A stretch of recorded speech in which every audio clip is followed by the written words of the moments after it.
Welcome, mighty warriors, to the Armies of Exigo Tournament Season 3.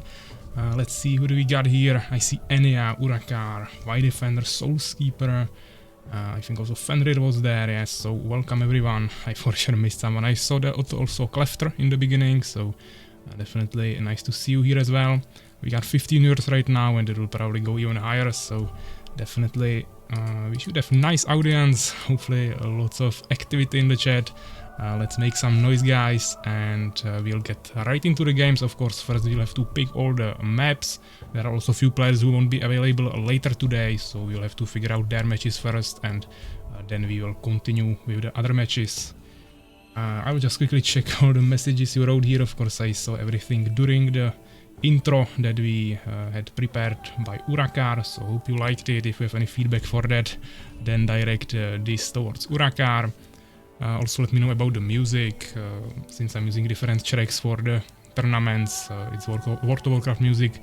I'm not too sure about the volume, so you can definitely give me some feedback on that as well. Also I see that the overlay is a little bit bugged, but I'm not gonna fix that now. We won't stay on this for too long anyways. So what do we have here? Fenrir played off race in the intro too. It's funny, I'm Drago in this trailer. Because I don't play Beast. I mean, and yeah, I think you played Beast in the past, but yeah, it's true that now I think you mainly play Empire, from what I saw at least. How to make Twitch black mode. I mean, I don't know, it should be probably somewhere in the settings. You should be able to Google that pretty quickly. Quickly PAVVAC's base and he kills your army, or but like one warrior that kills the last building. Yeah, we'll see how the games will go. Like PAVVAC's mic is better. So I guess I'm on 100% volume. It's still the same from what I know. Yeah, it should be the same. I mean, I updated one software, but outside of that nothing should change. Roles in the intro are mostly based on your original roles. Needs to buy the one I have. I'm Empire for a while now, but I'm honored to have main role in the trailer. What was MK19 doing? I mean, he got one-shotted immediately by Ania, so didn't stay there for too long. But yeah, let's get right into the map picking, so we don't waste any more time. I know that Ferus needs to go in like 50 minutes, let's say. 13:10 now, and we should leave at around 14 o'clock. So yeah, let's get here. We have all the matches prepared here for the first round, which is 10 matches per group, and we have 3 groups, so that should be 30 matches. I prepared it, everything in here, so we have all the matches, and behind that are the numbers of the maps that are banned by both the players together in that match. And here we have the maps below that with all the numbers. If we want all the individual bans, those are down here. So we have everything prepared, so we don't waste any more time. As I said, I will start with Ferus, so we will just pick maps for the group B quickly, where he is, and then we will play with him, and later we'll continue with other maps. I know that also, I think Pepsi said that he needs to leave a little bit sooner. On the other side, for example, Master Moise will be coming later, so it'll switch around. We should be able to play lots of games today. So let's start with the Group B. First matchup, Ania against Legit. We will roll 1 to 12, because that is the amount of maps we have here, and the number will be associated here, unless we pick map that was banned, and if that happens, we just roll again. Yeah, so let's generate it. We have number 9, which is banned, so another map. Number 6, that is open, so they will be playing on Larva. Ferus will be playing, but not with Master Moise because he's not here now, but I will anyway pick it. So 11, that is banned. Number 5 as well, number 4, okay, so they have Hollowed Grounds. Legit versus Ferus, that might happen now. Number 3, that is not banned, so Hidden Hills, we have lots of original maps from the devs. PAVVAC versus Ania, let's see this, number 7, that is banned. Number 11, so Secret Chambers. Also original map, but not as common. Ferus versus me is number 3, which is also not banned, and that is Hidden Hills once again. Master Moist versus Legit, number 5, that is banned. Number 1, Eclipse, okay. Well, definitely a nice 2-player map from maybe next time. Then we have me against Master Moist. Number 5 is banned. Number 7 as well. Number 10. We got Redwood Towers. Another original map. Ania versus Ferus. Number 3 is Hidden Hills again. Then we have Master Moist against Ania. Number 10, which is Redwood Towers. I mean, this is a really interesting map pool for this group. We'll see how the other groups go. But we don't have too many custom maps there. And lastly, Legit versus me. Number 9 is banned. Number 1, so Eclipse, okay. So those are the maps for Group B for the round 1. So yeah, as I said, we'll start with first matches. This we cannot play because Master Moist is not here. So we have... yeah, I'm kinda lost in it. Yeah, we have Legit versus Ferus. That's the first matchup we can play. Then me against Ferus, and lastly Ania against Ferus. So I would start with this probably immediately. Ferus versus Legit, yeah, should be the first matchup, so I will go and prepare that. It should be, once again, let me show that, it should be played on Hidden Hills. Yeah, so I will host that. Actually, quickly let me also show the bracket if you missed that, and I will also ping this into the chat. So you can always take a look on that. It should be also on Discord, but just so we have it here as well. And those are the groups, yeah, so we have first group, PAVVAC, SoulsKeeper, Pepsi, Mr. Ice Fluffy and Theorix. Second group, PAVVAC, which is me, Ania, Ferus, Master Moist and Legit. And last group, Gotuje, Urakaar, Fenrir, White Defender and Dominic Ziaya. So this is what we are working with. Now I will, as I said, go into the game and host the first game, which, as we said, was between Legit and Ferus on Hidden Hills. So, of course, they are playing on the newest patch, Hidden Hills, and I will host the tournament version so I can referee from the first position.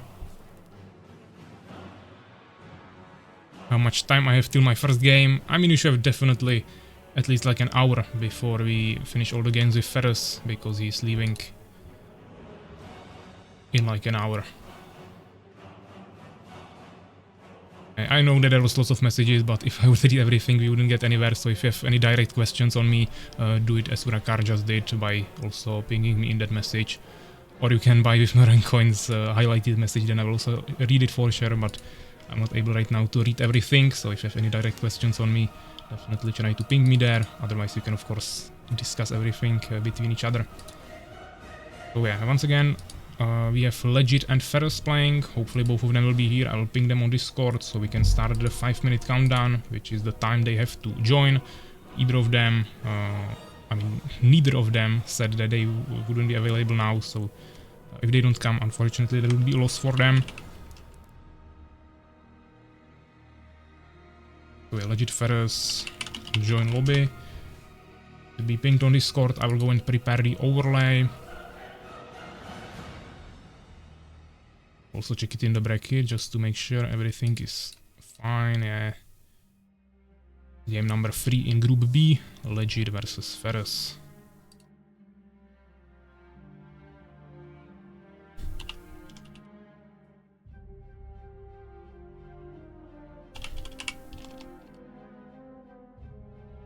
Yeah, we should have the overlay updated. I will also prepare a prediction once they join the lobby.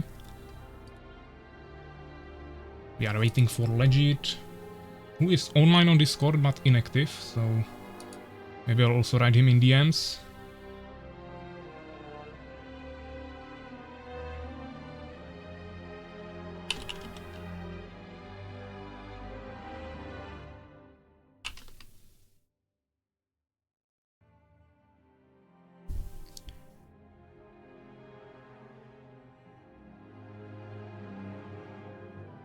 Is saying he's going out and he will travel soon.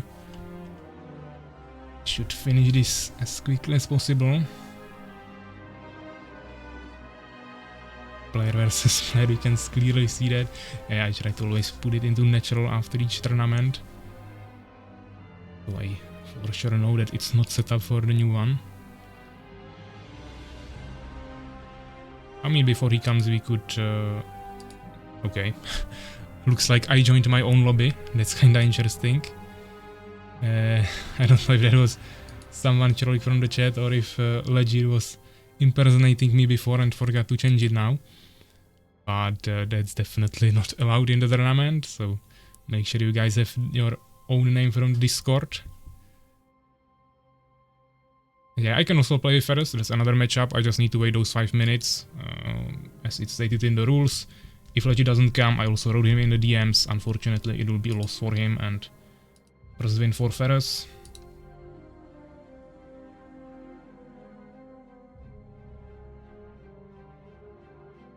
Don't give a Legit loss until he speaks something. I mean, that's the thing, yeah? If he apologized up front, same as many of you did. We have it even in the tournaments channel. Suvak, Cozy won't be available today, Master Moist after 4 PM and Ferus only till 2 PM. Then if he apologized, it wouldn't be a loss for him, but I said it up front. He didn't say anything, so if he doesn't come, it's automatic loss.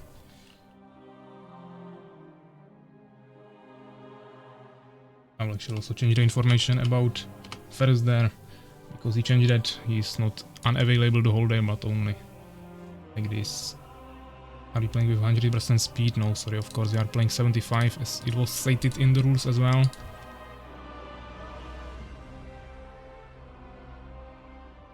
Annoying people register the tournament and then don't give a fuck. Yeah, I mean, I was always trying to help everyone as much as possible with the time management.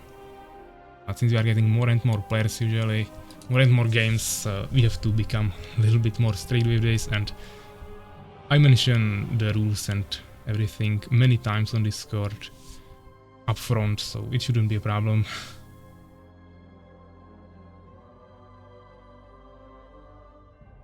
We put the money. I mean, of course I will make the predictions only when we have both players in the lobby.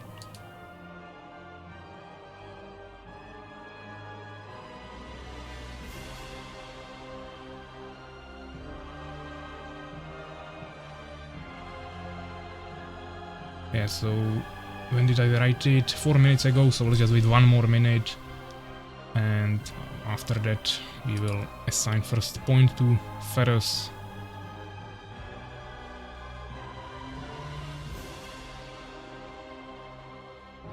Five minutes shouldn't kill us, yeah, so that's like a reasonable time.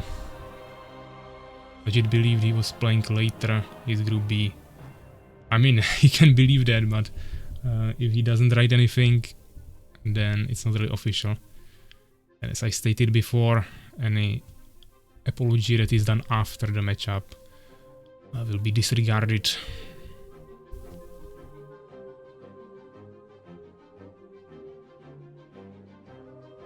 Probably joining must to escape to constant spam from Souls to join the tournament.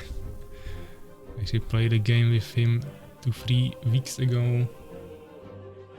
Okay, so it's 5 minutes. Unfortunately, he didn't show up. So the first game, let me swap the overlay. Legit versus Ferus. Actually, I have to start the tournament. That might be a good idea. And yeah, Group B. First matchup, Legit Ferus. First win for Ferus. 0 points for Legit.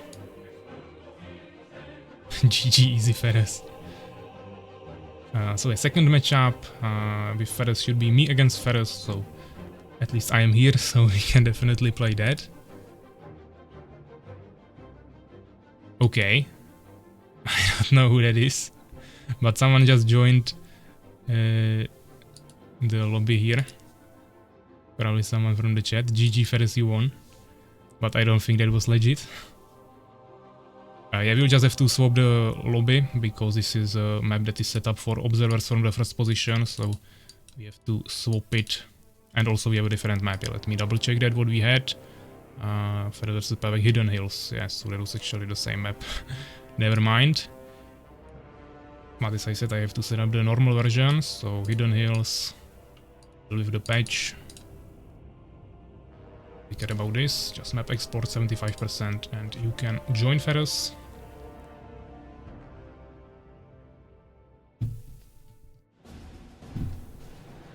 I'm not sure I have an hour anymore. I mean, I'm not sure what you need an hour for, but you don't have to play immediately after you finish the games with Ferus, so Doesn't really matter.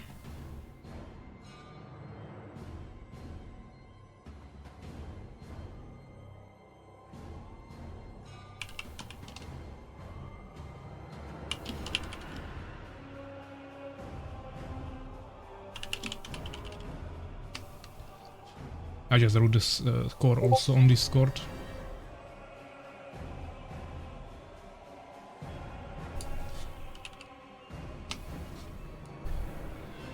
Ferus telling me to not count it for forfeit, but unfortunately that's the rules, so that's what we are working with.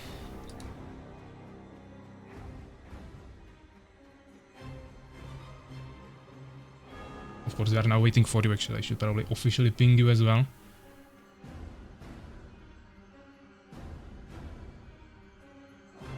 Okay. Need to do some houseworks. I was streaming till 4:30. Sorry for too many who playing now. Now I'm playing with Ferus, so actually let me swap the overlay and create a prediction. Once again. We got... Yeah. Me against Ferus, and yeah, let's make a quick prediction. Guys can hopefully win some points. We didn't have that in the last tournament, I think. Or actually we had, but there was not too many games. The 3v3 tournament. We can start voting now, 2 minutes as always. Bet as many Noran coins you want. And we are voting for who will win the next matchup. Either me or Ferus. 2 minutes starting now.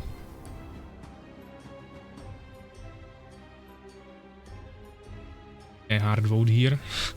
I mean, don't underestimate Ferus, he's actually not that bad, he's pretty good.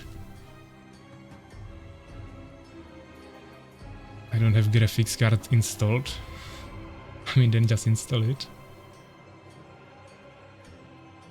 I mean, if you have integrated graphics card and the game is not running, then I think Ania had some solution for that. With that external program that actually Urakaar is using for 4K resolution.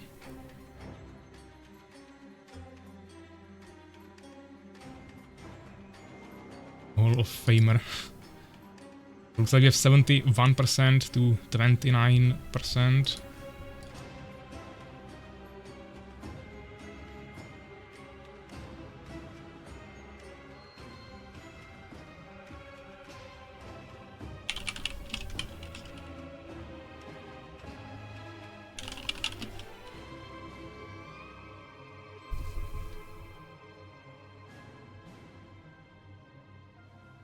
Yeah, so looks like Ferus doesn't have any race yet. I'm not really sure if I want to stay random against him.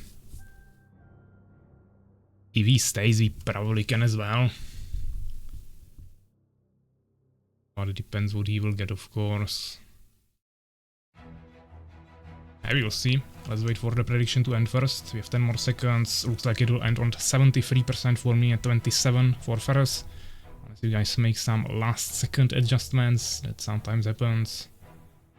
Like not. So 73 to 27. Like it's boring with only Fallen all the time. This is OP playing with his Nemesis right away. Yeah, so let's check if he's ready. Of course, I'll stop the music for the matchup. I will also have to focus at least a little bit, so maybe I won't commentate too much, but we will see how it goes. He's ready. He's taking Fallen, okay. Do we really want to do that and do first game Fallen mirror? Or should I try to tackle him with something else? The map is not the small map, but it's really far road to the enemy, so I don't really want to play slow beast. Also not exactly sure if I want to play with Empire against him. Okay, let's stay random. Let's make a challenge a little bit. Good luck, have fun, and let's go. We need to play, just find me somewhere in the house. Okay. So of course, Ferus shouldn't be watching the stream now. We got Empire. And I was hoping for Beast, but I have your new main race now, so you should be still kinda happy. Hopefully I won't throw the first game because of a race pick. For the future matchups I will probably take it a little bit more seriously, but I'm starting easily. There is a chance he will go for expansion. Question is if we want to react to it or not. Thinking probably wait. I will probably make a closed base actually, something like this. There is many options. Yeah, you can build it close to the entrance, you can build it here, or you can build it somewhere in the middle or on your base, or you can go quick expansion. Like 50 different options. But I think closed base should work quite well. I'm expecting some spitters, maybe air. So we definitely want to get some early air protection.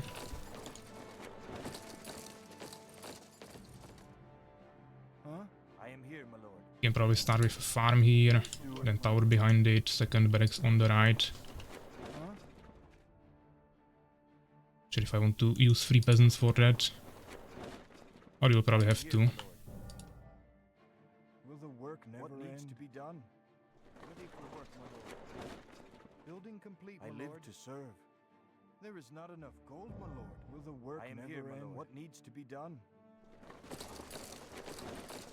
You have to keep in mind that there is still a wide entrance for him to use. The main thing is that we need to scout. Actually, let's stop a peasant. I could have also scouted with a peasant for quick expansion, but I prefer more resources in the beginning.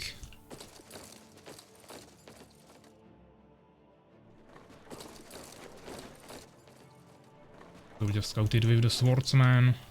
We could also just rush him with swordsmans. That's another option. We also need one more farm to fully block it here.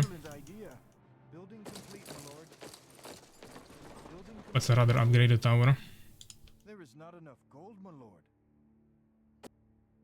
Like the underground is a close entrance, which should be. And we are just going for this. Yeah, he could also expand immediately somewhere else than behind his base. Be kinda smart, but I think still pretty risky.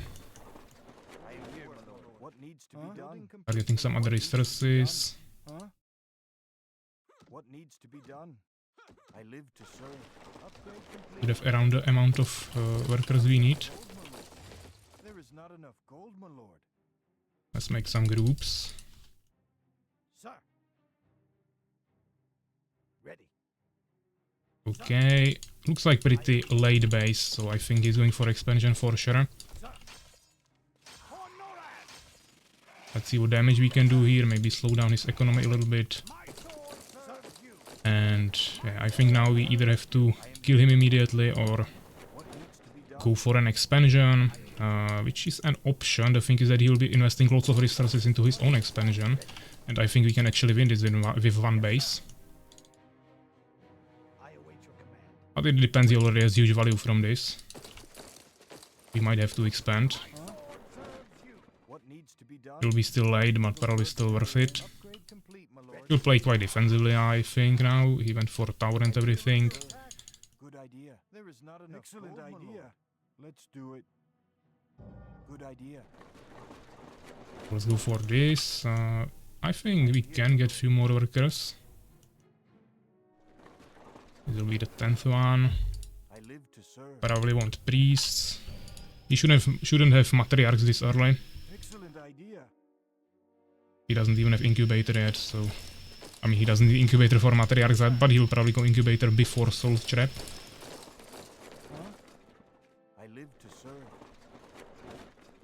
We start making more peasants for wood now, then we'll transfer them to the expansion later on. So one more farm would be good. Here is no scouting for now. We also are not scouting at this moment, but we'll take this tower for sure, even though probably with a peasant. You can take this new guy.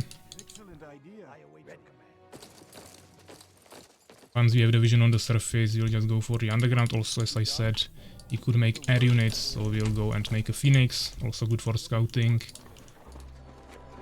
And we have extra gems, so now I will make some priests. Expansion should be quite soon finished. Make one tower there probably.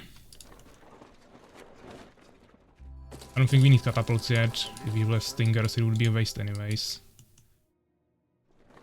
We could also be making another expansion already, but really not probable. Yes, sir. Huh? This... anything too interesting? Sir. Let's wait for the Phoenix, then we'll probably make a push. Maybe we can check the underground, at least with one swordsman. Ready for work. Maybe down here actually, more probable that he'll be there. Who needs healing? Building I am complete, my lord. Okay, the Phoenix. On to the peasants, as I said. I live to serve. What needs to be done? I might stay with 4 on wood now. Let's get some more gems here. Okay, we got 1 kill. He found my base, doesn't know if I have an expansion or not. Definitely want trailblazing. Let's get the gems. Phoenix should be ready in a second. Huh? Small legs, not sure what's happening there, but hopefully it won't crash. Let's check this base first, then this one. And we also go this way to this base. I don't want resurrection yet, we don't have mana for that anyways. We'll have way more resources, that's for sure. The thing is that now we both have 2 bases, we are slowly catching up with the resources. What needs to be done? There is And we should have stronger army potentially.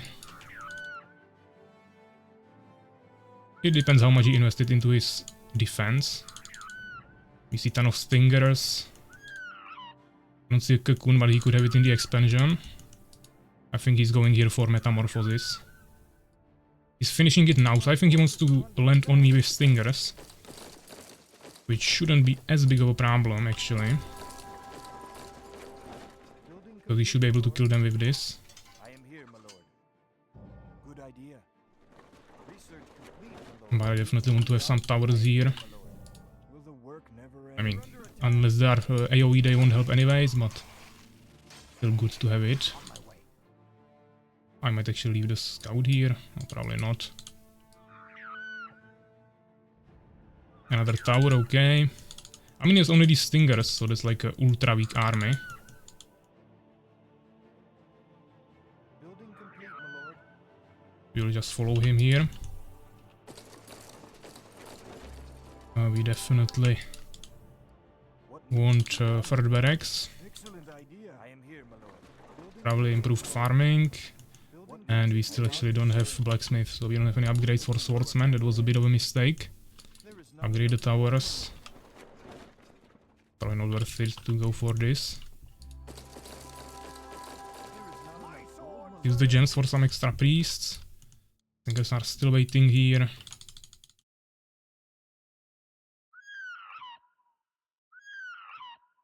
I mean, he doesn't have anything too dangerous. I'm pretty sure we scouted everything kinda well.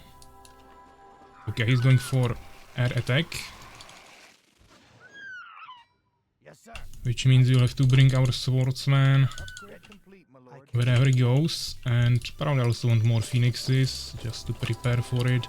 Maybe actually resurrection at this point will be actually good. We can go for castle. Where are the stingers? Complete, my lord. Okay, now he doesn't have mana, so he cannot rise into the air. I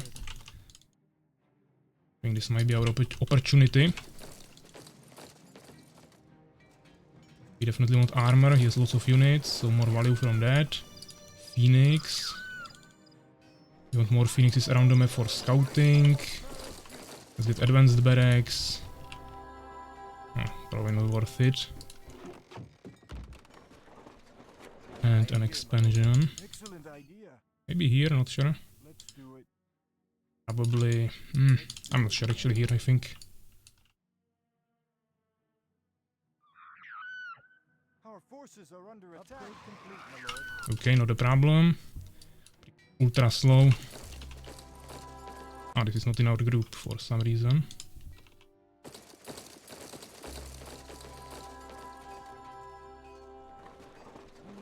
I would like to get disciples. Our forces are under attack. Okay.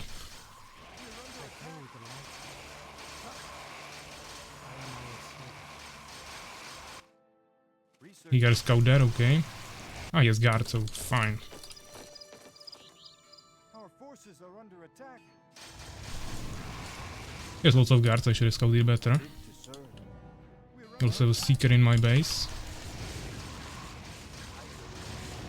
He should still get some nice pressure here, even though he'll probably have, of course, what is it? Grasp. He doesn't.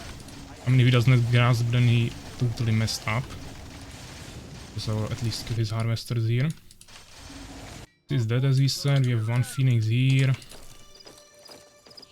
Definitely want some priests. We want this instead for damage. Get this skill maybe? Okay, no, that is a tower, I forgot. Can cancel this so we don't lose resources. We probably want the archers here.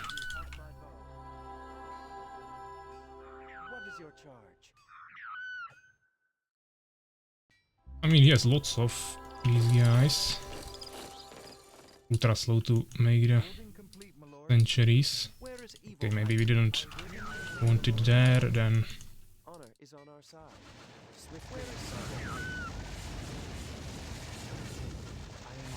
Might actually not be enough. We might be dead here.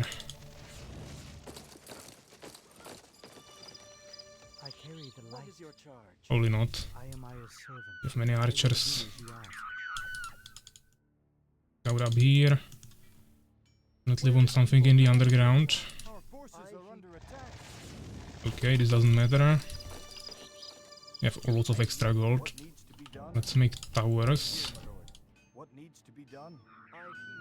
And probably more barracks.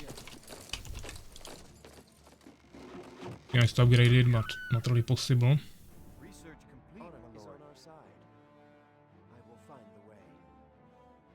Okay, that is an expansion.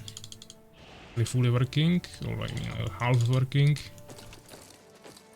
But we should be able to make a push now. Counted the disciples, as I said, actually. But we now mainly need phoenixes, so that will have to wait. He's constantly ahead with resources throughout the whole game. It's a bit of a problem, but we can still work with that. He won't get this now when he has an expansion advantage.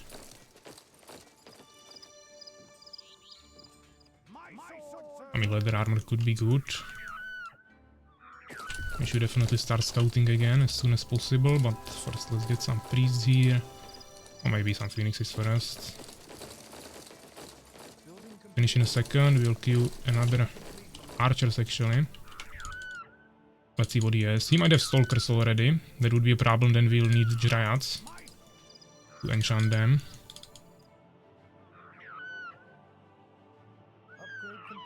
But he can still blind us, so definitely dangerous no matter what.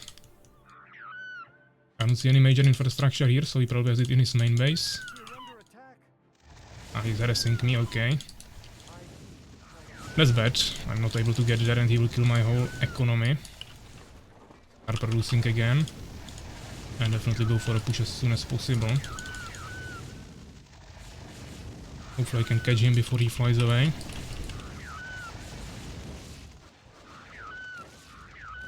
Okay. We could always use it for small economy loss, so I think that was definitely worth it. Now we take all we have here.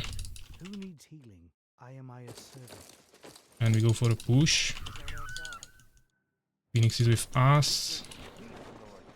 We definitely want the expansion again, even though not here is scouting there. Let's go into the underground.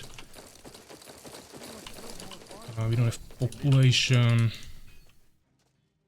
I mean, we also have some swordsmen now. We could also take the underground, but I probably want to destroy his main base.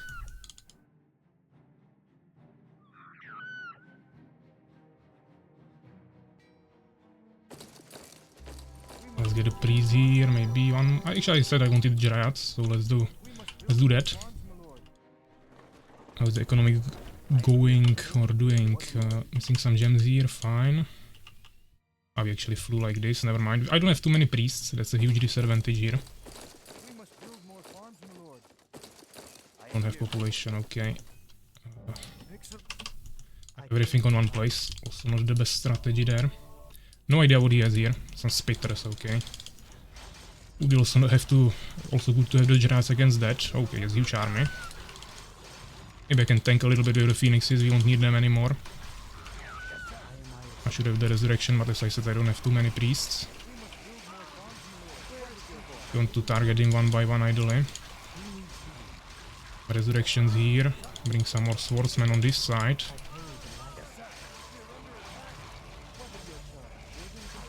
More targeting.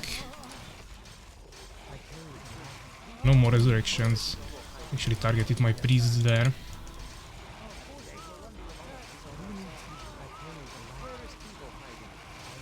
Yeah, we won't win this fight. Let's retreat. Get a scout there, okay. I think he has too big of an resources advantage now. We'll probably lose this, but let's give it a try still. We need some pikemen, archers, pikemen, as I said, dryads, which we don't have gems for. Let's kill these guys. We'll use a new peasant. I don't think he's following me. Trying to capitalize on the advantage of resources he has. It's not dangerous. Even though we can spare one phoenix to kill it and also for scouting later. This is my pikeman. Now we have archer here anyways, no matter what. Still want the disciples. It would help tremendously with the resurrections and everything. Maybe too many pikemen actually at this point, but it's fine. We have to destroy the expansion now. I should have probably attacked on it immediately. What is your charge? Where shall I set my fight? Honor is on our side. Where is evil hiding?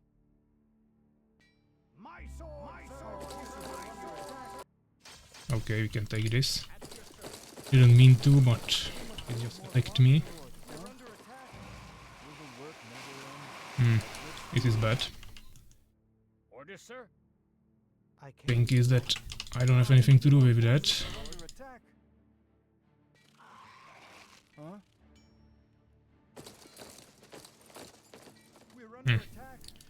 That's really bad. What needs to be done? I am here, my lord. There is not enough gold, my lord. Our forces are under attack. I am Aya's servant. Where's the fight? Orders, sir. What is your Where shall I set my fight? Yes, sir. What would you ask? I am Our forces are under attack. This is that. I don't think he can make any better towers now.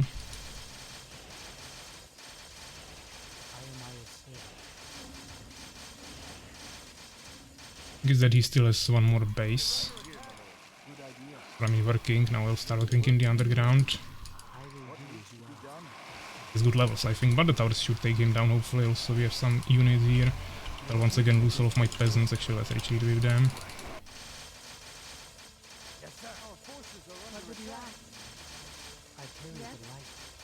I have only one Gerard, that's not a lot, and he still has lots of spitters at home, I think, maybe on full population.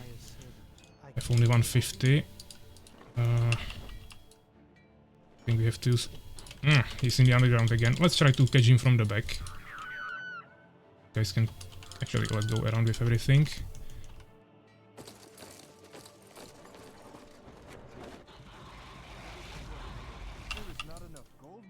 But yeah, we have close to zero income, we have to win with what we have. We'll also take the storehouses. Let's retreat with this. Or maybe let's go for his base. I don't think I want to base trade him. I think we can kill his army, but we have to catch up. At least I don't have resources anyways, so if he destroys my infrastructure, we don't really care. Just check the bases on the surface as well. I should have retreated immediately this way. I thought he would retreat himself, but he probably thinks he has a stronger army. I said I don't think so. Not sure if we want to drag him away like this. Also make some more pikemen here. But you don't have population anymore. I need to wait for the slow priests. That will waste the most time. There's another base already. A huge resource advantage. Useful. But ultra slow.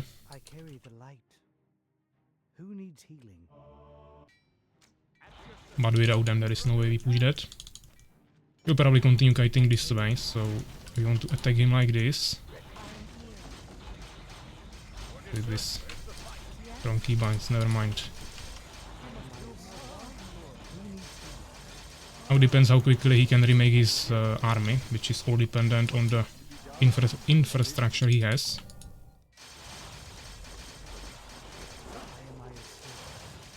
I don't think he killed too many priests. Maybe it was just one unit there. You definitely have strong enough army to push him, but I think is that he has better mobility and everything. I think just destroying his main infrastructure should be the solution here. Most likely have a scout here, so let's take him out.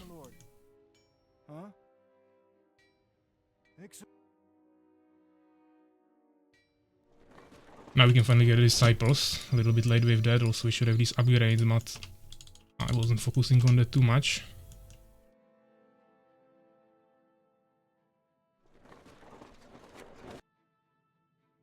There is a scout, 1 HP, we can kill that. Where are the priests again? Where is the Gerard? Oh, he has a base here, okay. Trying to save the peasant. Gerard here, flower. In scout, and I don't want to show him immediately that I'm here, okay. That's not weak, but it should be pushable, I think. I mean, we don't have any other option, so we just go. But there's probably too many towers actually. I mean, if we come with the priests in the back. What are the units doing there? Ah, he actually kinda tricked me. No, I think he has too many towers here. That won't be pushable. Yep, so I think this is GG. Just wait for everything to die here. I mean, catapults wouldn't even help here. I would have to attack from the top.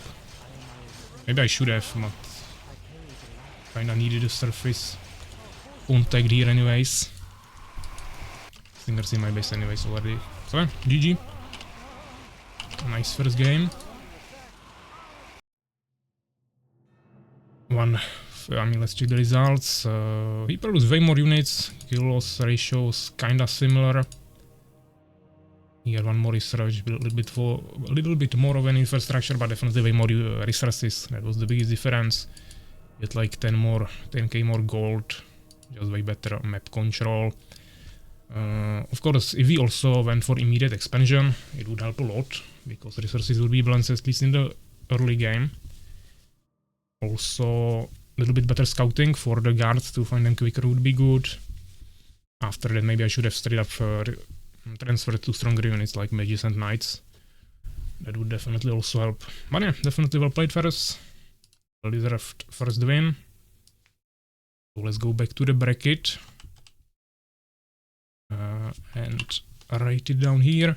Second win for Ferus actually, since he already won one automatically against Legit.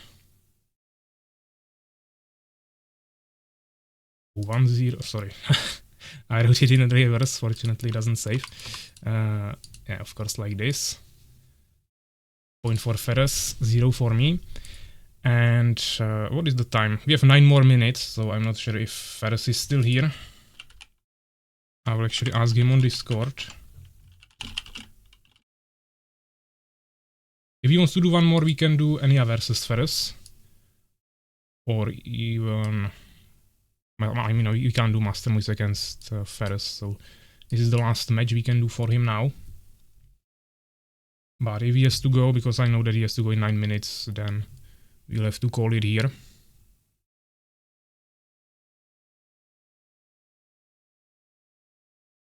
I don't know. Not responding yet. Let me actually swap the... Or I mean, I can read the chat here. As well, probably writing lots of messages there. Go back to Fallen after that.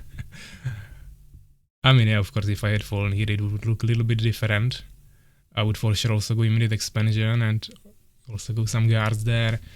Harassment everywhere. I mean, I was thinking at one point to go for Valkyries.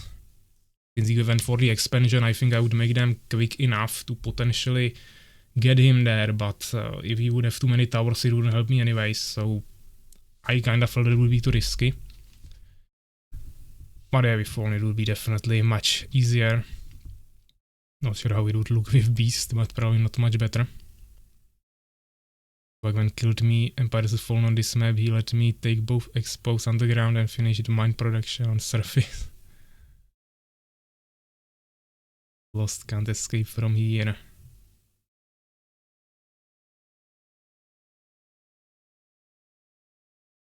Old guard stingers, spitters. I mean, yeah, he had 10k more resources, so that's definitely still a lot of extra units.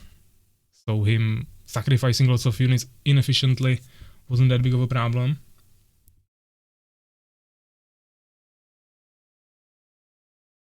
Ferus Pro, I'm scared of him now.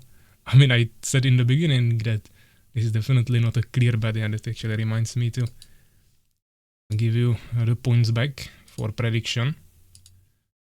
Ferus is definitely really good, so underestimating him definitely isn't a good idea. But yeah, I'll probably stick with Fallen from now. Just didn't want to immediately go for Fallen Mirrors from the beginning. I hope you guys appreciate it. Probably costed me a chance to win this tournament, but there is still potential chance, of course. If I have every other matchup, I should still be able to advance through the 4th position to the semifinals.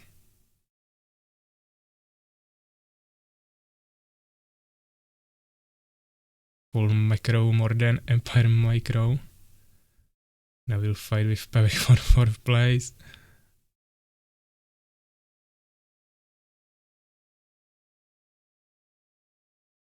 PAVVAC is just trolling the games for me to lose more money.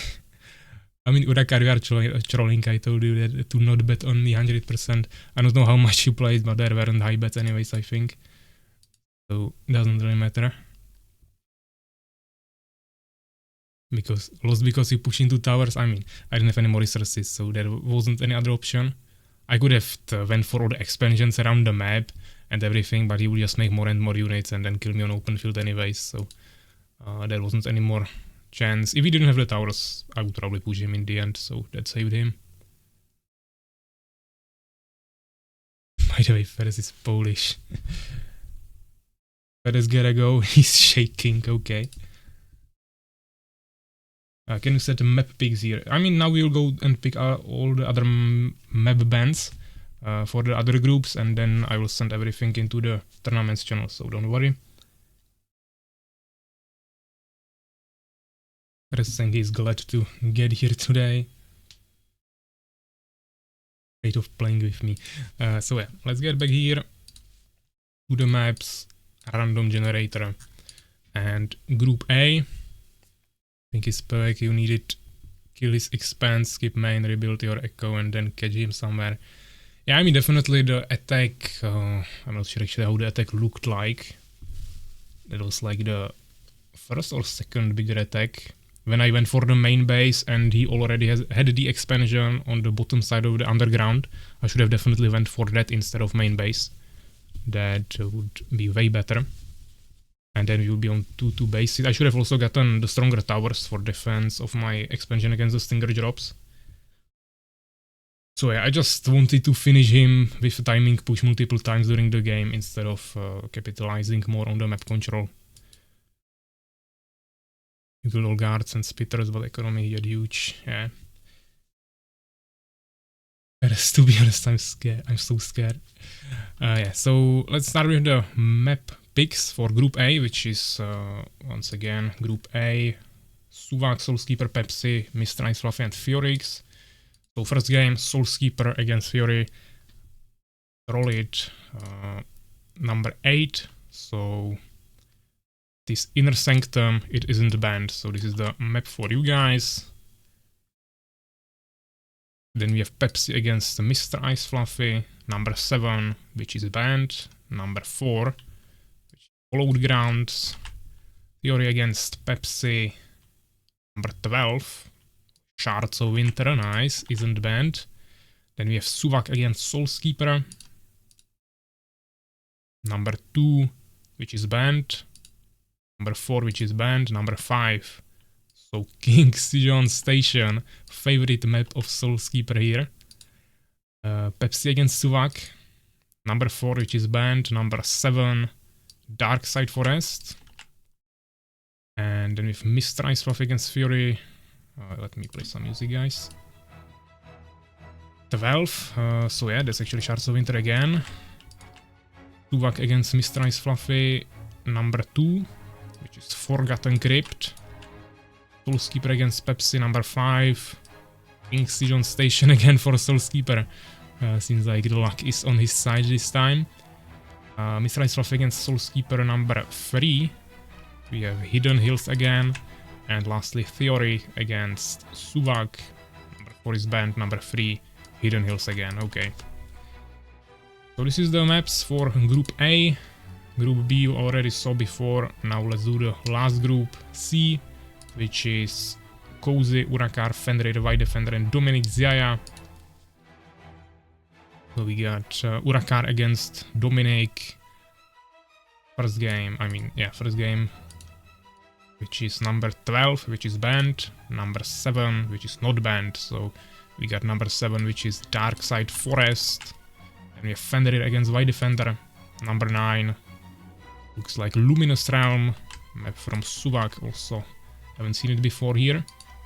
Number 3 for Dominic Zaya versus Fenrir, which we have Hidden Hills again. This map is here so often. Number 10, Urakaar versus Cozy on Redwood Towers. Fenrir against Cozy. Number 6, Arva. White Defender against Dominic. Number 12. That is banned. Number 11, Secret Chambers. Cozy versus White Defender. Number 2, Forgotten Crypt. Urakaar versus Fenrir. Number 6, Larva. White Defender against Urakaar. Number 10, Redwood Towers. And lastly, Dominic against Cozy. Number 9, which is Luminous Realm once more. Well, at least I know these maps. I mean, we got Redwood Towers here. 2 times actually. And then Larva. And Darkside Forest, so pretty standard. I don't know which one is Larva. It's a 2-player map from maybe next time. There is like a secret entrance to the natural expansion. One base in the bottom left corner, another one in the top right corner. But yeah, this is the maps. As I said, I'll send them to the tournaments channel. And they're large, so I will make it into 3 screens. Think like this, Group A.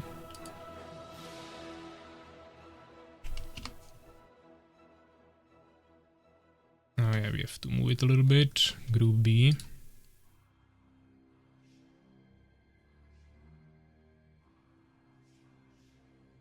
And last one will be Group C.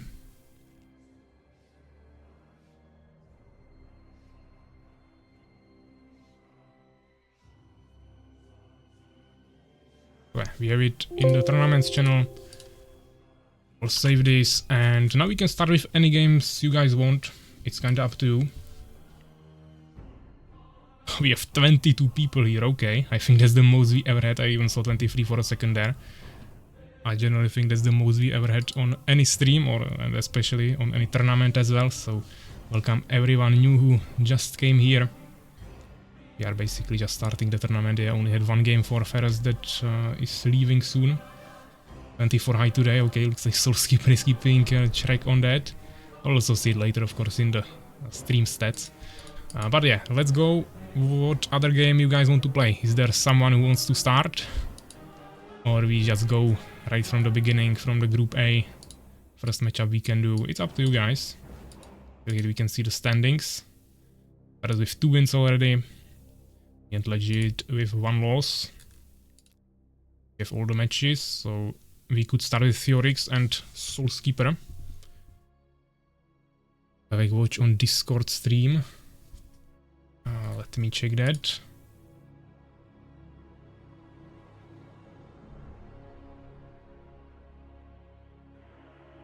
Ah, I see.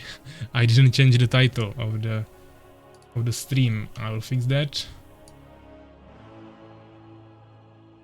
Should be a quick fix and should be fine now. Exigo Tournament Season 3, yeah, definitely. Thank you for reminding me that. Not a big deal, but definitely helps. PAVVAC more than scouting. Okay, now Legitfr wrote that he's back. Unfortunately. Yeah, that's one loss for you. But you still can. I mean, I also have a loss, so at least we are on the same page here. We got a strong opponent there, Ferus, so it will be still a pretty hard match for you. But as I said, we can probably start from the beginning if there is no one who wants to voluntarily start, unless there was someone who also wanted to play earlier. Maybe I missed that. Actually, Pepsi, yeah, if I remember correctly. Let me double check that. He needs to leave soon, in like 2 hours, which is not soon, but we should start with him. He's also in the group 1. So I think we can start with Pepsi. 26 people, yeah, okay, this is crazy. Let's see if we can hit maybe 30. Yeah, okay, Pepsi here, so I think we can start with that. Pepsi against Mr. Ice Fluffy. Should be the game here. Mr. Ice Fluffy is offline on Discord, but he didn't say anything, so he should be ready. So I will host that. Fluffy is not here. I mean, he didn't apologize up front, so once again, the same rules for everyone. Steven is also here. Welcome. Fluffy set man. Okay, if you can send me a message somewhere that he said it with a link in Tournament's channel, then I will do that, but I don't think so. At least I didn't register it, maybe I missed it, but he didn't write me in DMs. I also didn't see it anywhere else. But if you think, Souls, that he said it, then you can send me a link. Legit writing me something. Legit saying when is his next matchup? I mean, we'll do a few games with Pepsi now.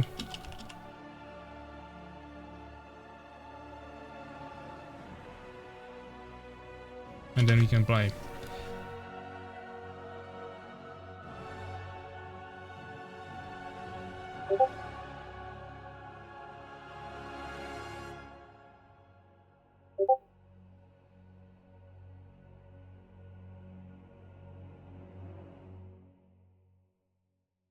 Okay, so SoulsKeeper is sending me a screenshot from his DMs with Mr. Ice Fluffy, where he told him that he wants to go last, and then SoulsKeeper maybe wrote me about that, but that's not an official apology from Mr. Ice Fluffy, and that he would tell me that he's not here. I believe he's sleeping. I mean, okay, it's kind of a valid point that he's from, I think, Canada or something, and he's probably like 3 AM or something, so he's sleeping. I can kind of understand that, but the most I can do for him is now change the order in which Pepsi plays with his enemies and make the game last here. Doesn't really matter, but I just want to finish the games with Pepsi here, and if Mr. Ice Fluffy won't be here for the 4th game in a row now, then it's a loss for him. So that's the most I can do here. Also, there is not Subak, so only 3 games. So yeah, let's start with Ferus and Pepsi then. 3rd game. I hope Ferus is here.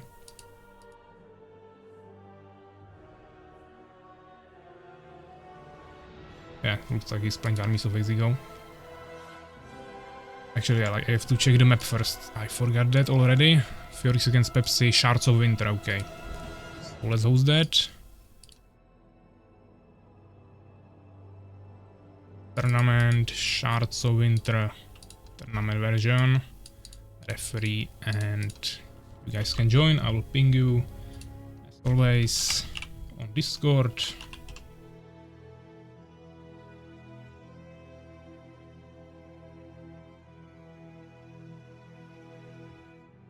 But looks like you guys are ready, so I'll just quickly prepare the overlay.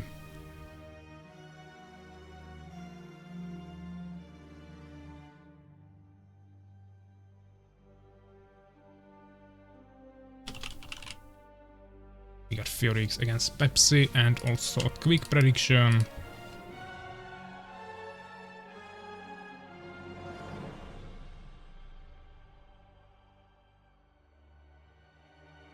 Ferus against Pepsi. So you guys can start voting, placing the bets for 2 minutes. And then we'll start the next matchup.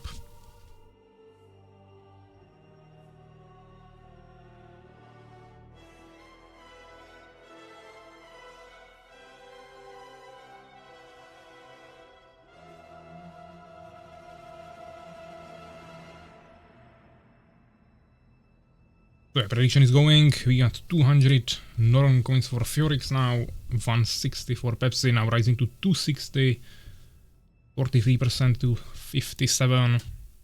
Prediction going for 1 more minute and 20 seconds.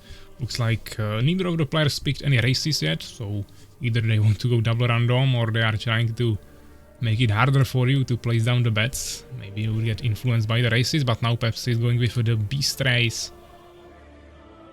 Not sure if it's just to confuse you or if he will actually go for that, because from what we know he usually plays Empire, especially in tournaments. And he was the first one to start messing around with Elf Rangers mainly.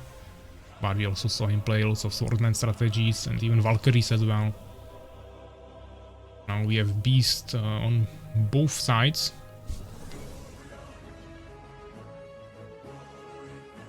Prediction ending in 30 seconds. Now we have 35% for Ferus and 65% for Pepsi.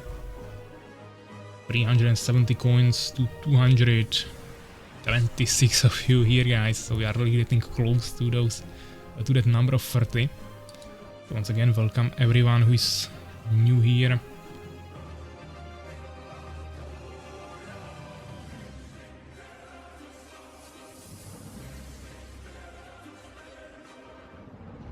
And prediction is just ending, so 3 more seconds.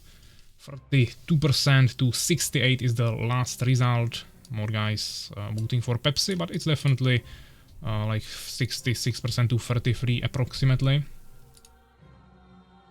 And looks like it will be Ferus with random against Pepsi Beast for now. Let's double check if they are ready. Some final adjustments of the races, and I think we are good to go. So good luck, have fun. Quickly mute the music and let's start it. Second game, or I mean third game, but one wasn't played, so second real game of the Armies of Exigo Season 3 tournament. We are playing on Shards of Winter, matchup between Fury and Sexy Pepsi. So let's see that. I also see Legit in the chat now finally, so welcome. Okay, that wasn't nice. Looks like it immediately ended the matchup. I probably did something wrong then. Okay, let me double check this. I don't know if I hosted the wrong map or if I made a mistake in the files. But that wasn't nice. Of course, this doesn't count towards the prediction. I should have definitely hosted this, but maybe I hosted the other version. I don't know which position got cancelled, but I will quickly double check editor as well. Of course, not nice to deal with this, but unfortunately this sometimes happens when you prepare everything manually like this.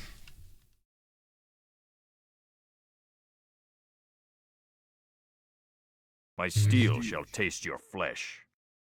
Legit. Seeing the night sound effect here. Yeah, so position 2 is here. 3. Position 1, yeah, I see that. I see where it is a problem actually. I think. There is one position set up wrong, but it shouldn't crash always. I will have to probably adjust that, but let's try one more time. I think it should be about the position where they spawn, and one position is maybe bugged, but let's try it one more time. If it crashes, I will try to adjust the file. Sorry for that complication, but like I said, sometimes it just happens. Actually, this is a 4-player map, so we could go to the other version, but let's just try. If it crashes, you'll go to the version without the spectator on the first position.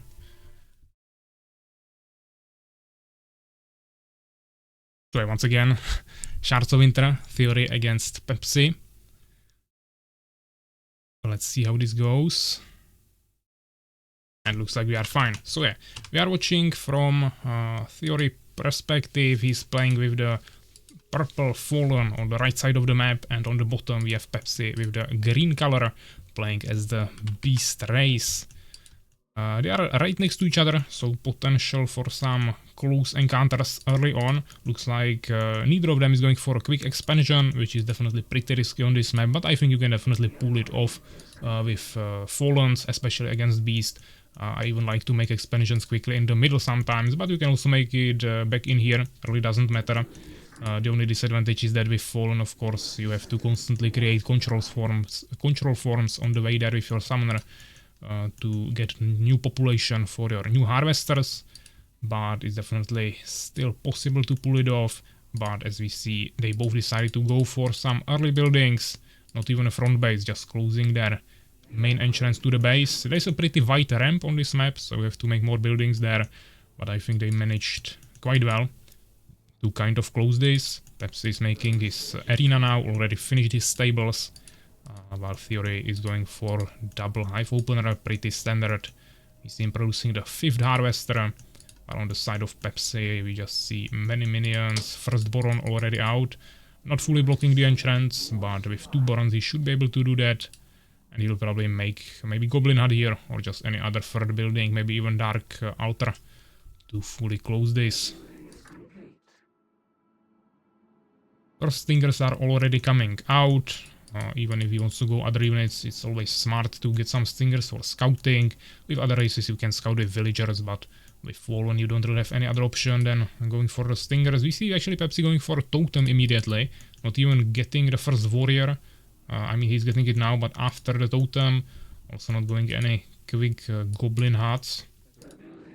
So this will be even better for Ferus if he went actually for that expansion, but as we saw, he didn't do that. Now we see just many Stingers coming out. First one already going for a scout route on the left side of the map.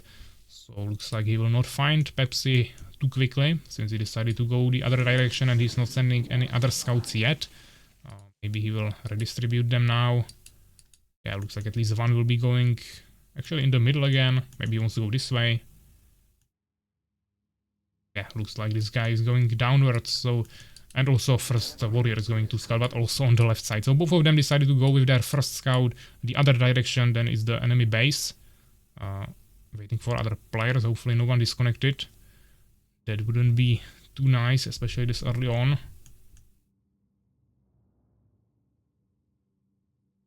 So we have to wait.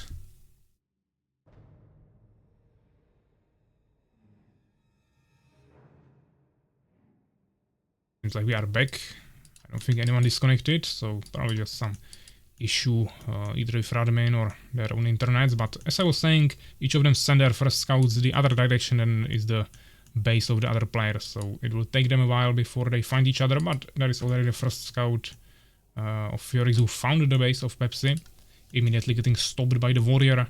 Also saw Boron. I don't think he saw any buildings, but he definitely most likely figured out that Pepsi will be here. As I said, he'll be placing the third building here. Goblin Hut, blocking the entrance, making it much less wide.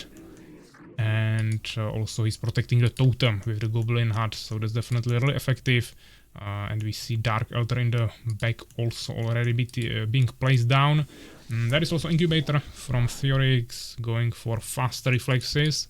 So it doesn't seem like he wants to get any Stingers, Spitters that he unlocked with the Incubator, but instead he just wants to get some upgrades here for the Stingers, and then either he will just try to swarm him with the Stingers, or he will go for the Wild Cocoon and get the mass Metamorphosis upgrade for Flying Stingers, which will be even better because then he can land behind this strong defensive position. This is definitely a really strong push, especially against the Borons.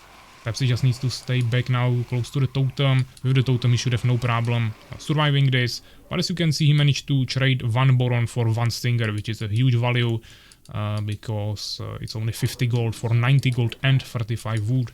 Also maybe stopping some production of Pepsi for a second because he won't have food, so really efficient. He can also really easily heal at home. Unfortunately now he lost another Stinger heat, but he managed to surround nicely this warrior of Pepsi and he will get another kill. So that's 2 Stingers for a warrior and Boron. Insane value in these trades. Definitely really good for Ferus. Also he's going for a Lightning Spire at home, and finally going for the Valkakun as I said. So I'm really expecting the Flying Stingers here as soon as possible, but he could also just go for guards. Yeah, that's also an option. Warrior of Pepsi is now also coming to this location, so he will most likely find the main starting location of Ferus, but won't really get through, I think, because of this Lightning Spire. And we see some first spitters of Fury actually coming out, so he wants to start dealing some range damage, which is really good. From down here he can definitely destroy these stables pretty easily with spitters. I think if he stays really far away, maybe the goblins won't even be able to efficiently fight back. Maybe only just 1 or 2 of them will have range, and then the spitters should be able to fight back quite effectively. And if he just walks out, then he's out of the range of his totem on open field and he can get surrounded by the stingers. So this seems like a really strong offensive position for Fury. I would also like to see maybe an expansion on the back now, because that's for sure something Macroseri would do here, and it will make the game more dynamic, because he would have more resources, but Pepsi of course would have probably stronger army by then, since he would be pushing all the resources into his army. But looks like Theory will... Actually, maybe he's going for an expansion. Not sure. He has the resources for it, so there is a chance. Could have map control now pretty easily. I mean, he doesn't have vision here fully, so Pepsi could potentially just squeeze through here and go for a really safe expansion somewhere on the other side of the map, which, as we can see, Theory probably wouldn't scout, but it's pretty random, yeah, quite risky, so I think he will just rather stay back. We even see more totems on his villagers, so he's definitely expecting some Stinger drops or even guards, even though unless he already researched it, I don't think he's going for it. He'll have the resources for expansion, but now didn't make it. He's going for SoulsKeeper, and he's actually going for the guards, okay. So he's just combining all the units he can. He has the fast reflexes, as we said, which is 1 more damage for spitters and stingers. We don't see any upgrades on the side of Pepsi yet, because he doesn't even have a Weapon Master. But there is the Spirit Swarm upgrade for totems, which increases their damage. So that might help Pepsi a little bit in the defense. Also, this will now prove really useful against the guards, especially when he plays 2 of them like this. These guys down here can still get harassed, because this is not the edge of the map. There is still more space, so the guards can definitely get out of the range of these totems. And it will be hard even to repel this, even with Goblin Hunters. Yeah, so definitely a really strong harassment position. I think the totems should be pushed a little bit lower. It's not really necessary to place them this close to the stronghold, but also now it's protecting the buildings, so I think it's not that big of a problem. But it really depends how Theory will actually use his guards. Right now he's just accumulating more of them here, not really using them for anything. Maybe now he's going for a push. Also nicely evaded the scout vision of the warrior here from Pepsi. But he scouted the reformer, yeah, so maybe he will try to push back. I think now he could definitely kill all the units here. He has a really strong army. Guards flying here immediately back when they saw the totem. I don't really like to see that. He wanted to harass the bestiary here, which is definitely kinda good, but I would still much rather see the harassment of these minions down here. Oh yes, the reformer, as I said, that's definitely really good, because he's giving him some HP regeneration, basically for free. 1 scout from Fury also on this expansion, so at least that, because there is a potential chance that Pepsi could try to destroy these trees with his trolls, or even with just harvesting, and get this expansion that way.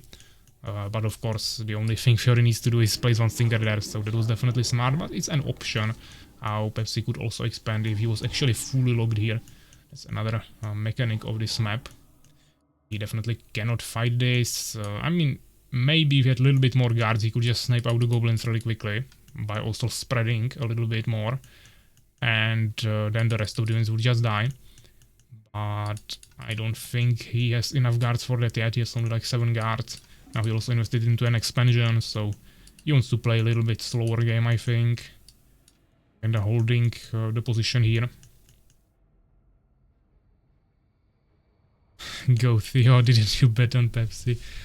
Okay, looks like we have some wild discussions there in the chat. In terms of population, it's basically the same. 2 more for Pepsi, but as I said, it's basically the same. And Fury should now have the expansion, so he should be a little bit ahead economically. At the same time, he probably has a little bit less a little bit less combat units. Looks like he's even sending some guards around the map now, so that's definitely really good scouting. As I was saying in the beginning, Pepsi could potentially squeeze through here with a minion and go for an expansion, which he didn't do, but definitely a good move here from Fiori to double check that. At this point he should probably just retreat, maybe regroup, I don't know, split his army, try to attack the base while lurking the army away from here, but this is a huge mistake. He has all of his guards stacked up in one place, getting splashed down by these goblin riders, even though they don't have any upgrades. Maybe actually they have the boomerang, superior boomerang upgrade from Goblin Heart, but outside of that they don't have any upgrades from the Weapon Master. It's still enough damage, there is too many of them. All the Stingers died immediately, I think also a few guards died there, and the Spitters can't do much on their own. There's only one tower at home. I don't think Fiori can actually repel this. This seems like it's GG, but we'll see. Maybe there is still some chance. But there are also the trolls, which will definitely help tremendously with the push here. Looks like these goblins even check this expansion to make sure nothing is happening there. Destroying the Deformer, really good, because first of all, if with attack move, the units would be attacking that during the fight, which you don't want to, and also there would be the Unholy Ground, which would be healing the units during the fight, so we just want to get rid of everything. It's not like he really cares about like 10-second delay of the attack. It just doesn't matter at this point, so this was definitely totally fine. The guards, Spitters. I think Pepsi should just start fighting and no reason to retreat any further. I would maybe just splash down the guards first, but yeah, he just plays it like this. Really good job, because the trolls can hold the Spitters back on their own, and they can't do anything against the guards. So I think the goblins should be used for that, to take care of the guards primarily. The thing is that now Fioris can't do anything. This is not even a good position, because he can't really maneuver effectively through these narrow entrances between his hives. So he just kind of stuck behind these hives. And the trolls are just constantly splashing him from a huge range. If he tries to push back to, push forward to get into the range, when he could finally fire at the trolls, he will get splashed down by the goblins, so it's just not too effective. Trolls are still full HP, trying to snipe out the goblins. They are a little bit, they are not even squishier, they have actually more HP than the trolls. Oh, the troll have one more armor, so doesn't really matter. But after you kill the Boron, you still need to kill the goblin itself. Overall, this is definitely not looking too good for Fiori, and I think he will probably yield at any moment here.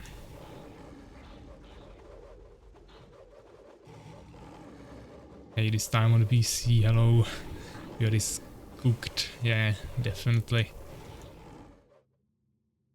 But definitely a nice opening there. He kept Pepsi locked for quite a long time. He just expanded too late. Didn't really capitalize on that advantage of having Pepsi there.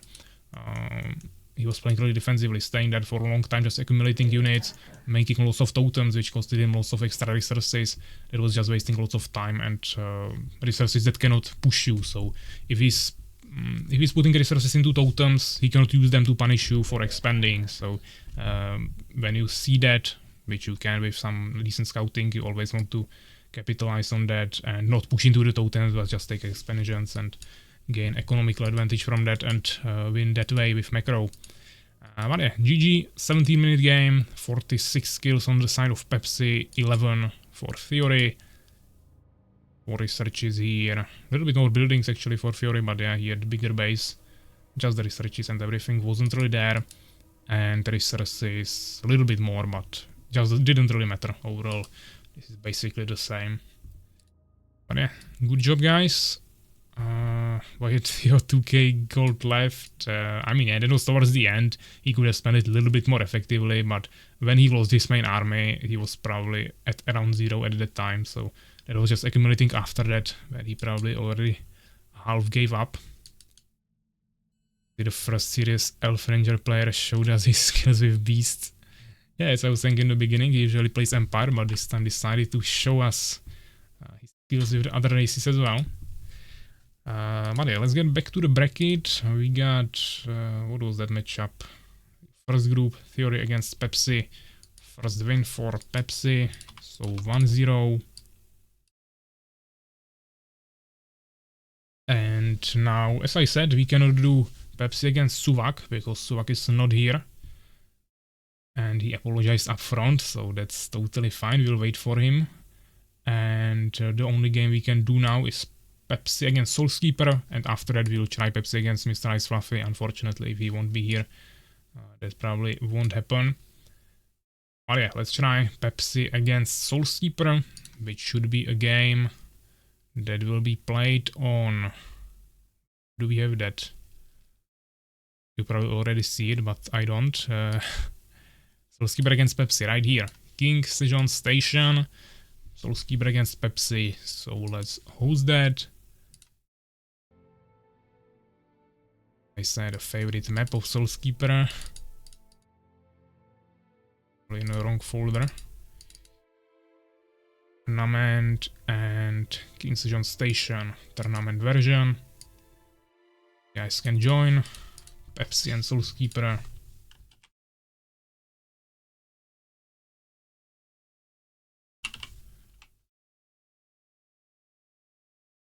Once again, I will ping you on the Discord, so we have an official countdown. I'm going out with the trash, okay. So I hope that I won't play now. Urakaar. How much PAVVAC pays you? Why are you using a notepad instead of Word or some software like that? I mean, I'm just used to this. It's pretty simple. I don't have to worry about formatting the text or anything. If I paste it from somewhere, when it's formatted in a certain way, here I have it all in one format. I mean, Notepad in Windows 11 is much better, but I'm actually preparing it usually on a laptop with Windows 11, but here I still have Windows 10. I'll be getting a new PC in like a month or something, then it will be at least Windows 11 with black mode, I mean dark mode. That will be at least better. Looks like SoulsKeeper doesn't have the map, so definitely go download it. It's in the registration channel on Discord. Just let's make some music here, and I'll quickly go prepare the prediction. First, let me give you the points for the last one. Pepsi won, so those are the points for you. Now I'll make the overlay. Where is the game? It's SoulsKeeper against Pepsi. Yeah.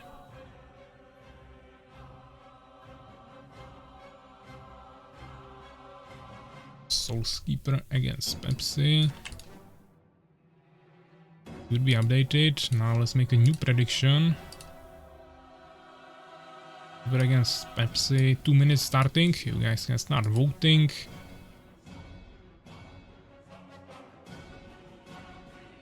Pays me nothing. Disgrace. Souls is drunk. He refuses to download the maps.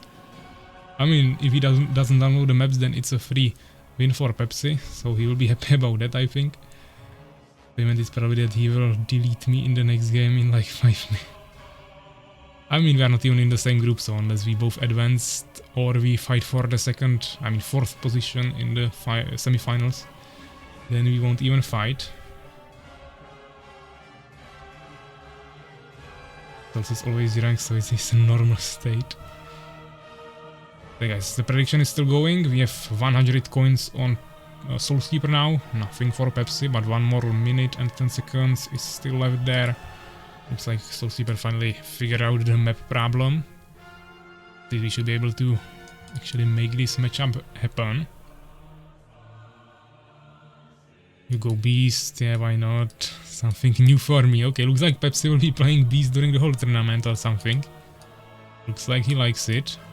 SoulsKeeper needs 2 minutes, that's not a problem. We are waiting for the prediction anyways. Hopefully we won't have any more map problems. But should be fine. Souls versus Pepsi is really good matched. Okay, I won't advance so we don't have to bother ourselves with that then. Some dinos.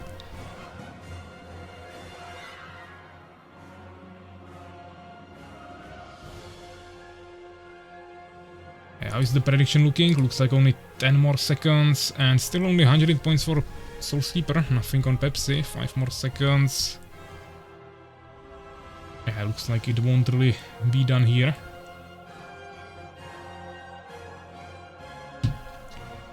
So no major predictions for this matchup. I think it might be due to the fact that yeah, maybe someone was slow as well, but mainly also due to the fact that this might be a pretty balanced matchup, so no one wants to take the risk of betting too many coins on one side. And looks like both are ready, so I mean, good luck, have fun guys. We won't even ask them. They just confirmed it themselves, and we have a Beast against Empire matchup, so let's go.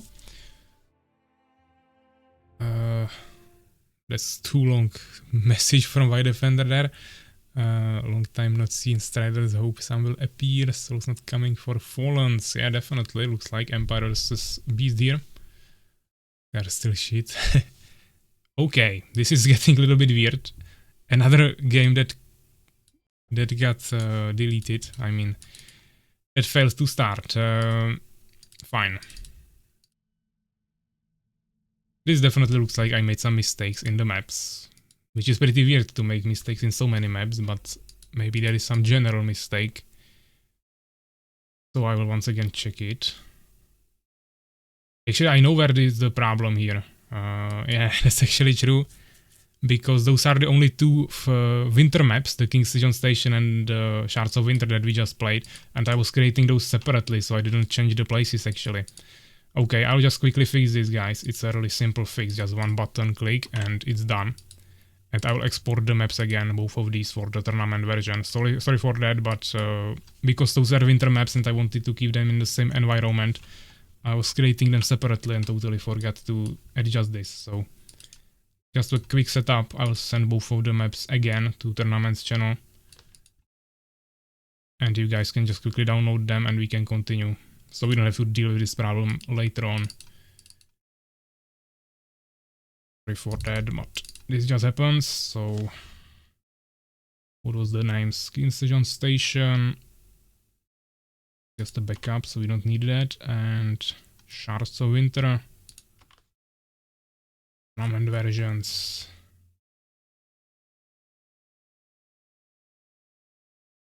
So should be good. Both maps are just posted now in the Tournaments channel, so just download them, put them into your game folder again, and we should be good to go. Replace the maps that were there before, that you downloaded from the pack. It's the same name, so just replace it and it should be fixed. I'll try to host it again. There shouldn't be any other problems in any other maps, because I think those are the only winter ones. Yeah, we have King's Legion Station and Shards of Winter. Everything else should be in summer environment. So yeah, tournament version again. Second attempt. I will ask SoulsKeeper and Pepsi to join us again.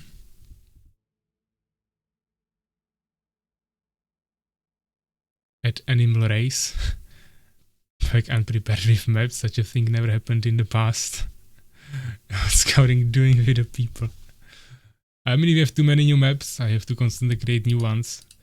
I mean, for the new patches, constantly create them again. Also, we always have a new patch before the next tournament, so it's just a lot of work to do here, but hopefully once we establish only one patch, then we'll have the new data file from SUVAC to cover that and I won't have to make new maps. But yeah, let's try again. Pepsi against SoulsKeeper, Beast against Empire. Is ready, SoulsKeeper is ready, so good luck, have fun, and let's go. We're also underperforming, same as PAVVAC, meanwhile Ferus or Ania playing like a monstrous. You know why they don't play Scouting. Looks like Macrozerk doesn't like Scouting. But to be honest, Scouting is actually helping Armies of Exigo, because there is lots of people coming from there. And we have lots of traffic from the videos I'm making for Scouting, so it's actually good. But yeah, let's take a look here. We are watching from SoulsKeeper's perspective, who spawned in the top left corner of the King Sejong station map with the red empire, and in the bottom right corner we have the yellow player, which is Pepsi, with the beast race. Looks like he's just closing the entrance here. This is sometimes a little bit tricky because you can't build on this map too close to this entrance. And sometimes there can be gaps left on the sides. Also, if you place it so there are no gaps, then there is a big gap in the middle. So it's not too nice about this position. There was some small misplay there. But he managed to save that. Looks like SoulsKeeper is going for a more conserved approach, I would say. He's making one wall from one side and leaving the entrance on a side instead of in the middle between the buildings, which I think is definitely a good decision for this map. He's also building it with 2 barracks, not even getting any farms, which is kinda weird. I think he will finish these barracks and maybe even get into a population problem with peasants before he can get the farm, but I mean, I don't care. That's kinda his decision. He definitely didn't need his farm this early, but even though he won't get any value from it, it's not like a major problem. He should probably still be able to save the food problem before he actually needs to make another peasant there. First Boron also already here, but it's still not fully covering this entrance. So we also see a totem being placed in the back, not like on the side or anything. Which could be good, but also might be a problem if there will be some ranged units harassing the stables from the bottom. We'll see how that ends up. New maps just buff those poor animals. Please coming on the stream from time to time, and I'm doing fine, losing to everyone. I think we are doing actually fine there. Yeah, we have a tower on both sides now, so both players playing really carefully. Even some scouting from SoulsKeeper with peasant, probably checking if there is an expansion of Pepsi somewhere. Or actually, yeah, I think he's going for a front base. That's probably why he likes this map, from what I remember back then, like 2 months ago when we played on this map. In one of the previous patches with SoulsKeeper, he was always making a front base in this location. Either here or I think here or on the other side here on the bigger side. He was always making some front bases, going for quick catapults and then sieging down the enemy. So looks like that will be his strategy even in this matchup. He just makes a really strong defense here. I mean, he could even fully close it since he's going for this strategy, because all the units can pass through the buildings when you are playing Empire, and the only problem are usually catapults, and if he wants to create them in the front, then he doesn't even have to worry about that too much. But for now he's going for this approach. Goblin had finished for Pepsi, also going for Dark Elder. While SoulsKeeper is going for the Town Hall upgrade to Stone Keep, which will of course unlock the Gnome Workshop, which is used for the catapults there. Many Barons getting stuck here a little bit between the buildings, but they are not actually stuck, they can still walk through here. He's just trying to protect the entrance, so SoulsKeeper cannot get in and gather some information, even though for now there is not much, only that he's going for Dark Elder instead of producing more units. There are 4 swordsmen on the map now from SoulsKeeper, and actually sorry, there's a 5th one, and probably only 1 warrior still from Pepsi. I think he made 1 warrior and after that he just went for full infrastructure, probably going for he's going for beastry, so probably quick trolls, or maybe even some ogres or manticores, not sure. But SoulsKeeper is now going for a tower here, which will be really strong. Actually, there are 2 warriors of Pepsi, not 1, but he can't do much against this tower. It's just not enough, you would need like 5 warriors for that, or at least 4. But I think SoulsKeeper is preparing for fully closing this, maybe with a farm. Or even a temple, but I think he'll want to build it in the front. Doesn't really have any way of destroying this tower once it's upgraded, because there is also lots of swordsmen as well. And now we finally see the Gnome Workshop being placed down here. Looks like he placed it down with another peasant, now cancelled it. Now once again placed it with this one. Proxy catapults into towers, I like it. I mean, this doesn't sound like your gameplay, Macrozerk. I feel like you would just already have probably like expansion here and here. Maybe even preparing a fourth one already. Fourth base, I mean. But I guess it's kind of interesting, just a little bit toxic in my opinion. But yeah, of course, Pepsi should definitely scout this. He's just standing at home with all his units while running with the warriors around the map. So this is definitely his mistake in terms of map control. Mekra would have 9 expos already. Huge Souls blunder. Troll will come earlier. I mean, yeah, the trolls could definitely do something about this. The problem is that SoulsKeeper will already have catapults, yeah. But if Pepsi scouted this, he could definitely take down the towers with the troll. The question is if he would be able to protect the troll, because there is a lot of swordsmen as well, so he would have to play really carefully around his totem. But yeah, the totems are, I mean, the towers are pretty close, so definitely troll could deal with this. But now, once there are also catapults, I don't think that will be the answer, and the main thing is that Pepsi doesn't even know about this still. Now there will be 2 workshops, also the blacksmith, 2 towers. Pepsi even has a minion outside of his base, maybe he's going for an expansion or something. We even see some pikemen now. But Pepsi is ahead a little bit in terms of population. He has 8 more. SoulsKeeper is actually a phoenix, scouting the base here, not sure why he's scouting minions. I mean, the information that Pepsi is gathering here is nothing too crazy. He should probably rather scouting the army composition or something like that. But at least he sees that there is a harpy nest. Even though I don't think we saw a harpy anywhere yet. This minion here, probably just for scouting. I don't think he's going for expansion. Still not sure how he missed this, but okay. I guess just 7 buildings randomly appeared here and also a large army. But still Pepsi is ahead, yeah. SoulsKeeper is pumping, I think, too many resources into the infrastructure here. Also temple in the back doesn't really make sense. I would make it at least here. Or maybe even here. But now he doesn't have resources for the catapults and he has 2 workshops, so I don't see much value in that.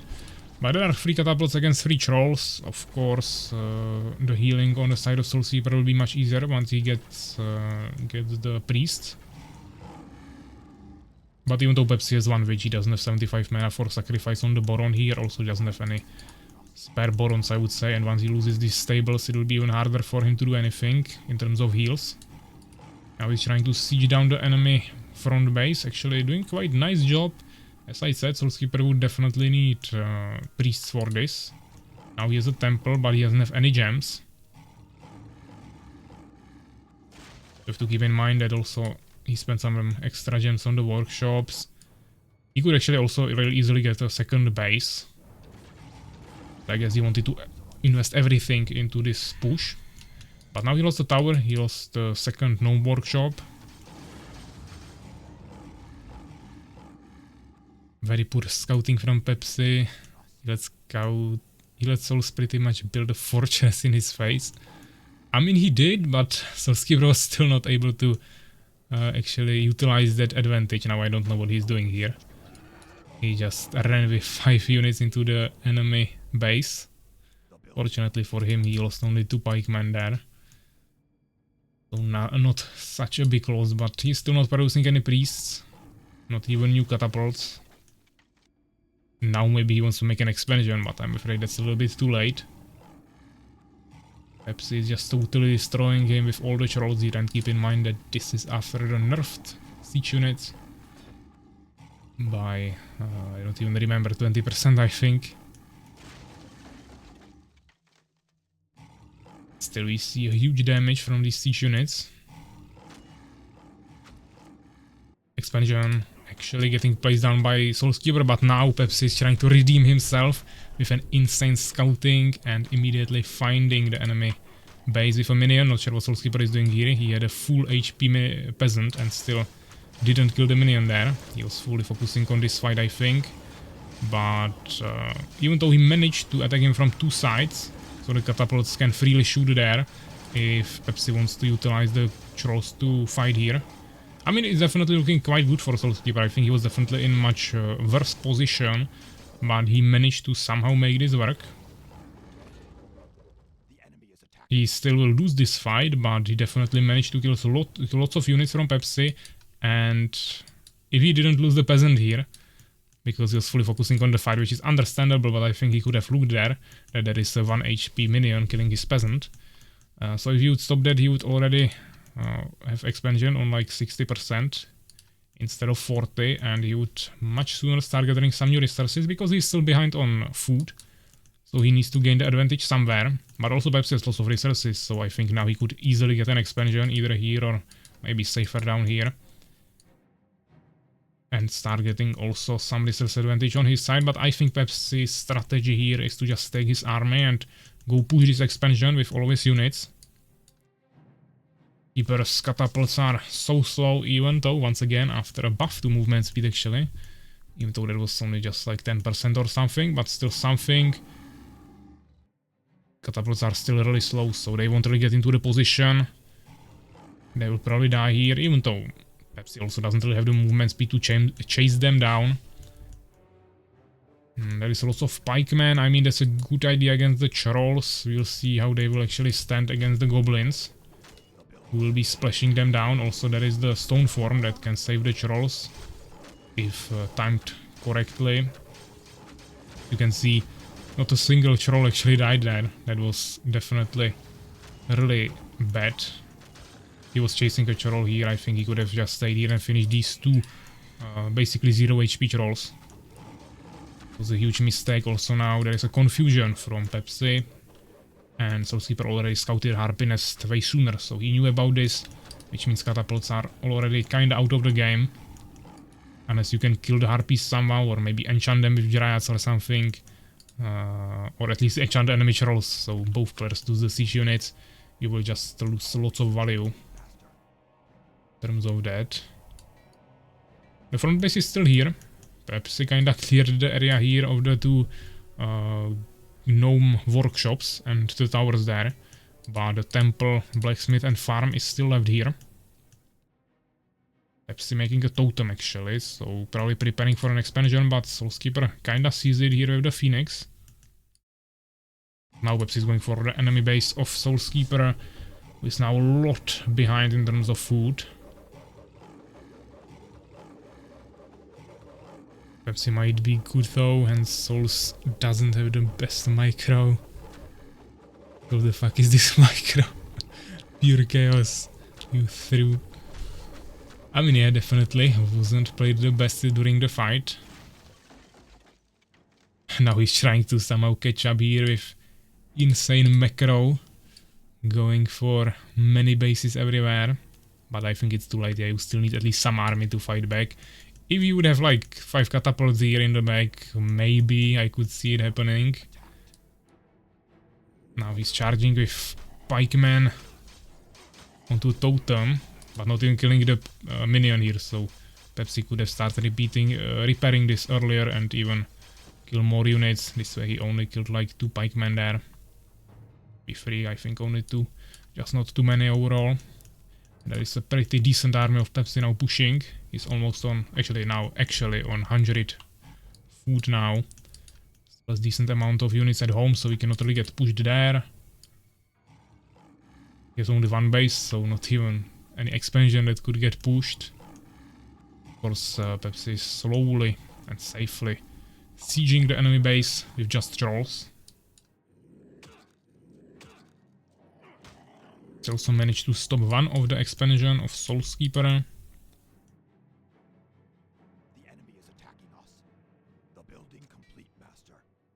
It kinda makes sense to make the pikeman, because Beast is full of big units that take more damage from pike.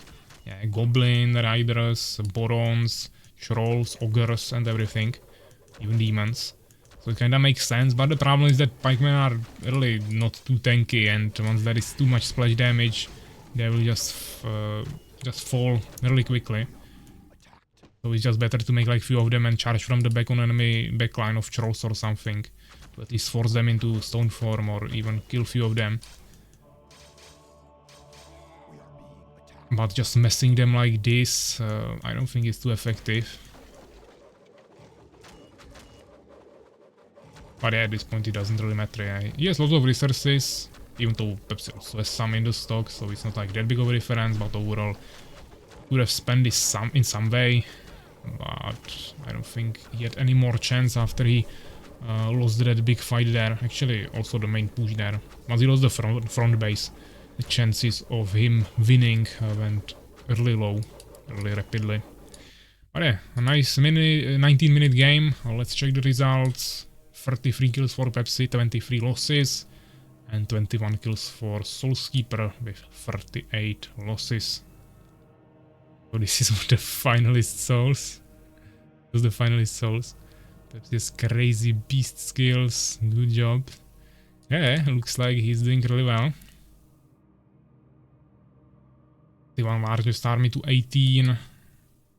Constructed buildings 14 to 25. 2 researches, 3 researches.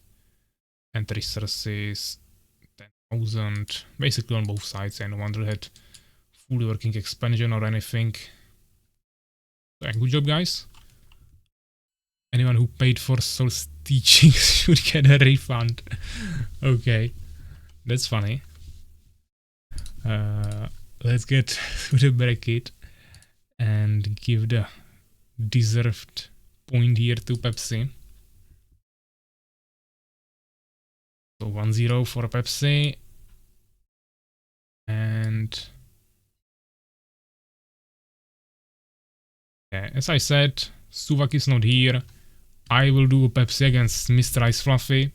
Even though, I mean, I did the same thing for Legit, so since Legit got a loss for not being here, I can't now say that I'm not gonna give the loss to Fluffy, because even though he may be told to SoulsKeeper, who told me maybe in some direct message something, it's not an official apology, so I can't really work with that, so I will just ping him. If he doesn't join within 5 minutes, it's unfortunately a loss. We have to continue with the matches to get somewhere. We have 30 matches ahead of us, so we just go as we go. Pepsi against Mr. Ice Fluffy, which will be... where is the matchup? Hollowed Grounds.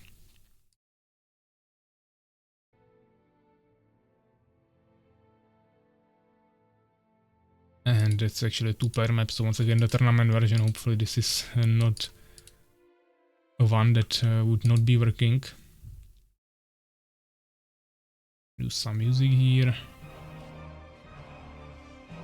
And I'll just quickly ping them.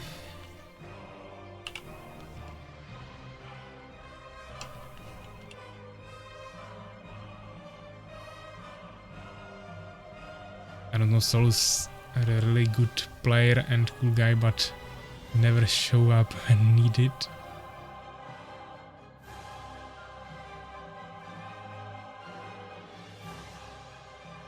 I have it just the same without the part being good at least sometimes. Hello guys, hope the games are going good. I'll have power back in 1 hour. Ooh. Okay, Master Moise, we are definitely waiting for you. I mean, we can play other matches also, it's not a problem, but I'm counting on you, as you said, like 4 PM, so in like an hour, as you are saying. But if you are already watching, definitely welcome here. I don't know how Souls make both his PC and internet connection don't work one day before tournament. Yeah, I haven't seen SoulsKeeper in the chat since the last game, so maybe he is not sure what doing, but probably not here. If he wants, we can play 1-1 after the stream. Yeah, 1 hour. If it's earlier, then I'll be here. Okay. Music looks a little bit too loud. Yeah, so once again, just a 5-minute wait time. 3 minutes remaining. Actually, I will probably take a quick 2-minute break, then we will continue. Yeah, so We are waiting anyways 3 more minutes for Mr. Ice Fluffy if he shows up. If not, we go for another game, but I will take a quick 2-minute break and we continue, guys. So see you in a minute.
Okay guys, so we are back. Let's just take a look into the game. Looks like... okay. Mr. Ice is not in the lobby yet. But even though it's 5 minutes, I'll wait for him because he wrote on Discord 1 minute. So looks like he's coming. This is totally fine if you write that you need 1 more minute, that's okay. Problem is if you are not there actually at all. So this is totally okay. We'll wait for him. Which means I can go and prepare the overlay. Which will be... Pepsi against Mr. Ice Fluffy. Theorix just resubscribed for 3 months, so thank you very much. I really appreciate that. I saw someone even saying in the start of the stream that their subscription already expired, so looks like it may be it for more of you and some of you decided to resubscribe, so definitely. Once again, thank you very much. We'll just quickly prepare the overlay here. We got Pepsi and Mr. Ice Fluffy.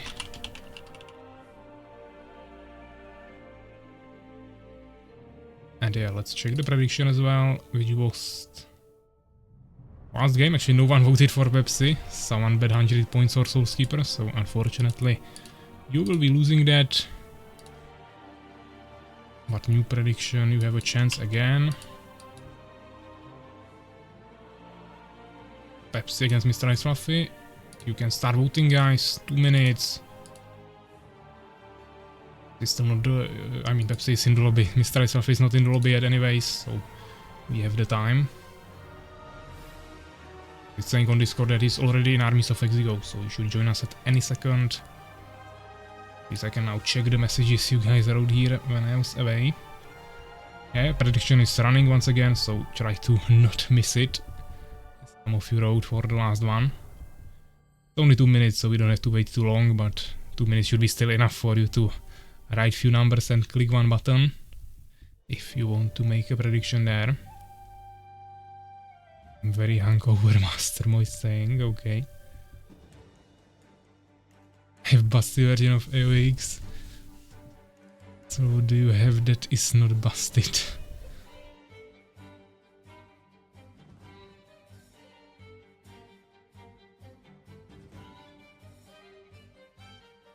think the semi-finals will look like this. Ferus, Cozy, Suvak, Pepsi. I mean Suvak or Pepsi.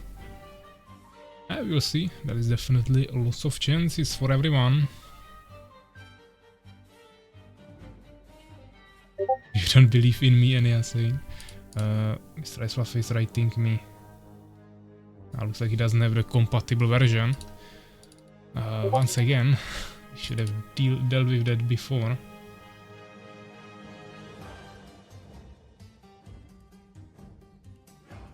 I will send him the data-free file, but I don't want to wait more than extra 5 minutes, so hopefully he can resolve that quickly.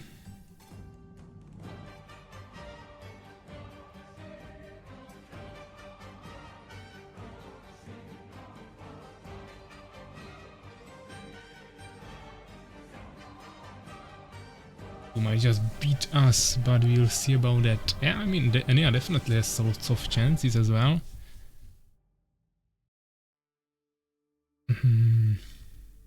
Maybe next game, so he'll prepare. I mean, the problem is that then also Pepsi is leaving later, so I would like to do that game immediately. Ania is in the lobby actually. But I mean, Ania is in a different group, so there definitely won't be a matchup now.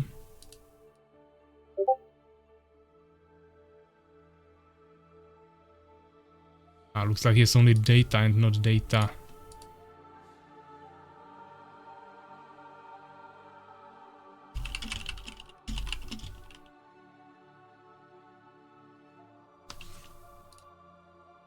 I mean, Mr. Ice Trophy played with us some patch, I think.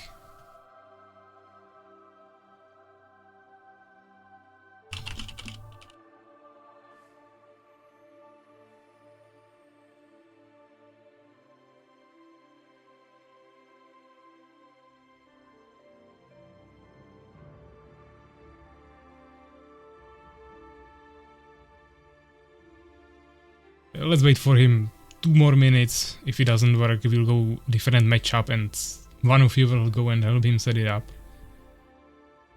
Because I don't want to waste any more time, but of course if he's here I don't want to give him a loss, even though he should be prepared. And I just came here to wish good luck to Pepsi. First fix your internet. Transfer to Age of Empires. My time as a pro Armies of Exigo player ends now. But it has not even started yet, Souls.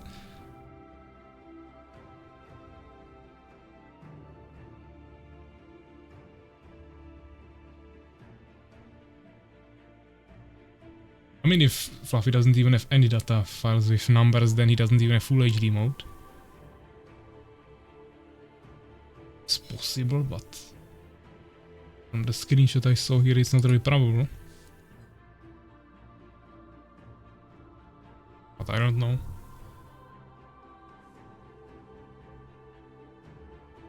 I'll give him 1 more minute.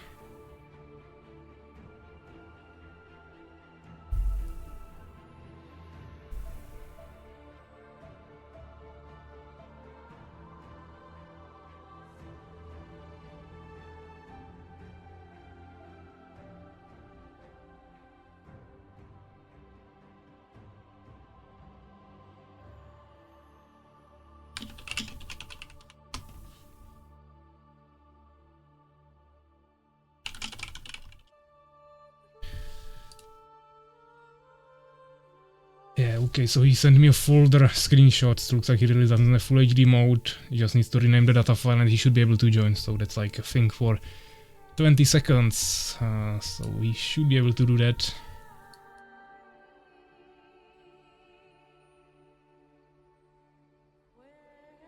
We probably have the EA version for the Western Europe, which is not compatible with our version. No, he doesn't have the patch. If it would be a different version, he probably wouldn't even see the lobby. Like, I'm not sure about that. Why? No reason at all, no reason. I definitely enjoying the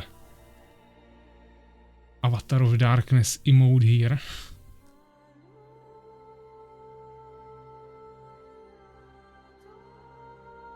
Maybe Swag will drink today a little bit too much.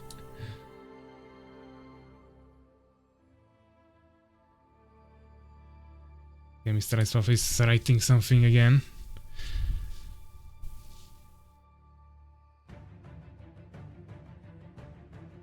I think they already created a prediction, I think, so I will have to cancel it if we don't play this matchup. But it's only 100% for Pepsi anyways. 122 points there.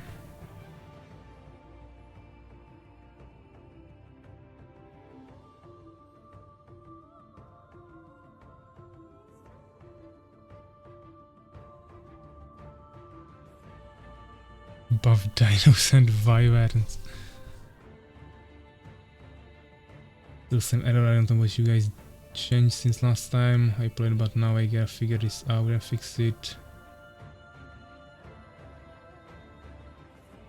I'll have to withdraw from the tournament. Okay, we will do it that way. I mean this way. I need someone to contact Mr. Ice Fluffy guys and help him with the patch. I don't have time for it now. Just try to fix it. If you fix it till the end of the, till the end of the tournament. We have 1 more hour before Pepsi goes away, but I will do 1 more game before we play with him. If you can fix it, we can do the game after that. If not, he should be prepared, so it will be a loss. But someone go help him. I don't care who that is. You have 1 more hour. We will do 1 more game first, then we continue with that one. So let's do SoulsKeeper against Theory then. Both of them should be here. And that way we'll continue. So Inner Sanctum, SoulsKeeper against Ferus.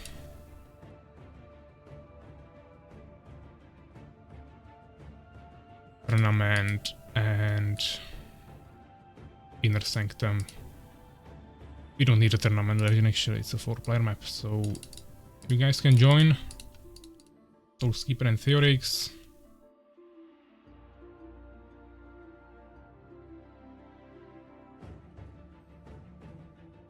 And I will actually change the prediction quickly, so I will have to give you the points back. Hopefully it will work like this. Actually, let me ping the players first, unless you guys joined. Yeah, you are already in the lobby. SoulsKeeper just needs to get the map again. Just download the map pack in the registration channel. This map is from there. And also this is the normal game, normal map for the patch, so there shouldn't be any problem with this. But you have 2 minutes to figure it out, so no pressure. And it should be Keeper against Fury. Quick overlay adjustments.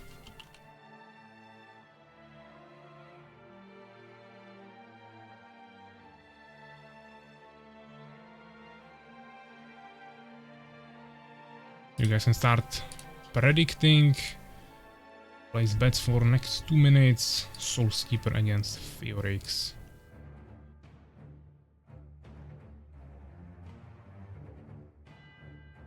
I did that on edited version where I made then price 25 gems.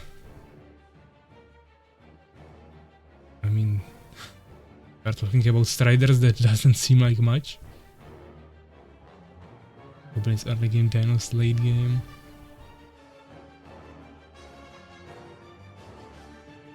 Yeah, so prediction is still going, guys. We have 10% for SoulsKeeper, 90 for Theorix.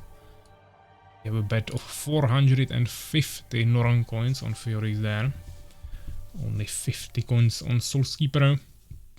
Still over 1 more minute remaining.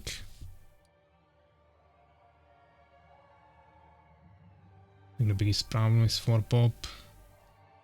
With Ogres or Demons. The last patches with cheap versions were cool. Now nobody uses them already. Damage and HP is fine, range 3. There is definitely many ways of balancing the units. Yeah, finally SoulsKeeper figured out the map. So both players are already here. Let's just wait 1 more minute. SoulsKeeper is going beast because he thinks it's OP now after he saw Pepsi defeat him with that. So looks like SoulsKeeper will now become a new beast main. Maybe, potentially. Now he swapped to random again. I go random, okay. There is also random for now. Prediction ending in few seconds, and we have 36% for SoulsKeeper and 64 for Ferus.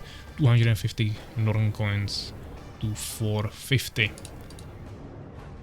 Okay, I think we are ready to go. Let's just double check this in game. Ferus is ready, and SoulsKeeper didn't respawn yet, but he's also ready. Fine. So good luck, have fun. Let's start this. So we have another game from the Armies of Exigo Tournament Season 3. We are playing on Inner Sanctum, matchup between SoulsKeeper and Ferus. I believe both of them with the random race here, so definitely some mystery right from the beginning. They don't know what to prepare for, maybe what to choose, which strategy to choose here, which might be a little bit more difficult for them. But we are already in game. We have SoulsKeeper here in the top left corner, and he got the beast race here. He's playing with the yellow color. And in the top right corner we have Ferus with the pink color and playing as the Empire race. This is definitely a really big map. You have also a really safe natural expansion right in front of your base with really narrow entrance. So if you close it like this, you can really safely expand here really early on. But looks like neither of the players will go for immediate expansion. They are just preparing for it with a nice closure. Just really blocking the entrance here to the expansion with some buildings, leaving only small entrance. Ferus actually a little bit bigger one, but maybe he wants to place another barracks here in the front or something to protect it better later on. But for now we see really standard opener. It's lagging quite a bit, even though we already played with both of these players, and I don't think it was like majorly lagging in either of the games. Together there are some problems, but now it seems like it's stabilized a little bit more, so it might be fine. We see more peasants from Ferus here. Now we finish his barracks and farm, going for immediate swordsman, while SoulsKeeper is actually scouting with a minion. Once again, the decision of the scouting direction is pretty unlucky, because he's going the other direction completely. The opposite corner of Ferus' base, so we will find him pretty late, unless he sends another minion the other direction. So that's really crazy, wasting 2 villagers, even actually staying there for a second AFK. Wasting 2 minions right away for scouting. I don't think that's really worth it. Like, what is he going to find here? It would be good if he found an immediate expansion, but that didn't really happen. So now he's losing lots of resources on this, which I definitely don't think is a good idea. He's 1 population ahead, but he has way less resources, that's for sure. Now Ferus tried to place the second barracks there, but the minion went into that location right at that moment. Finally the second barracks are being placed down, but this minion will probably survive there for a while. We'll see if SoulsKeeper will actually prove that beast race is broken, as he just said, after Pepsi defeated him. Here you have the Dark Altar. Keeper pretty early on, definitely faster than Ferus is going for a Stonekeep upgrade. For now he's just spamming more peasants. He doesn't even have many on wood, only 1 peasant for now, so he might have some wood problems later on.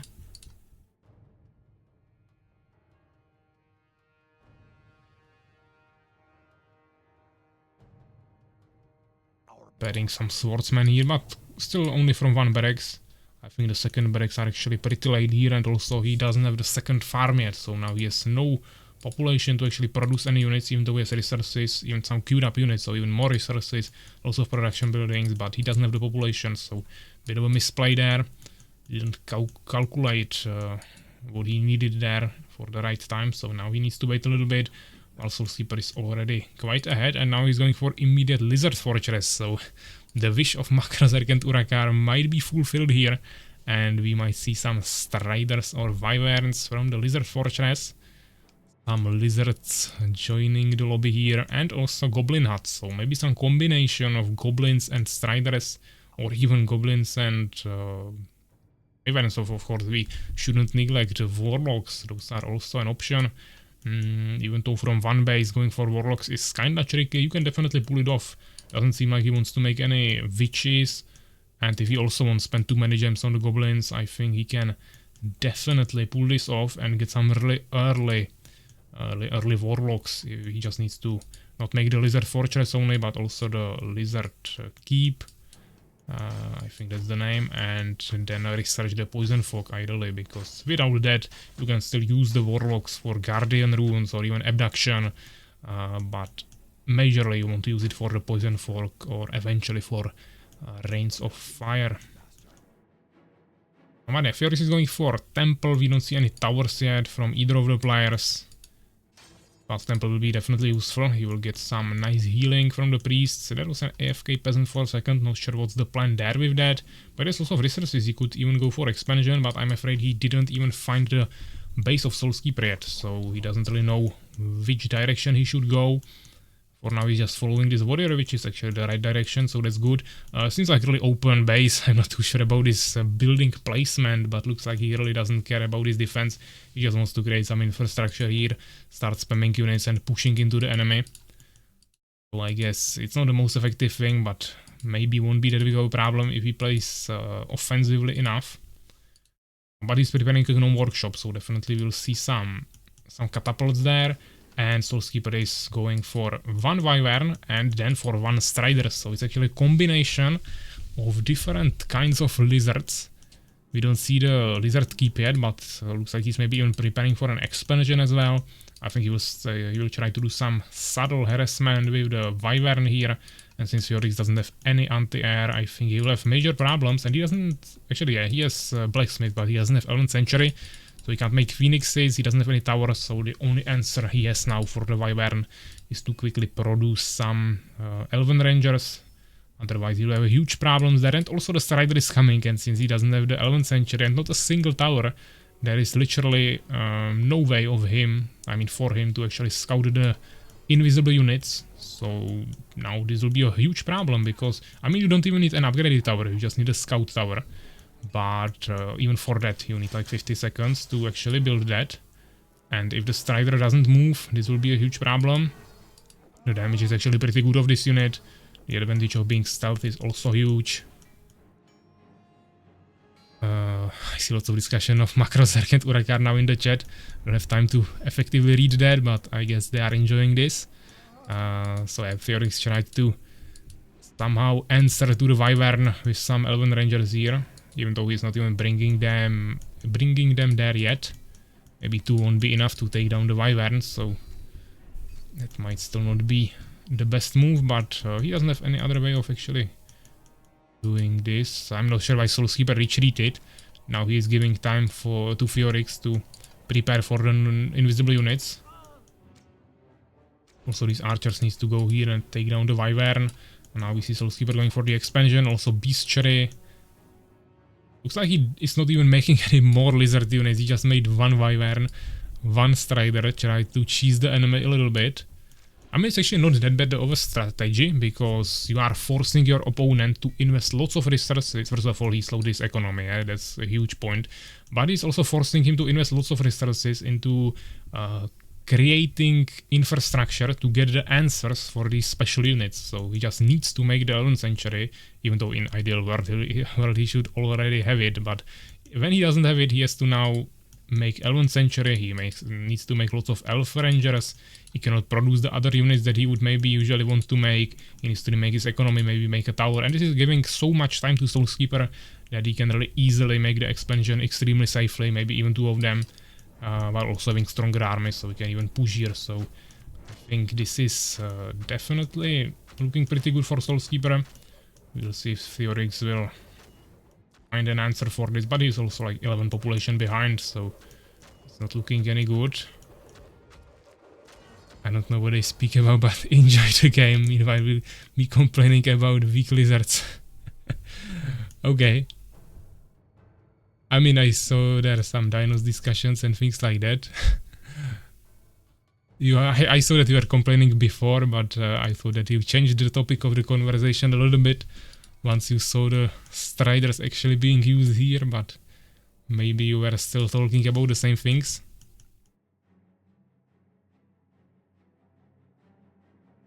I'll make Animal Race on 15 subscribers special. Animal Race. Sounds interesting. But yeah, looks like SoulsKeeper is going for another push. We still don't see a Phoenix from Ferus. He doesn't have any gems at all. He started gathering them now, but he just cannot make it. He doesn't even have tower here in the front, so the Striders could just stand here and destroy all of these buildings, plus any units that will just stay there. Keeper is definitely not fully utilizing the potential of these units. It's not like he would really need to. He has way more resources now. Double income, maybe even more actually, because this is not fully filled with peasants. Ferus needs to start using the gold he has. Also, Chorol is now being produced. We even see Revive Altar, quite interesting position. I would be afraid that some units would get stuck here, but I guess there is hopefully... And maybe this is actually a full wall, I'm not sure. He would maybe need to take out this tree, or he just wants to remake his Wyvern there, or I don't know, but doesn't seem like the best position for a Revive Altar. Easy for Souls now. Don't underestimate his talent for choking. Ferus actually going for expansion. Interesting choice. Finally has the Phoenix there.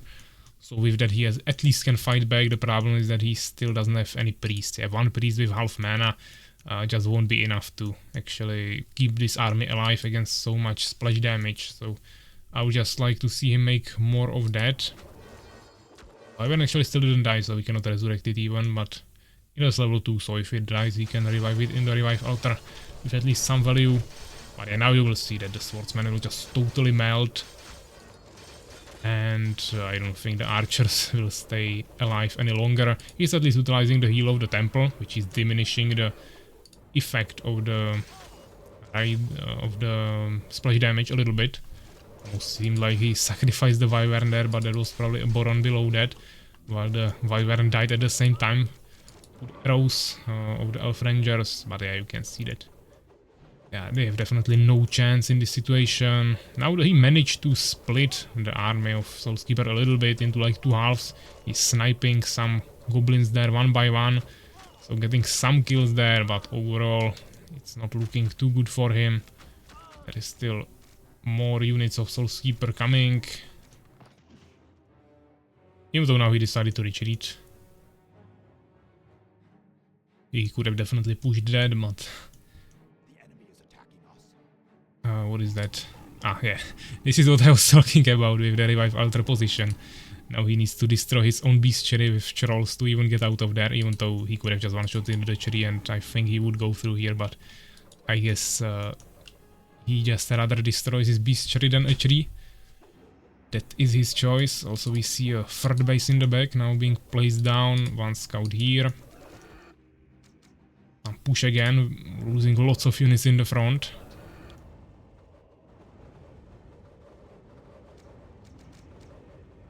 Still keeping one or two units in the front for Ferus to get some free kills, I guess.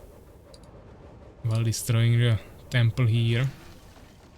He couldn't destroy a plant. So this is eco-friendly. I mean, this tree. Yeah, I guess it's not dead yet, but not sure how much of a live tree that is.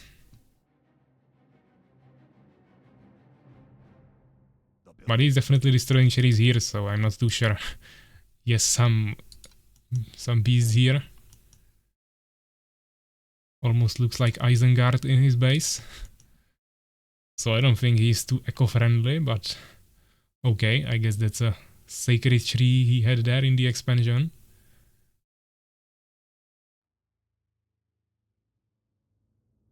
Now finally bringing some trolls into the game, which will be much harder for Ferus, but the trolls are really in the front, so I think Ferus could have just ran there and maybe one-shotted the troll before he could retreat with it. Now there is finally the expansion, but he doesn't have any peasants there, so the value from it is not really there yet, and since SoulsKeeper now has another base already as well, just isn't too good for Ferus anyways. Green deal. Tries sometimes. Okay, Ferus is trying something here with the arc. I'm not sure what that is, but I think he already lost his goblin, gnome workshop.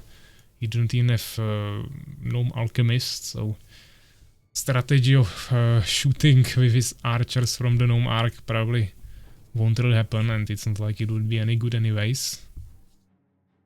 That's probably the weakest mechanic in the game. We should probably fix that as well, but I don't know how we would actually adjust that. But yeah, now finally SoulsKeeper decided to go for a full-in push. He has like twice as big army and multiple times stronger. So if he fails this, then I'm not sure. Actually, there are 3 pikemen, okay. Kinda nice move here, this is how you use them. That's what I was describing in the last game. You just push into the back line with the pikemen on the trolls and you easily kill them. But yeah, looks like SoulsKeeper will lose that anyways, maybe. Archers are nicely sniping them.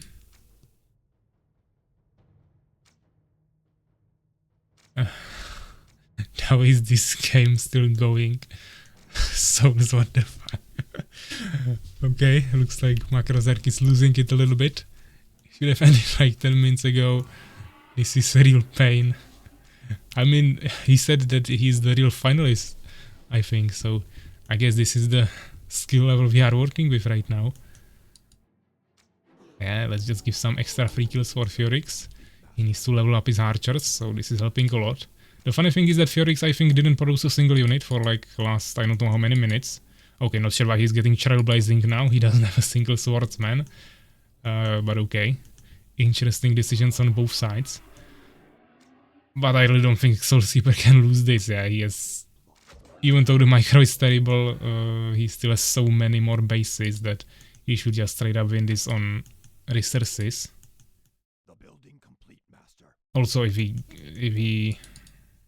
Yeah, he's going for demons, okay. But if he made one warlock and poisoned this, it would be GG's too. Macro gonna go insane. The finalist. This is ultimate play here. Ferris new expansion he can win. I mean, yeah, but it always takes him a really long time to get some value from it. Yeah, he has 1 base here, but only like 6 peasants there. This is also not full. Are we even going for knights? Which might actually not be that bad. But I would, at this point I would probably just make more rangers and priests, because looks like SoulsKeeper doesn't know how to play against that. Or maybe even some catapults. While keeping the pikemen ready in the arc to always drop on the enemy trolls. Macro, this is what happens when you decide to stop playing with us. This is the benchmark now. Don't underestimate Soul's choking power. See ya. Okay.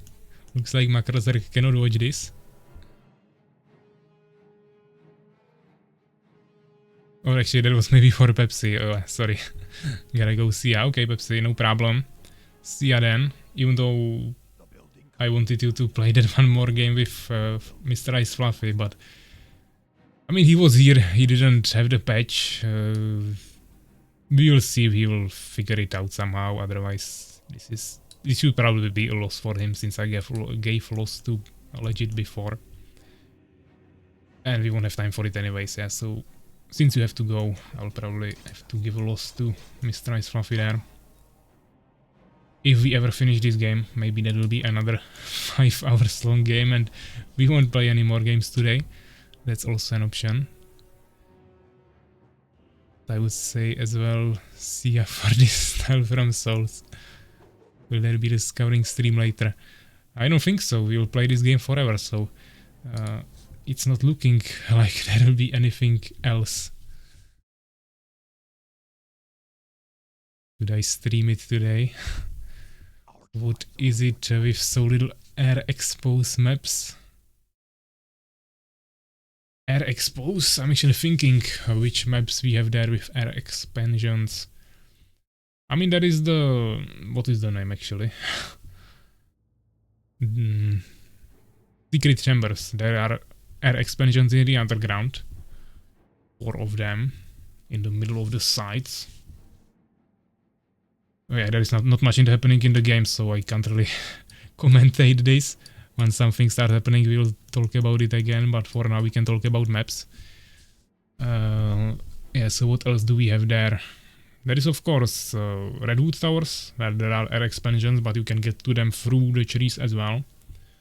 There's another one. We see finally the Knights from Ferus.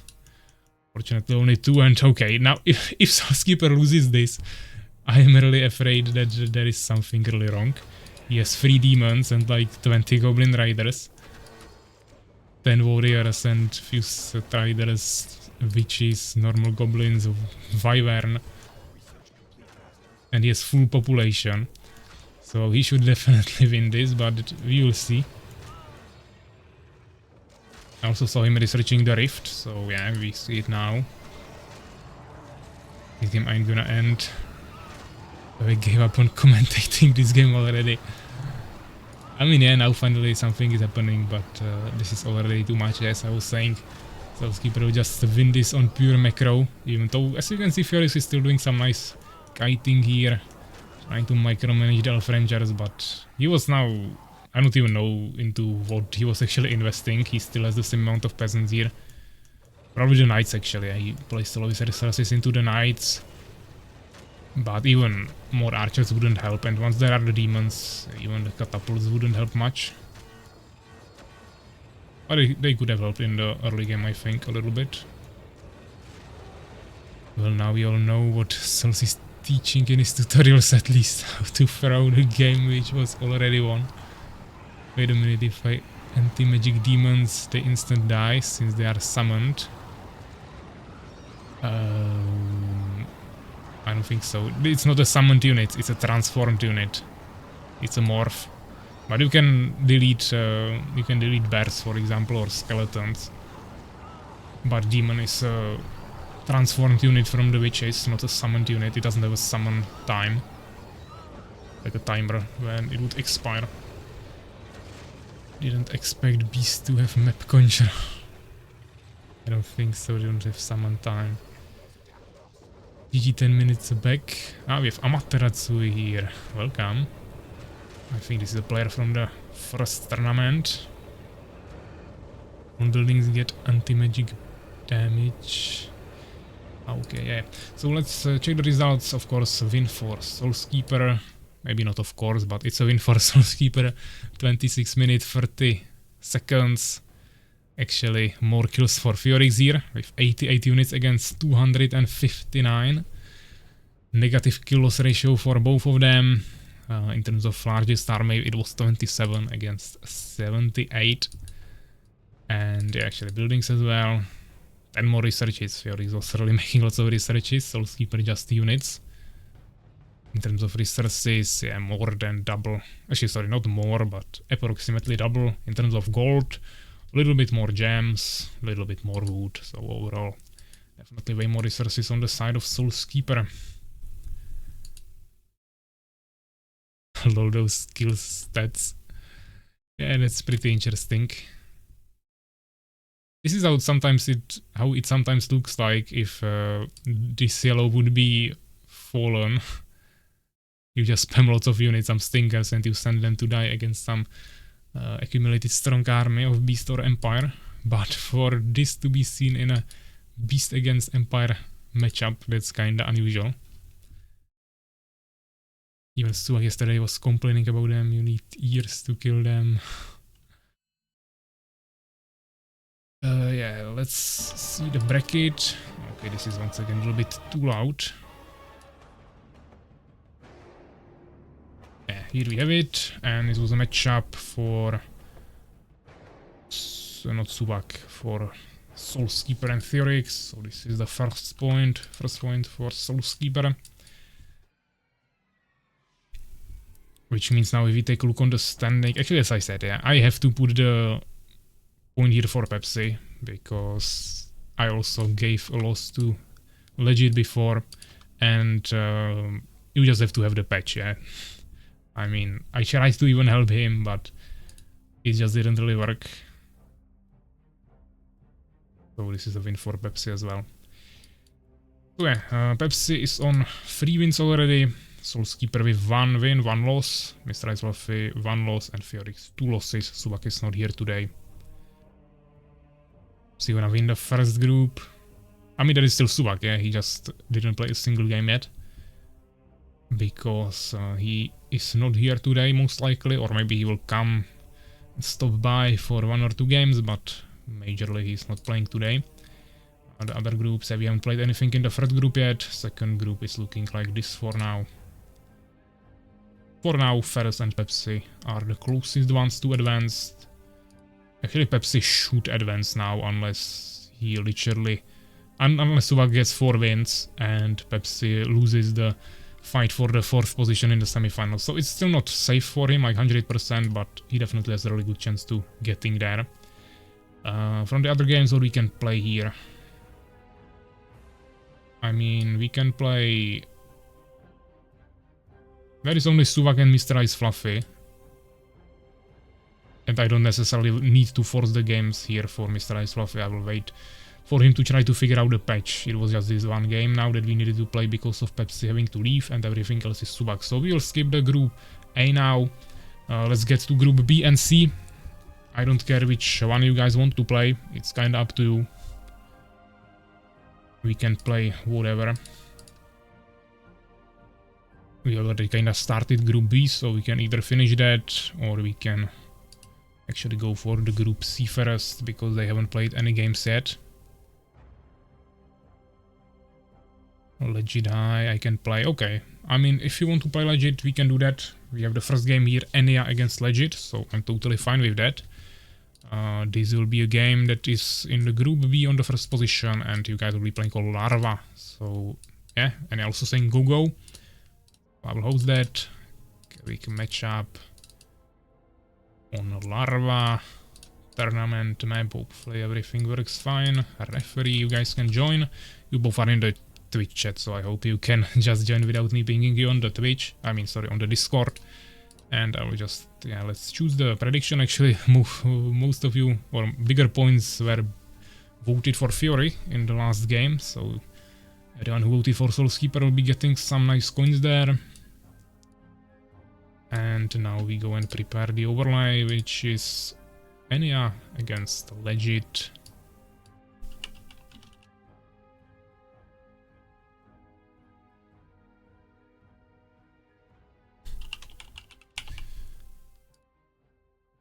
So that should be done. Now as well the prediction.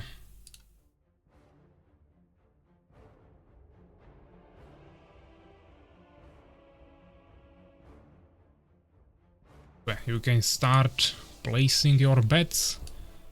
2 minutes as always. On one side we have Ania, and on the other side we have Legit.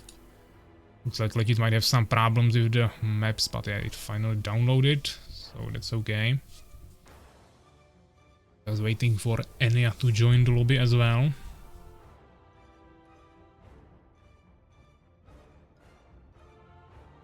Finally, Ania will play. Bet on Legit. 100% Legit gonna crash Ania. You'll see. Still 1 more minute to place bets, guys. We have 610 coins on Ania. So that's a huge prediction. It looks like that was Legit. Legit just placed 610 coins on his opponent. So looks like he's maybe planning to either throw the game a little bit or he is not too confident in his skills here.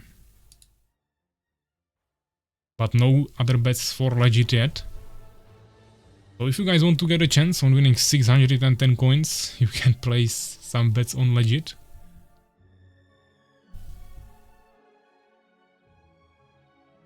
Legit wins. I will try not throw. Okay. Then I'm not sure why you are betting on your opponent, but for now there are still no bets on you, so 20 more seconds remaining. And yeah, already in the lobby as well. We have Fallen on the side of Ania and Legit going with the Empire, so left Empire against Fallen on Larva. Looks like I'm joining my lobby again. Since Souls sometimes uses your nickname, I think me either. Yeah, so actually someone voted with 2%, just 10 coins for Legit in the end, so with 98% on Ania, 2 on Legit. Yeah, so let's double check. Preparation.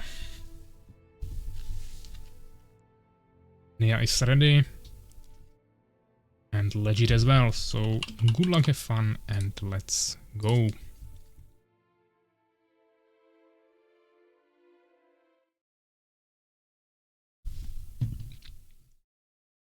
We are playing another game from the Group B of Tournament Season 3. And we are on the Larva map. We have a matchup of Ania with the Fallen Race. Okay, we don't have anything because it crashed again. Okay. I might have to double check all the maps before we continue the next day, but this is getting really a little bit out of control. Because this map is not Winter 1. And you don't get anything, Urakaar. I just need to figure out what's wrong with the map again. I mean, I'll probably have to hire someone to make the maps for me. Legit wins. Against all odds. I mean, that is number 2. Actually, okay, I don't know what I did here with the map, but it's absolutely not set up. I mean, that is the first half of the setup, but that is not the main point of actually swapping the bases, so we will do that really quickly. Now it should be fine. I will send the map once again into the tournament channel, so you guys can download it.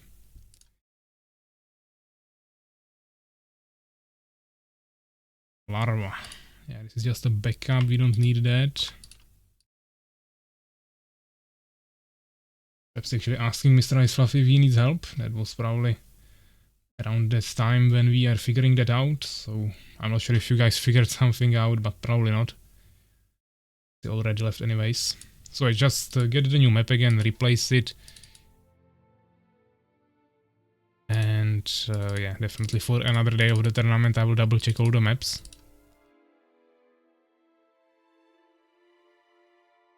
Yeah, tournament version. Ania is here.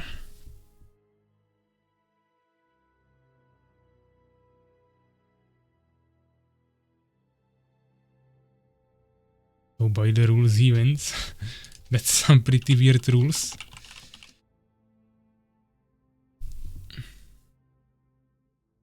So Ania is ready. Not sure if Legit as well. Okay. Good luck, have fun. So a second attempt for a matchup between Ania and Legit on the map Larva.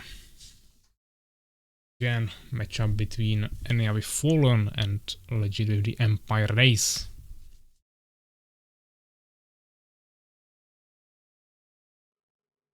Things seems to be working now. We are watching from Ania's perspective, who is playing in the top right corner with the dark blue color as the Fallen Race, going with the Summoner here. I think that will be a small gap. You want to do it around 40%, it was like 46, so I think that will be a gap between the Harvesters, but nothing too major. Legit in the bottom left corner with the dark green color, playing as the Empire Race. Actually, he managed to do it nicely, okay, so there is actually a small gap that you can use for this, so he did it actually even more efficient. And looks like he will go for an immediate expansion probably, which is pretty risky here since we have 2 entrances into the base, but with Fallen you can kinda afford it, because with that race you are not even usually like blocking any entrances, since you can't even place the buildings all the way close to the edge. There is always a small gap that you have to close with like control forms or something, so the second entrance is not that big of a deal. I think he can definitely make this work. Legit is going for a normal front base here in this starting position, making some barracks, closing this entrance, maybe later. Actually, he's immediately making a farm here as well, so really preparing for the expansion, but not doing it yet. And he's like really good, or I have not seen him play yet really. That was about Cozy, or what was that about? I see that it's linking to some message before, but I can't see it now. But yeah, definitely if it's about Cozy, then he's a really good player. I think right now he has... I play with him 3 games, I think. He won 2, I won 1. I won 1, so it's 66% win rate for him, 33 for me. In terms of what he played with PAVVAC, I'm not sure, but from the results I saw from time to time, it was usually about similar win rate. Around like 2/3 of the game won by Cozy and 1/3 by PAVVAC, but maybe it's like 60-40, I'm not sure. But yeah, it's not big enough of a sample to actually judge the skill by that, but he's definitely playing really good. My game was fire. Yes, SoulsKeeper, your game was definitely fire. I think it was maybe even something more, but I'm gonna leave that up to chat to decide how they would call it. Your game was on fire. Well, I'm fucked then. I mean, you won't play with Cozy today because he is not available, same as PAVVAC, but probably tomorrow or some other time, we agree. But as I said, we don't have much data. Even the games he plays with PAVVAC, we usually don't have replays from it, so I have no idea how he will do in the tournament here. But definitely he has some skills prepared there. And I already finished the expansion, making the tower here. The standard, yeah, Legit was running here around with the swordsman, checking some expansions, but didn't even check the main base, so for now just accumulating units here, making second barracks, no expansion still, just some towers, playing really defensively. I mean, since he didn't even see a Stinker Scout, I think he should have went for expansion, but he wants to play it safely. Not to think any gems yet.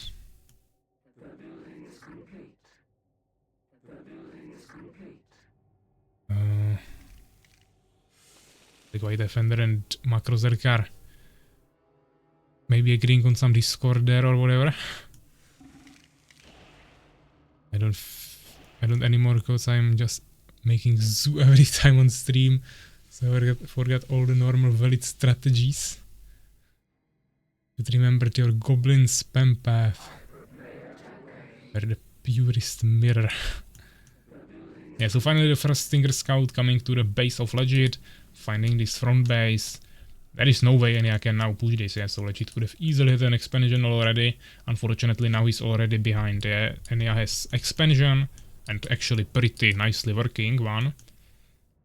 While also having decent infrastructure with a tower, and also already 8 more populations, so, and same resources, so Ania is just already so much ahead that if Legit wants to catch up, he needs to either make some really strong timing push, which I'm not sure if he can do. He doesn't have any gems, so can't even make the temple yet or the gnome workshop, or he needs to get the expansion immediately, for which he doesn't have gold either, so I'm not sure what the plan is here, but Ania has lots of scouts around the map, checking the expansion, checking on this side so he doesn't get pushed from the back. Doesn't even have too many units, all of that population is just in the harvesters. But it's not really necessary to make anything else. Maybe he even already has grasp. Now he's going for improved metabolism for spitters to a faster movement speed, so he can kite the enemy swordsman. They will definitely need to get at least trailblazing to have any chance. For which we need, he needs another 75 gems. Now he's actually going for some elf rangers. And then he's also making soul traps, so preparing for some more advanced units. Another scout just died here. I did not even see the PAVVAC's video tutorial about really fucked up the finals against Pravsha back then. Yeah, I mean, it was the very first tournament. Because at the time I couldn't beat very hard AI or hard AI. Playing like brain deaded. Brain deader. That's some weird word. That was a really long time ago. Time is just vanishing somewhere. Yeah, so in this matchup, not much is happening yet. players playing really defensively, and he's definitely trying to utilize the resource advantage he gained here.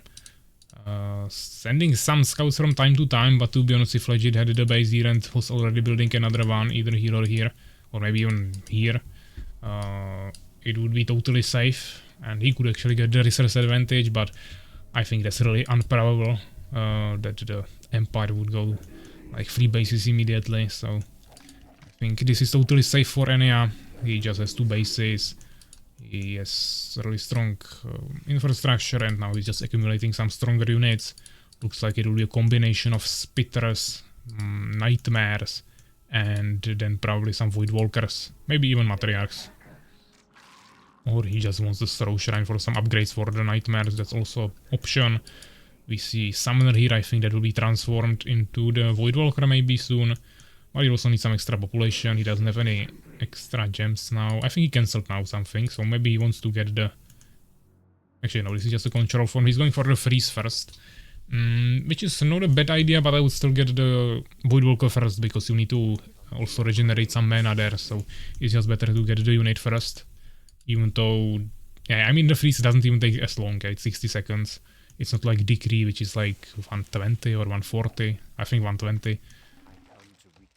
So this is actually a really quick upgrade, you don't need to rush it or anything, and if you don't have too many resources to spare, then I think he could have waited. But yeah, that is the tower, which will be definitely really hard to push. The swordsman can't get to it, the archers are dealing almost no damage to it. It's even pierce damage, which is reduced by 25%. And that is a really strong army, which would probably even defeat Legit on an open field, because he doesn't have any priests or anything. Yeah, he doesn't have any units that would actually cost a major amount of gems. But somehow he doesn't also have any gems in stock, so he probably just started really late, which we saw, and didn't really gather anything since then. Now we see the Matriarchs, as I said. Valkakun also preparing for that. Finally a Void Walker coming, actually 2 of them. Another Summoner in the back. Once he gets the gems, he will just transform him into in the front line to the Void Walker, and maybe even before that he will just place down a Deformer somewhere, or maybe even an Expansion, but probably just Deformer. Okay, actually Expansion and Deformer for Unholy Ground for healing, of course. And then he can either just make the Void Walker here, which is probably a good idea, or he can keep it here for some later towers, or just make it into a control form. Now we even see some Stingers coming. Once you start messing Matriarchs, which are really expensive on gems and don't cost too much gold, similar to Priests, yeah, but the gold is actually still double, but still a low amount, you should start getting lots of extra gold. So you either just start pumping it into expansions if you have enough wood, or you can start making Stingers instead of the other units if you have some Matriarchs and Nightmares. Just some casters to support it. Stingers will work still pretty decently, also with the freeze. I just barely got 3rd place by technically of not playing the first round. Really long time ago. Time is just vanishing. Yet I just lost 10 coins here. I mean, Legit will win no matter what. He will get his 650 coins back and also win your 10 coins, or he will win the matchup, so he just made sure he cannot lose this. He has decent amount of units, it's just that he doesn't have anything to support it, yeah. 1 catapult and 1 priest won't be enough. If he had like 5 catapults and 7 priests, then that would be a different story, but for that he would need much sooner expansion. Now he has 1, but he's not producing any new peasants, and the amount of workers here is definitely nothing too crazy. And now, as we said, Ania is already making a base in the middle. Also now he has the Valkakun, and there is not even a Elven Sanctuary, so potentially some air harassment could be decent. But there are lots of towers around, and also the Elf Rangers which he saw before, so probably doesn't really make sense. Maybe add some Avengers to siege down the enemy towers easier, but to be honest, if he just takes this now and push here, he will win the game, yeah. So it's just about Ania actually deciding when to attack. Doesn't really matter. He should be totally fine whenever he decides to go. But for now looks like he just wants to take more and more bases. Get more of a macro advantage. He's going actually for the Chamber of the Avengers. Getting 3 more hives in the middle for some proxy base in terms of unit production buildings. You see the core scrappies, which is the tier 2 for armor for stingers and spitters. But he also already has the level 2 upgrade for damage, so a really good upgrades here. And he has 1-1 for nightmares and matriarchs, yeah. So looking pretty good. Now placing some towers in the middle. There's some scouts here. It finally making the peasants here. Repairing another priest, but he doesn't have the wood for another catapult yet. I guess maybe only... yeah, still only 3 peasants on wood. And yeah, casted few shields there, so kinda wasted the mana on the nightmares, but not all of them. 2 out of 3, I think. This one was not set on auto cast yet. He managed to kill one pikeman there. Like 44 population ahead. Peter's coming. Some dimension gates even in the back, and even though I think he already has the Chamber of the Avenger, he was still making some more nightmares. And now he has 0 resources, so I don't think you'll see any Avengers anytime soon. As I said, he could easily push it with this, but maybe he will want to wait for them, especially when he will start getting shot by the enemy catapults.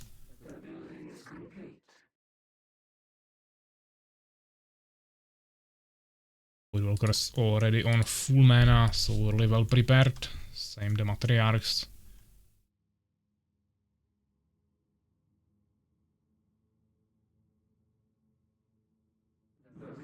The armor upgrade, level 2 for the swordsman and pikeman of Legit. So actually both players have decent amount of upgrades.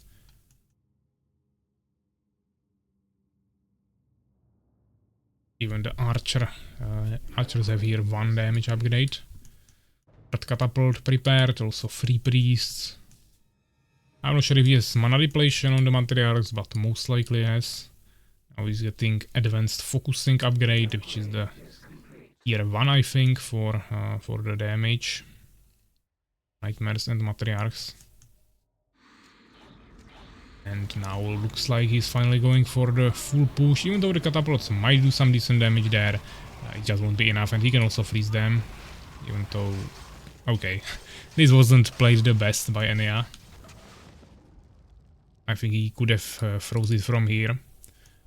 The catapults and then walk through these units, but this was definitely decent value for Legit. And actually, now he's still 50 population behind, which is a lot, but he still has decent army that he can work with, and he has extreme amount of gold. So if you actually start gathering gems here in this expansion, which is a huge mistake not to do, and he gets a little bit more wood and actually makes more expansions, and spends this gold also on swordsman to have some more front line, I think he can still somehow have a chance. Of course, he probably won't win this because Ania won't throw it, but this was definitely a nice move. Or not nice move, but it was a move from Ania that didn't go as planned, and it gave Legit at least a small chance for something. Ania cocky. I mean, SoulsKeeper, I'm not sure if you should be complaining about this gameplay of Ania, but okay. And I'm going for 2 more bases, so there will be 6 in total against 2 of Legit, who is not even attempting any more expansions for now. Finally, going for the gems here. So cleared some trees here for some extra space, even though he didn't destroy these trees. Which would be really effective for shooting this place, but we saw the gaze here before. Now there's also already the astral node. Of course, no Oculus, he's probably not going for beholders, but we could see some stalkers, so I think that could also help a lot. Yeah, just blind the catapults and not even worry about them. Because you were showing us some pro gameplay The finalist there. Good job. Yeah, so still 50 population behind. And yeah, on 0 wood, definitely should focus on that more, even though there is actually 5 harvesters gathering here, which doesn't seem like that few. But still struggling a little bit. But yeah, Ania has just full map control, yeah. Lots of scouts everywhere. Has the bases. Legit still has lots of resources, not really spending them. Actually, he doesn't have population now, okay. Trying to catch up with that. On that with the farms. Now sending some peasants here, but those will probably get really quickly scouted by this stinger. Thanks. More stingers. Basically every single expansion is now covered by a stinger, except these two that are getting scouted by one stinger. 2 of them, like this. Legit can of course kill this stinger with all his peasants, but it won't do much. The army of Ania will come there soon anyways. If that happens, and 1v1. We'll just have to run away. I think he wants to build an expansion here, but that won't really work since there is already the expansion of his enemy. Forts here are now even upgraded.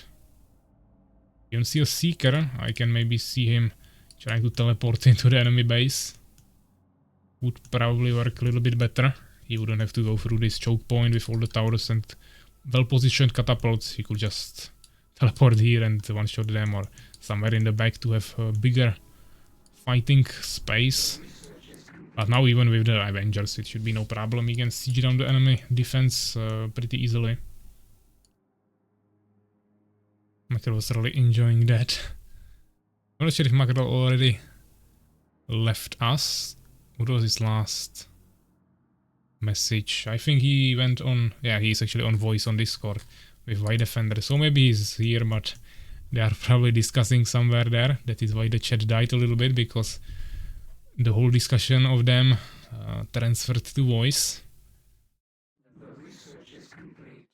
Macro died from what he saw there, yeah.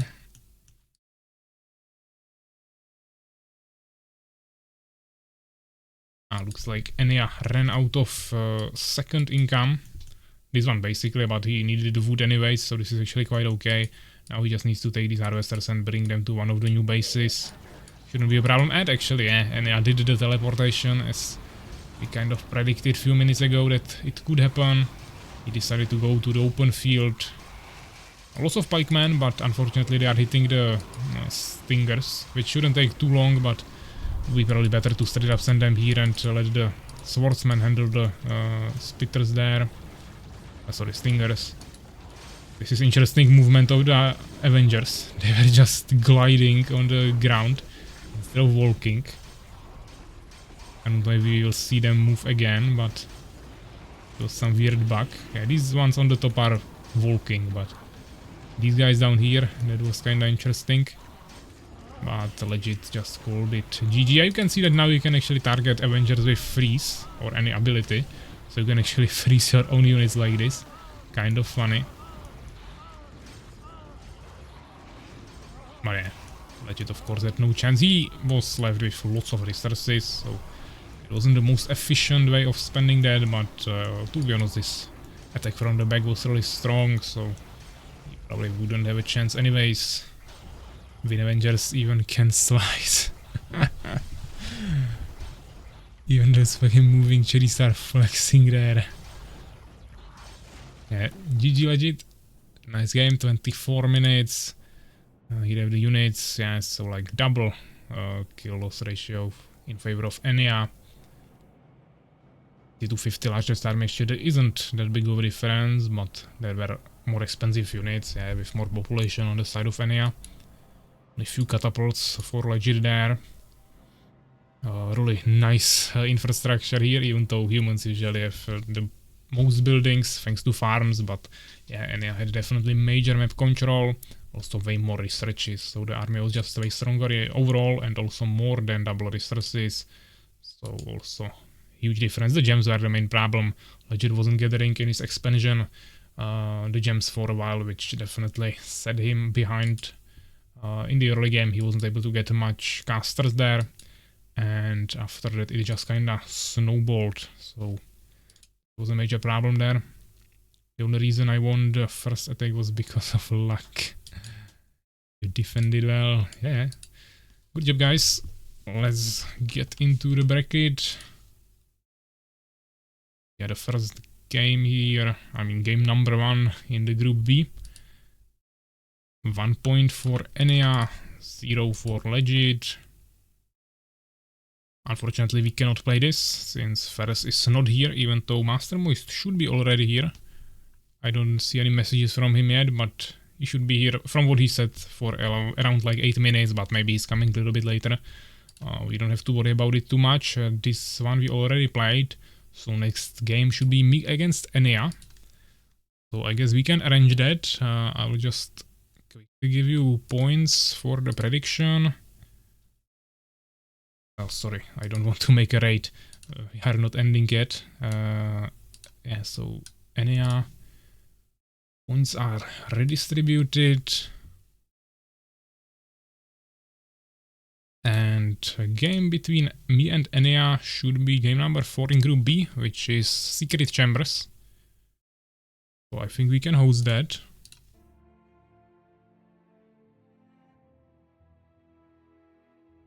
Secret Chambers means you are probably able to join now. And I'll just quickly prepare the overlay and everything.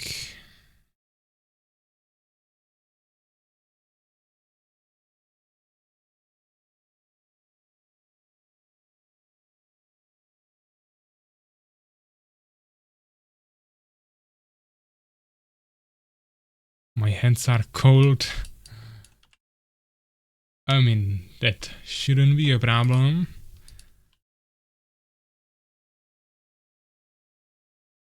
Yeah, so Ania or me, you can start voting now.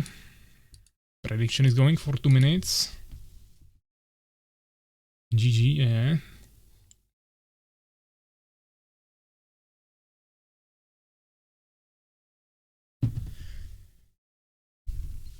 And let's get this done. So Ania is already in the lobby with Empire.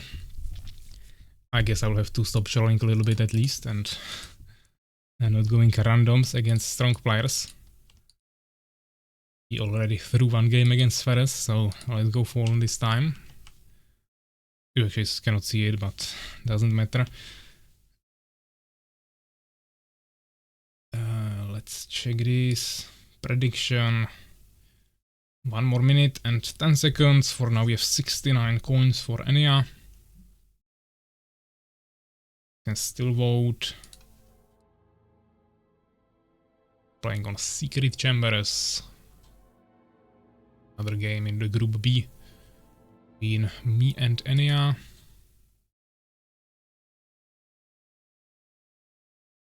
Actually is risen now to 119 coins, and now someone placing a bet of 1,500 coins on me. So we finally have some huge bets now. Not sure what that was. But if you guys want to get that, you definitely need to bet a little bit more on Ania. And we see 1,100 on Ania now. So first time today we see bets with over 1,000 coins. So I'm raising it to 2,100 for Ania and 2,500 for me. Okay, this is getting pretty interesting. 2 seconds, 10 seconds left. Maybe someone will even bring it higher. Looks like Ania voted for me as well. It's always funny that people are always betting on the other player when they are in the match. Legit placing 1,500 on me. Let's go. Okay. You guys might be a little bit too overhyped. You wanna lose coins. Power is back and all is right in the world. Okay, so what is the end result? We have 2,500 on me, 54%, and 46% with 2,100 on Ania. So basically 50-50. So however this goes, some of you will definitely lose and win lots of coins. So let's do this. Let's double check if Ania is ready. Money is meant to be spent. Ania needs to win. If you lose this PAVVAC, you are gonna stream extra hours to get me those coins back. I want my coins back early final. Okay guys, we are creating some artificial pressure here. Ania is ready. Okay. Before we start, there is a message from SoulsKeeper. Ania, if you lose, I will kill you. And Twitch actually blocked that because it's a form of aggression in the chat. So you might be a little bit more careful with what you write, otherwise you'll get banned here. So I will block that.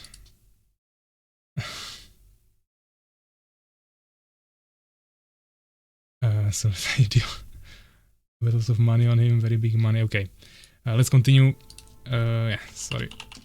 Good luck, have fun. Let's go. I bet lots of money on him. Very big money in this game. So yeah, we have a game of the 1v1 tournament season 3 secret chambers matchup between me as the fallen race and Ania with the Empire. Let's see, we definitely practice this a little bit, actually against each other. Actually on this map, I believe we played like a few days ago, the exact same matchup. And I won that in like 5 minutes. So I'm afraid Ania kinda learned from that and will have some answers for it. I wasn't the exactly best opener, we have a gap here, but I want to make the base in the front a little bit. Could be anywhere, the map is kinda big, lots of expansion options.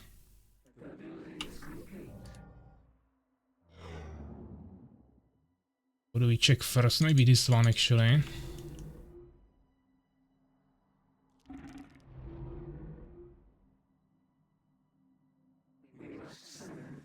Another harvester, second hive. I mean, I could see him going some Valkyries, but probably just swordsman spam. I don't think he'll want to risk anything like that.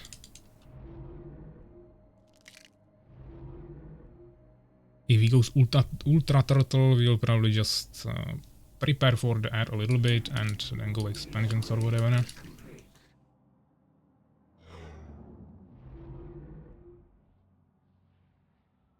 Position probably on this side actually.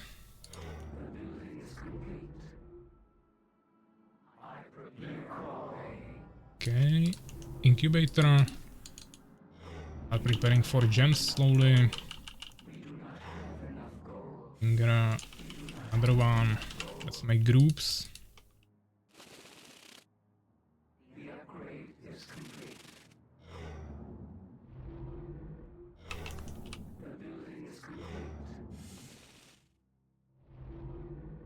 And maybe we can slowly go for some wood as well.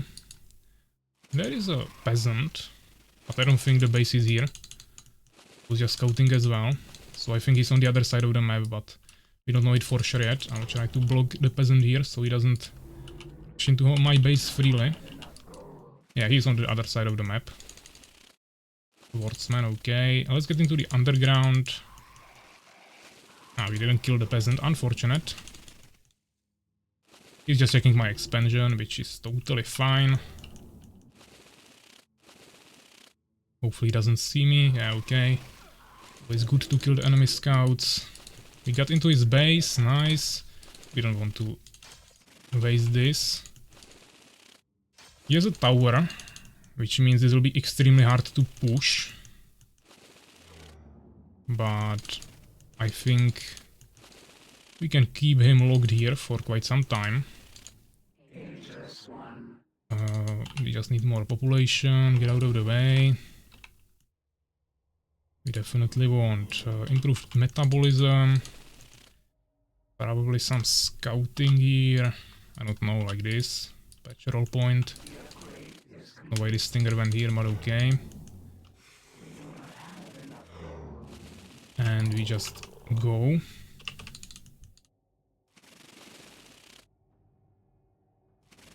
Okay, this should be like this.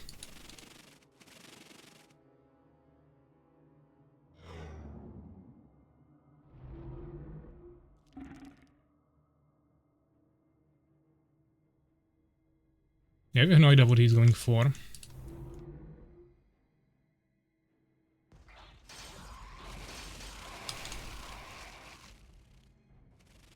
For now he has 4 swordsmen, but he could be going the air pretty easily.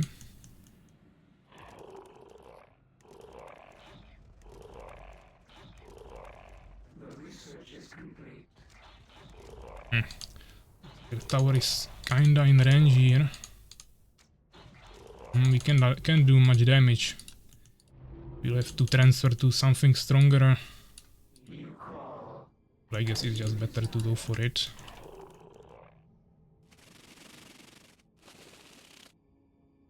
Try to get some vision here, maybe. I don't think we need Deformer. Maybe this for some scouts.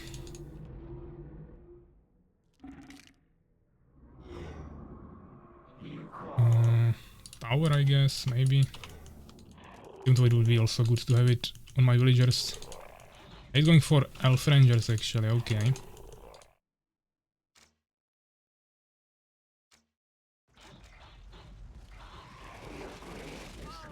Nice, we got a kill there.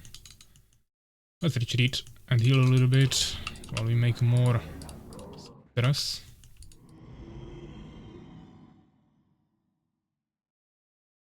Out is still here, so we go to an expansion. We should see that. Okay, he's going with a Phoenix, which means he has a Elven Sanctuary.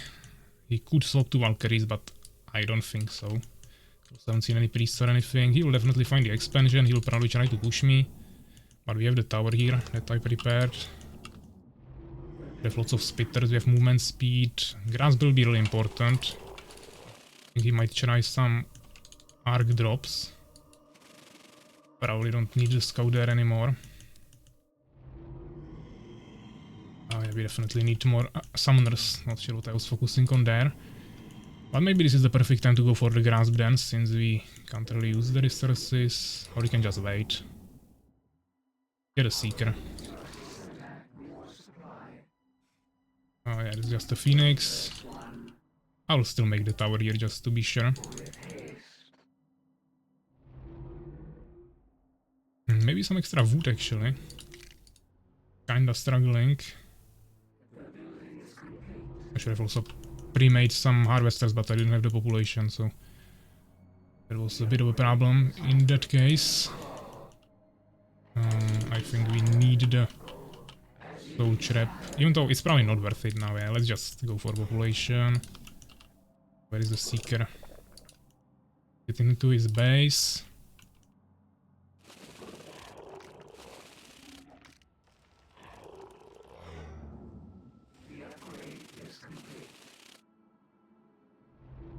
Okay.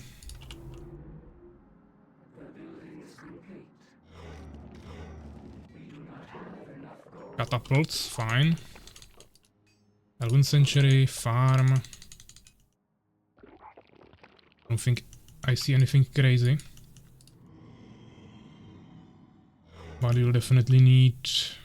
I mean, maybe guards could be good for killing the catapults and everything. It would be nice to add some nightmares and things. Or you can probably fight like this for now. Okay, here's an expansion.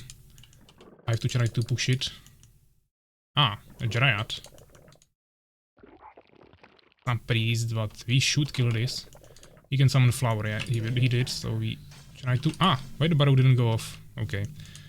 Unit just kinda stopped working for a second, never mind. I actually need the buildings. I mean, hopefully I can kill him on open field. Yes, already some catapults there. Kill the priest. Want to kill the catapult there. Yeah, we did, nice.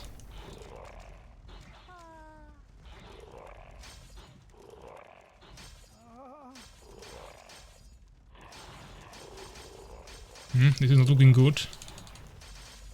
And surrounded me.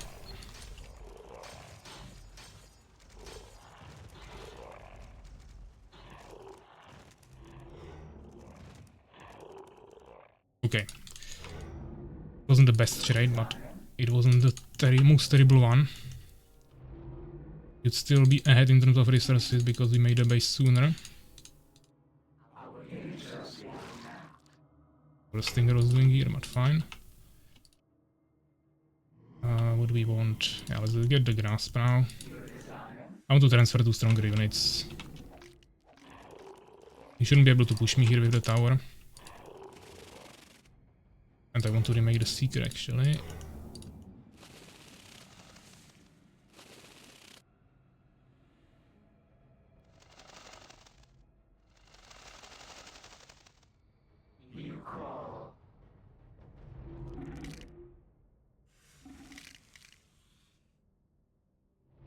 Okay. Ah, we have a little bit too many harvesters.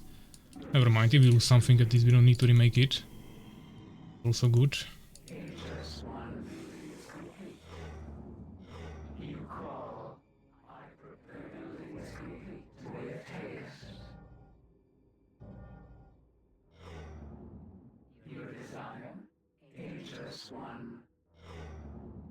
Okay.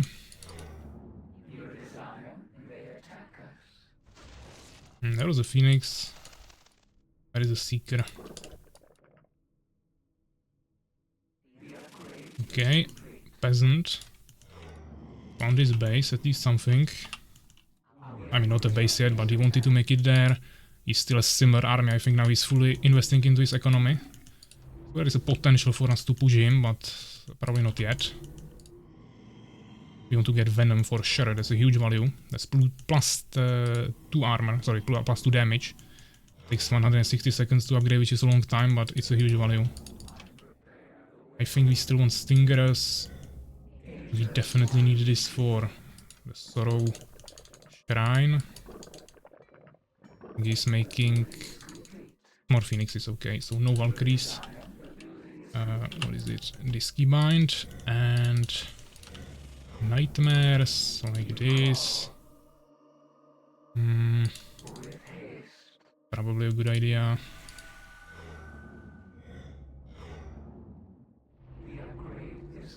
Be nice to get a mana efficiency. Just increases the recovery rate, even though I want to get it in the back. Also, it's nice to get decay soon, but it's like so expensive.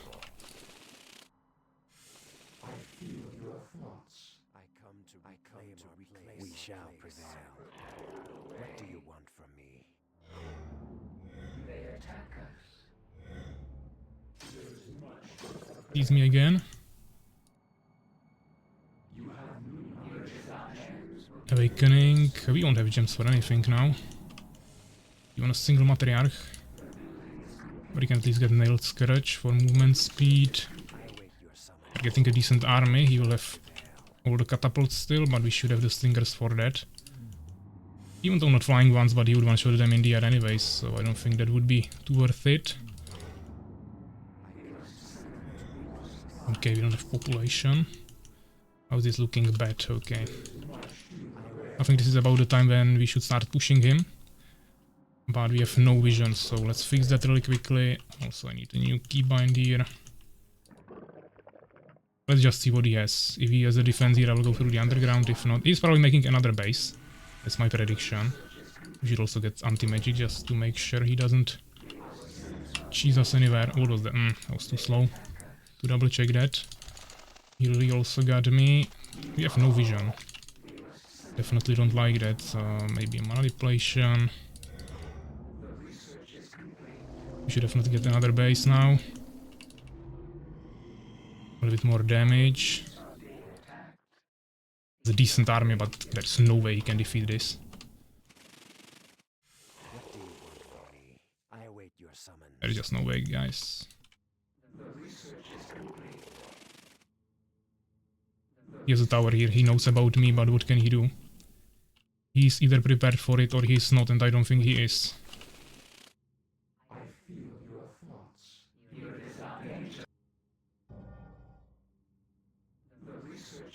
I mean, he will have the catapults there, that's for sure.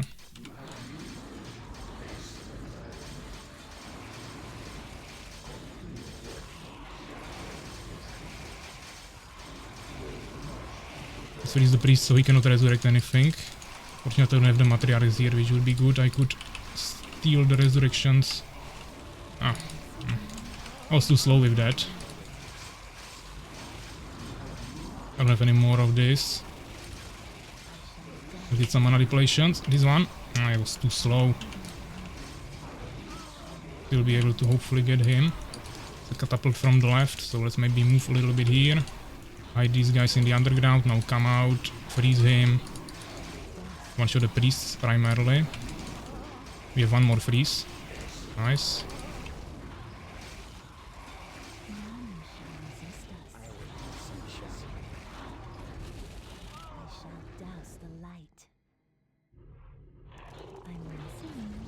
Okay.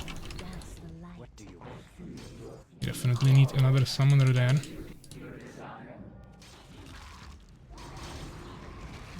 There's a tower, but we can't tank that. I think the expansion might have even stronger defense. Let's not lose these guys unnecessarily. Pull his pikemen through my army a little bit. They're already in his base. He has a tower there. Let's retreat. Necromancy. What is that? Does he have any priests? I don't see any.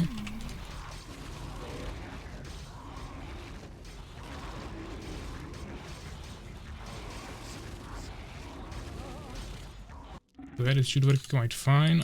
Oh, we don't have any resources, okay.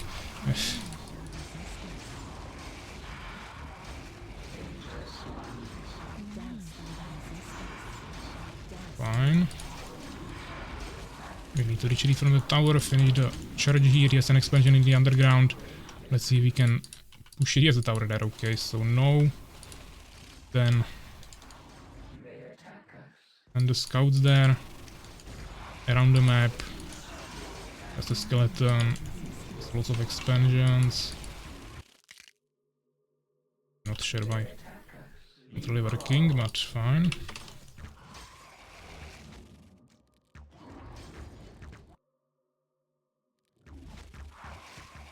Yeah.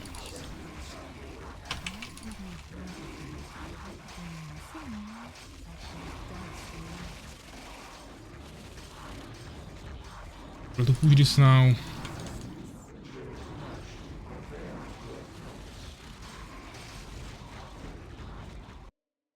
Nothing here, okay.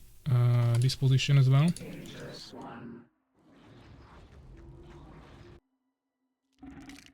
A little bit of an overkill anyways.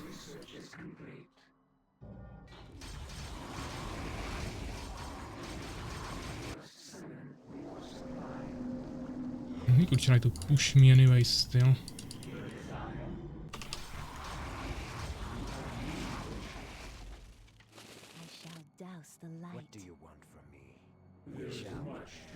We are kinda running out of groups to use. I don't know what is stronger, maybe. Oh, okay, here is building some towers, so good decision to kill that before it upgrades. But he's investing lots of resources into that, yeah, so I don't think he can push me anymore. It's just him trying to make some last attack, or not attack, last defense for me to lose some units. But he shouldn't have any more resources to actually push back effectively. Get some awakenings here. Something's happening on the surface, we don't need to fight that. We can also get Deformer there. Potentially some more summoners. I think this should be fine.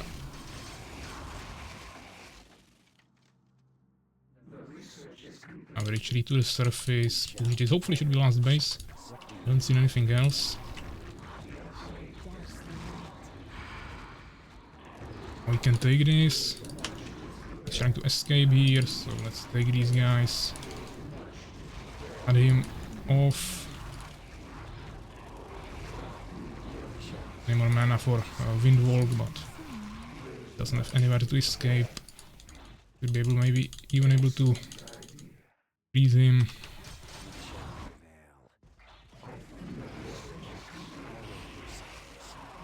Douse the light. But this wasn't the last building, so he has something, and maybe he's actually on the he is on the islands. Something like that could be happening. So let's make some guards. Don't have any gems, kinda interesting.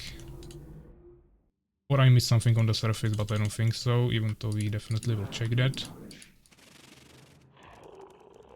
I'm listening. But yeah, he's most likely hidden there. But maybe let's not even do guards, let's just teleport there, that will be faster. We can get the gems for it, nice. We get some extra harvesters here. Will be useful for this base. I can actually see him here. He's trying to drop there, but that's not the only base. He's trying to make more of them just. There is a flower, but not an army or anything, I mean base. There's another way of doing that. We can just get a division there pretty easily. On the plan.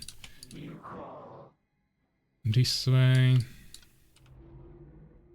I will also get this just to make sure we are safe.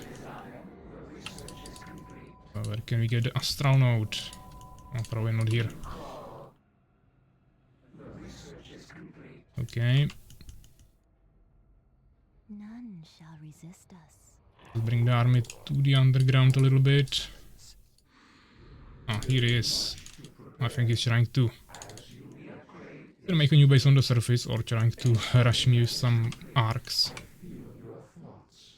Neither of that should really work. I mean, we can get more of that.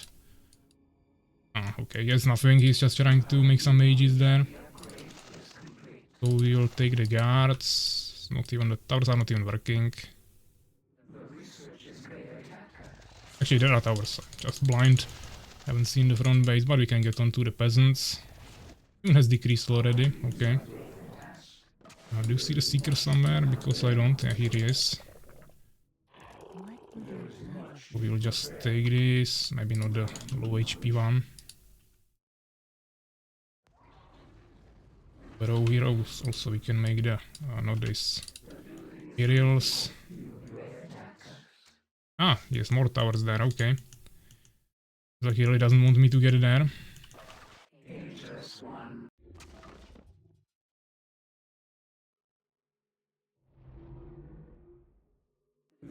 I could actually also just harass him with, where is it? Call of Death.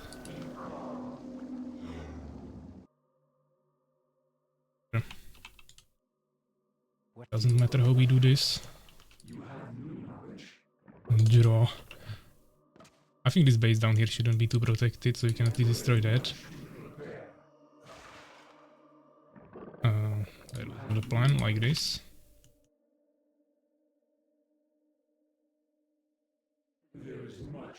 We just send few units there, not everything.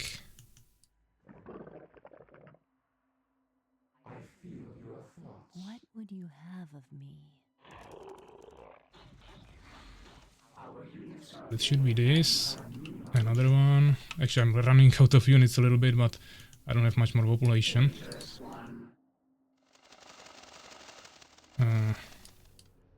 Actually, that was the arc somewhere. Maybe he took the one in the middle, actually. Give me one guard. And left my scout here. This is also not protected.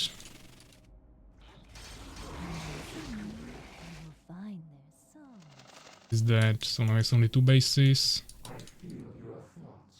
For this I can use the arcs. Aerials. We'll also make some towers here so we cannot leave, but it doesn't seem like he wants to leave, he just wants to stay turtle there. Which is fine with me.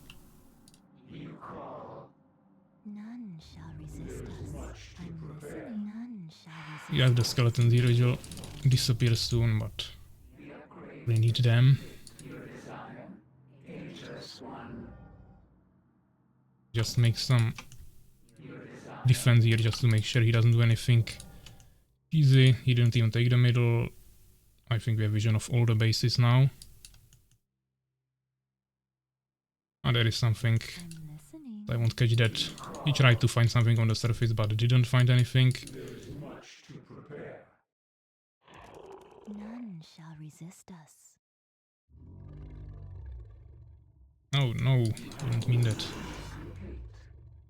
What would you have of me? What this aerial is doing. I'm listening. There is much to prepare. What would you have of me? Definitely pretty time consuming to finish him.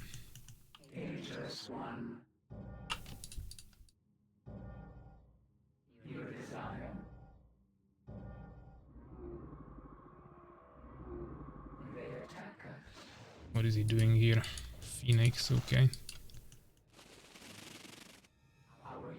Simulate our army a little bit better.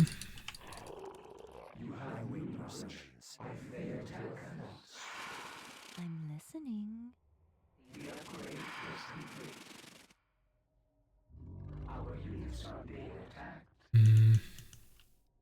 Okay.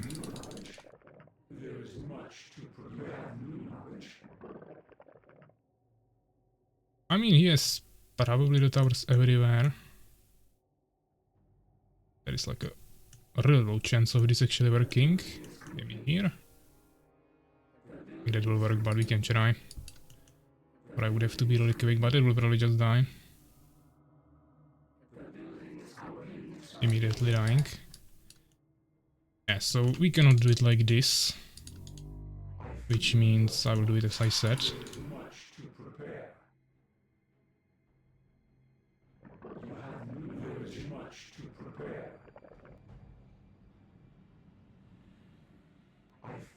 Oh, maybe let's just walk there. It may be easier. Actually, I need a vision.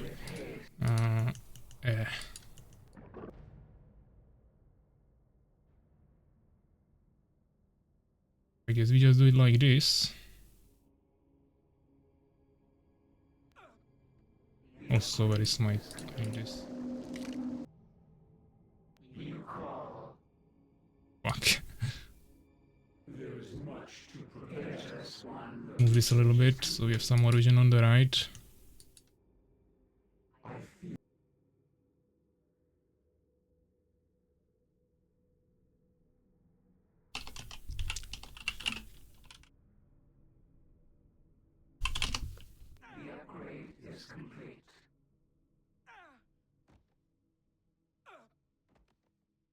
Yeah, definitely better to just walk there, we have way more mana for this.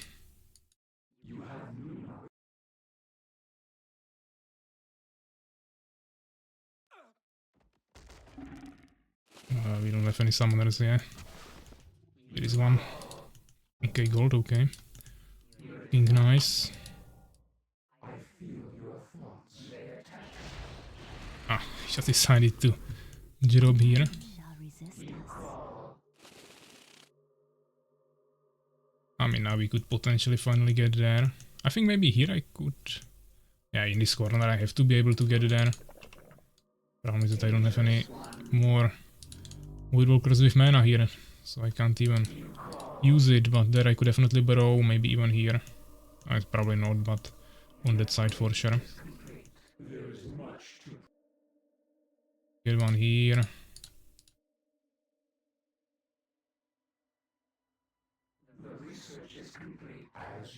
Sit all of them on the main building, you will just repair that. Good at like 50 aerials and fly there, but that's not nice anyways. How much mana we need? 175. This will charge forever, even though this is also usable through the surfaces. All the ultimates are. Or maybe Rain of Fire isn't, I'm not sure actually. But I think it is.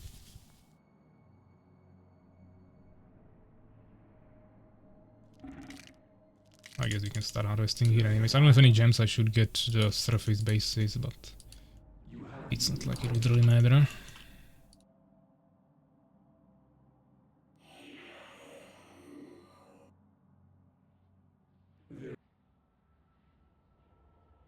He's getting Gnome Workshop. He wants to upgrade all the towers. Definitely not gonna support that.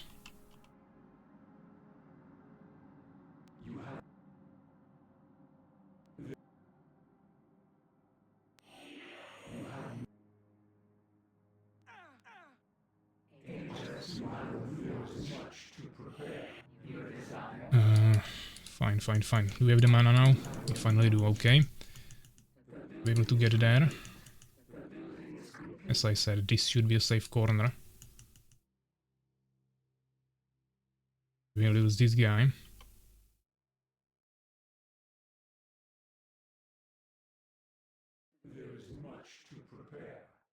Fine.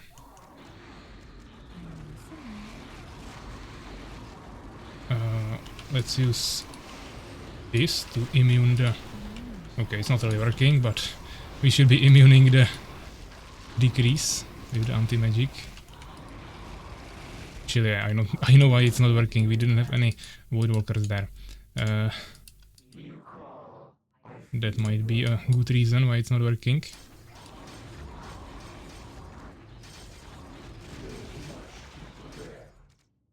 We shall prevail.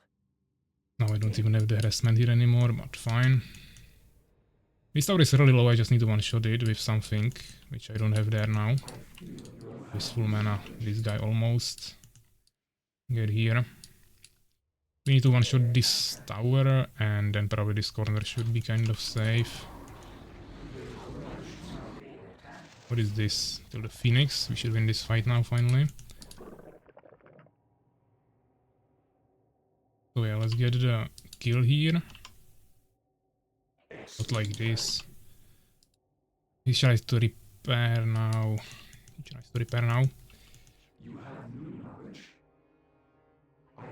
We need another guy. Oh. Like it didn't die exactly as I kinda wished it to die. I kinda aimed it bad. I'm afraid we'll have to use the aerials for this. Just don't have too many of them. We should be spamming more of them. What would you have of me? Thinking what would be the other option. Actually pushing this effectively.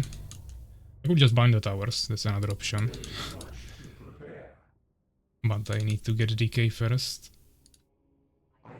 But it would be probably faster than the trash I'm doing here. Villagers here. Oh. Does he have... I think Gandalf, I'm kinda afraid that he has Fury of the Ancients there or something. And he wants to one-shot everything. But with 15k gold we should be probably fine. Even if that happens, there are the aerials again. I'll have more of those. Ah, we have the decay finally. That sounds fun. I'll just wait for the mana again to regenerate, so I push the peasants from here. Then we'll one-shot everything.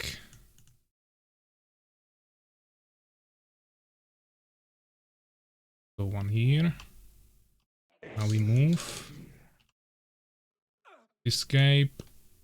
And now we hopefully one-shot everything. Or not. Or maybe you can't cast it like this. Yeah, you can, okay. Maybe he'll start retreating before I can cast it, not sure. Or maybe it didn't go off. Okay, so we have to cast it like here and then it will... Actually, I targeted my own Void Walker, he will just die. But, okay. At least we know how it works. It should deal the damage, hopefully. It didn't. Okay, this is weird. It's not dealing any damage, but it's saying that it should do... Actually, it was dealing the damage, it just wasn't in in different location, because it's really hard to judge it like this. But you can't cast it like other abilities, where you actually target it in the underground and then it works. You have to cast it on the surface and the damage is transferred there. So I didn't know this. At least we learned something new. Where are the stalkers? I thought that I already produced few of them. Probably didn't. Oh yeah, let's finish it finally. Do we have any front line? Doesn't seem like we have. Will be our front line then. What would you have? There is much to prepare.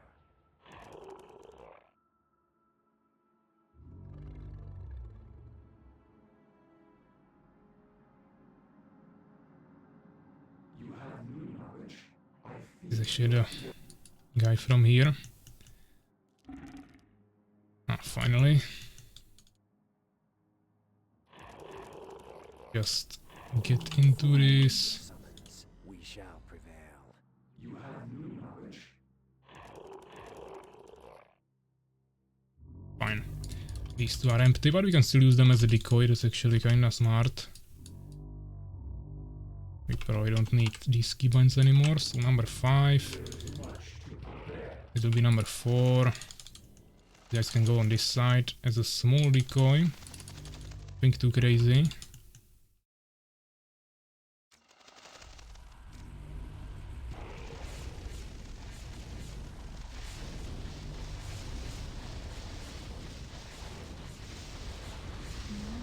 I don't have the protection for the... okay, this was too good. I don't have the protection here because I didn't bring any Void Walkers, and I also blind my own units, so that was really smart. I guess we'll just have to make new units now. We still don't have the gems actually, I should probably start harvesting somewhere. The ancients didn't work. I mean, my decay also didn't work too well, because it was somewhere totally else than I planned it to be. Let's get some more guys there then. I feel there is much to prepare.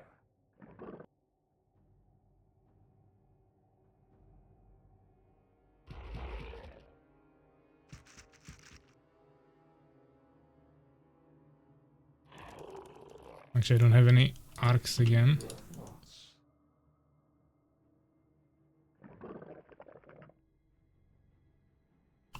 Oh, he will try to decree me. This guy's doing?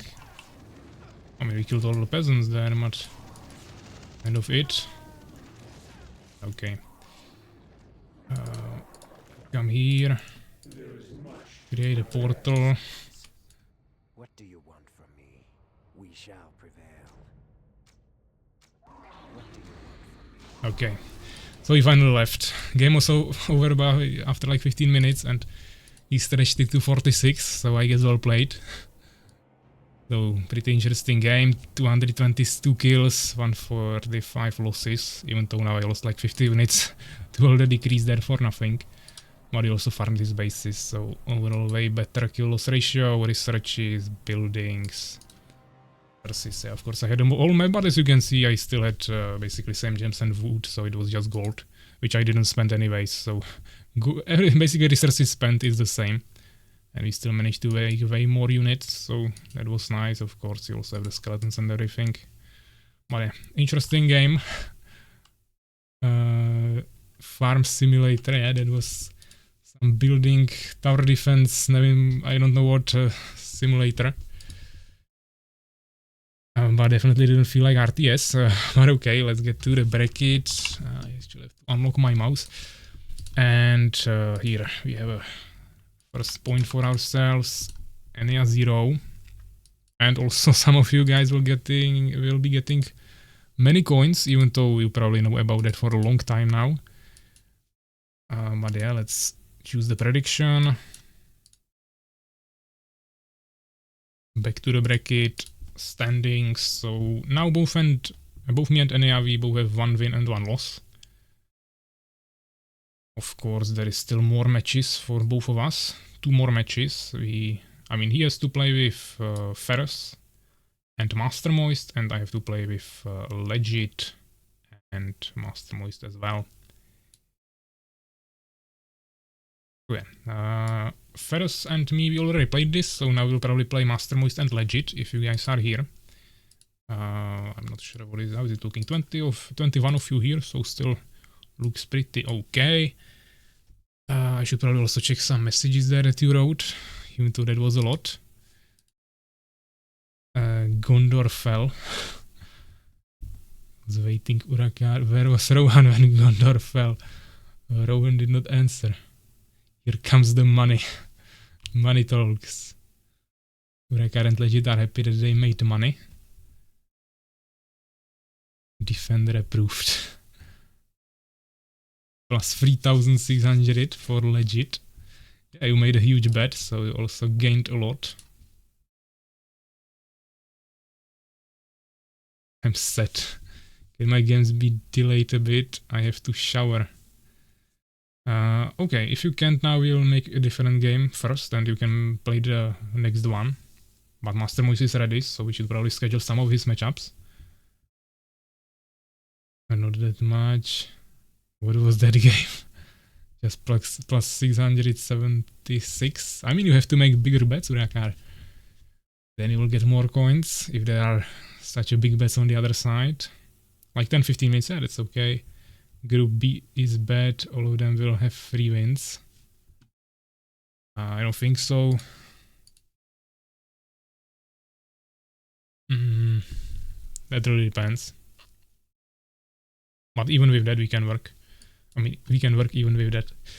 But yeah, if Legit wants to wait, then, and we can't play any Ferus matchups, then we have either Master Moist against Ania or me against Master Moist. So I don't know if Ania wants to play a third game in a row, or if I should play with Master Moist now, or if we will let Master Moist choose, or if you guys want to play one game in the Group C first, and then we can continue with Master Moist Legit or something. It's up to you guys. If you want to play in the Group C now, we can also do that, just to mix it up a little bit. But of course Master Moist wants to also play now, so I don't want to just deny him that. But he will play with Legit in 15 minutes, yeah, so whatever you guys prefer. Let's do some music again. After your last game I was a little cautious. I can, after that I could cook some dinner. Okay, so Ania wants to play one game, then... Yeah, so we'll do Master Moist Ania, then we'll do Master Moist Legit.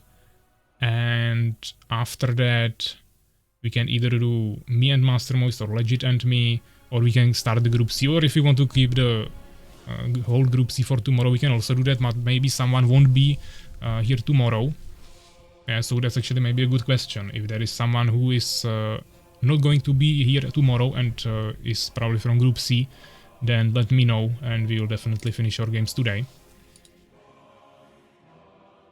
The plan is to finish during this weekend, so today and tomorrow, the whole first round. So I would like all of you to be here either today or tomorrow, and we have to work around that. Like timing push too strong. When will be dinner? Will be my dinner. I mean, you can go for a dinner probably if we have these games now. You cleaning, PAVVAC cooking. Macros are have it clearly separated, but actually no, I don't want to do this. I want to show you the maps first. So we are playing Master Moist against Ania, matchup number 9 in Group B. So that should be Redwood Towers. Okay, let's prepare that. I will quickly host it. Redwood Towers. Need a tournament version, maybe I messed it up again. And you guys can join. I will prepare the overlay, start prediction, and then I will take a quick 2-minute break and we will continue right away. We have Master Moist Ania.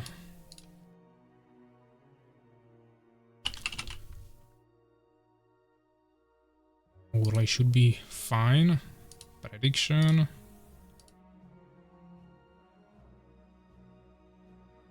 Big Bro joining the voice chat. It looks like you guys are not on the voice there anymore on our server. Master Moist versus Ania. You guys can start voting. 2 minutes. Let's see some Big bets again. This was fun. 2000 on each side. You guys do that from time to time, but it's not too often seen. So if we will do that for every matchup, that would be nice. Maybe we have some new people here who don't have as many coins yet, but they can still raise the amounts a little bit. So we have more participants in the bet. We already have 1500 on Ania, 2000 on Ania, now 200 on Master Moist side. So bets are going. As I said, guys, I will take a quick break. Both players are already in the lobby. Looks like Ania will be going for Fallen and Master Moist for Empire. But yeah, you have 2 minutes to vote. I will take a quick break, and after that we will continue with the game. So see you in a second.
Okay, so I'm back. Looks like prediction just ended with 10% for Master Moist and 90 for Ania. So 220 Norn coins on the side of Master Moist and 2000 for Ania there. Let's check if they are ready. Master Moist trying to agree on a 10-minute time of peace with no rushes. I'm not sure if Ania will agree to that with Fallen, but maybe he can also go. Both of them can go ultra macro heavy in the beginning. Problem is that Fallen has 10 seconds extra for the Dark Fortress, so that might be a disadvantage if you don't fight at all. But still would probably work fine. I'm ready to get owned. So yeah. Good luck, have fun. And let's start this. Music, it's nice, but we don't need it now. Yeah, nice, go do the cooking PAVVAC, I will take it from here. Big Brother joining the voices. Ah, that was how it started. Begin the betting, please. I had it already started. But against me and you will get... Did we not start? Okay, I didn't click the start button. I was like, why is it not starting? The music is from movie, I don't think it's free. I mean, I played on every tournament stream, no one complained yet, so we are probably still too small for anyone to care. Legit betting 1860 on Ania. But yeah, we are in another matchup between Master Moist and Ania. We are watching from Master Moist perspective, playing in the top left corner with the Red Empire. And in the bottom right corner across the whole map on Redwood Towers, which is a pretty big map. From the developers, original one, we have Ania with the, once again, a dark blue color, playing as the Fallen race. Fishing each other, have fun. Like Master Moist is going for a small front base here, closing it with barracks, while Ania is going for immediate expansion, which definitely makes sense with Fallen on such a big map. Of course, the spawns are even more ideal for this type of gameplay, which of course he doesn't know, but still definitely the expansion here makes a lot of sense. What was the best game so far? I mean, I will Have to let you decide about that, guys. You can, you saw most of them, I think. I mean, most of you saw most of them. Probably majority of you saw all of them, so you should have a good idea. I'm not sure. I don't think we had like an amazing game yet or anything. Like half of them were really about camping and not much actually happening there. I try to play a little bit more dynamic in my games. So I think maybe the one with Ferus that I lost, that was probably a little bit more dynamic there. Even though he was playing kinda defensively as well. From my point of view, first Ania versus PAVVAC, first 20 minutes, second Theo versus Souls. Yeah, I mean, Fury said versus Souls, that was definitely something. I'm not sure if I would call it the best game so far, but the Souls game was the best. It was definitely the funniest, that's for sure. Okay, Master Moise has 2 barracks in the front, scout tower behind it, now also scouting with a peasant, really nice move. He found his opponent rather quickly, immediately sees the expansion, we'll see what his reaction will be here. And yeah, already has decent income, now both hives completed, but to be honest, this is not the best position. If Master Moise now made a push, he could really easily squeeze through here and totally ignore all of this. The tower into which Ania invested some resources, yeah, all the harvesters that will be later here. So overall, this could be a really nice push. Of course, he has to do it really quickly before Ania gets grasp. After that, there is no way he can do anything. But if he can get some really quick pikemen or even just with swordsmen and rush here, it would be really good. Another option, maybe safer one, would be of course to also make an expansion. He would be in a really similar situation. Of course, he would still have it later. It would be kind of similar situation we had in that matchup between me and Ferus, where he made immediate expansion and I also reacted to it with an expansion, but much later. And I was a little bit behind with resources, but I don't think a push is going to win this. You can do some decent damage, as I said. The defense is on the side, but he would have to really time it well. I'm not sure. Another option would be to go for Valkyries, but fighters will be unlocked pretty soon. So he probably cannot make that in time. For now the strategy seems just a blacksmith. Units actually coming here. He's fighting some stingers. Third hive is being built. The advantage is that he doesn't need to necessarily rush priests, because on this map you have the healing fountain in the middle that you can use for some nice healing between the fights, and that way he can really effectively trade here, quickly kill some stingers, sacrifice some HP for that, but escape on low HP, heal in the middle, then accumulate the army again, I mean regroup and push again. But the longer he's waiting, which he's doing a lot here, the more behind he's getting. Also, he's constantly trying to push here, and maybe he even wants to push the tower, which is fully closed here. Or he just wants to get into the back, but this just doesn't make sense. Yeah, he should have attacked here, which is absolutely unprotected. And also the units are not there yet. Of course, 4 swordsmen are not enough anyways. I don't know if he has the grasp, probably not. He just goes for improved metabolism first. But pushing into this location definitely wasn't a good idea. If anything, then the other base, but overall he just didn't have too many units for that. Or enough units. Yeah, he should probably retreat with this now, probably reheal in the middle. You even see some pikemen now.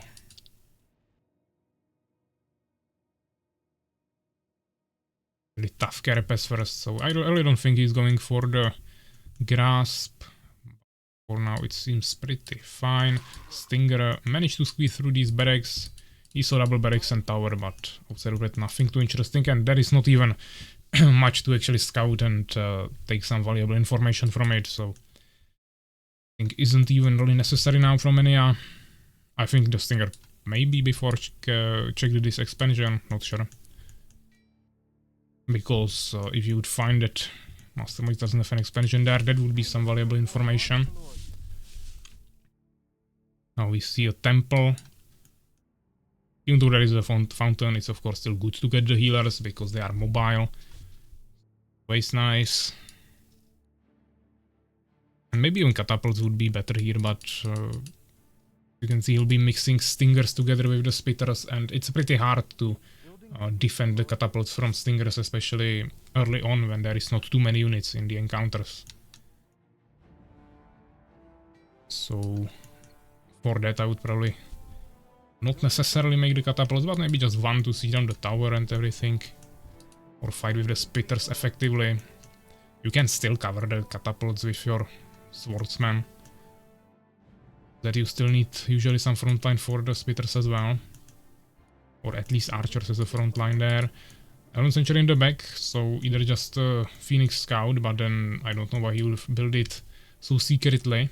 Even though it's on first sight it's kinda secret, but on the other side, if he makes more buildings here, he can actually get scouted from down here without even entering the base. So it'll be probably just better to place it at least down here or something. We have a small fight in the middle. Kind of utilizing the fountain, but Ania can always kite back from it. And we still don't see any priests or anything. I think he could have actually fought that, maybe with the pikeman. I mean, this is lots of spitters, probably not, but he could have tried. Now with the priest even, with a bless.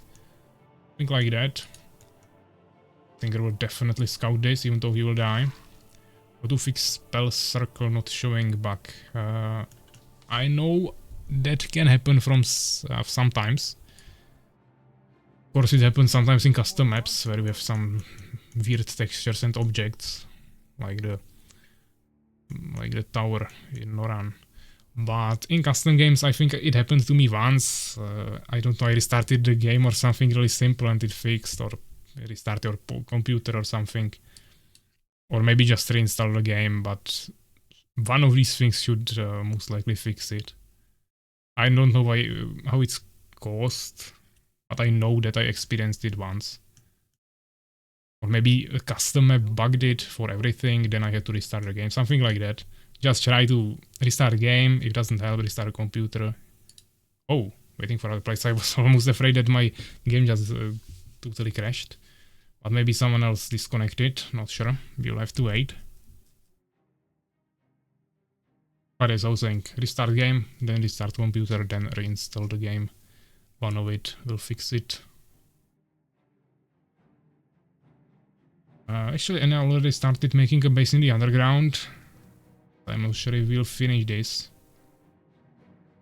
I mean, I think Ania is clearly ahead, but this is not enough for me to call this a win for Ania. So if this crashes, someone disconnects or whatever, we will have to make a rematch.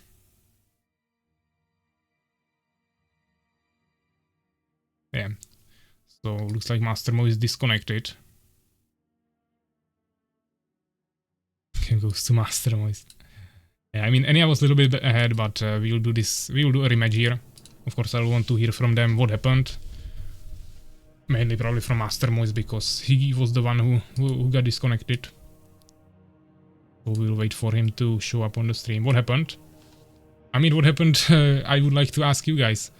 I didn't see anything. Okay, how it looked from your perspective, guys? Because from my perspective, I was just waiting for other players, and then it said Master Moise left and I was victorious. So that, of course, suggests that Master Moise is disconnected, but I don't know how it looked from your perspective. Master Moise DC'd, weird game was normal, waiting for players then just stopped, so I don't know. What do you mean stopped? It give you victorious or loss screen, or the game crashed, or you continued playing? In the game said I won. Okay, so seems like some desynchronization, as Ania is saying. Maybe some admin problem, I'm not sure. But we'll definitely do a rematch. So yeah, sorry guys, unfortunately technical problems that we cannot really influence. So Redwood Towers again. And we'll have to do a quick rematch. Had no luck. Yeah, it wasn't lagging or anything. I was just thinking that maybe power got cut off for one of you, yeah, some blackout, whatever, or internet dropped. But if both of you continue the game and it says to both of you that you won, then it's just desynchronized, and I think it's some Redmin problem. Hopefully Redmin didn't totally die. Actually, why do I not... Okay, we are connected in the game, but I don't even see Redmin running on my computer now. I think it may be turned off somehow, but the game is running, so I don't know.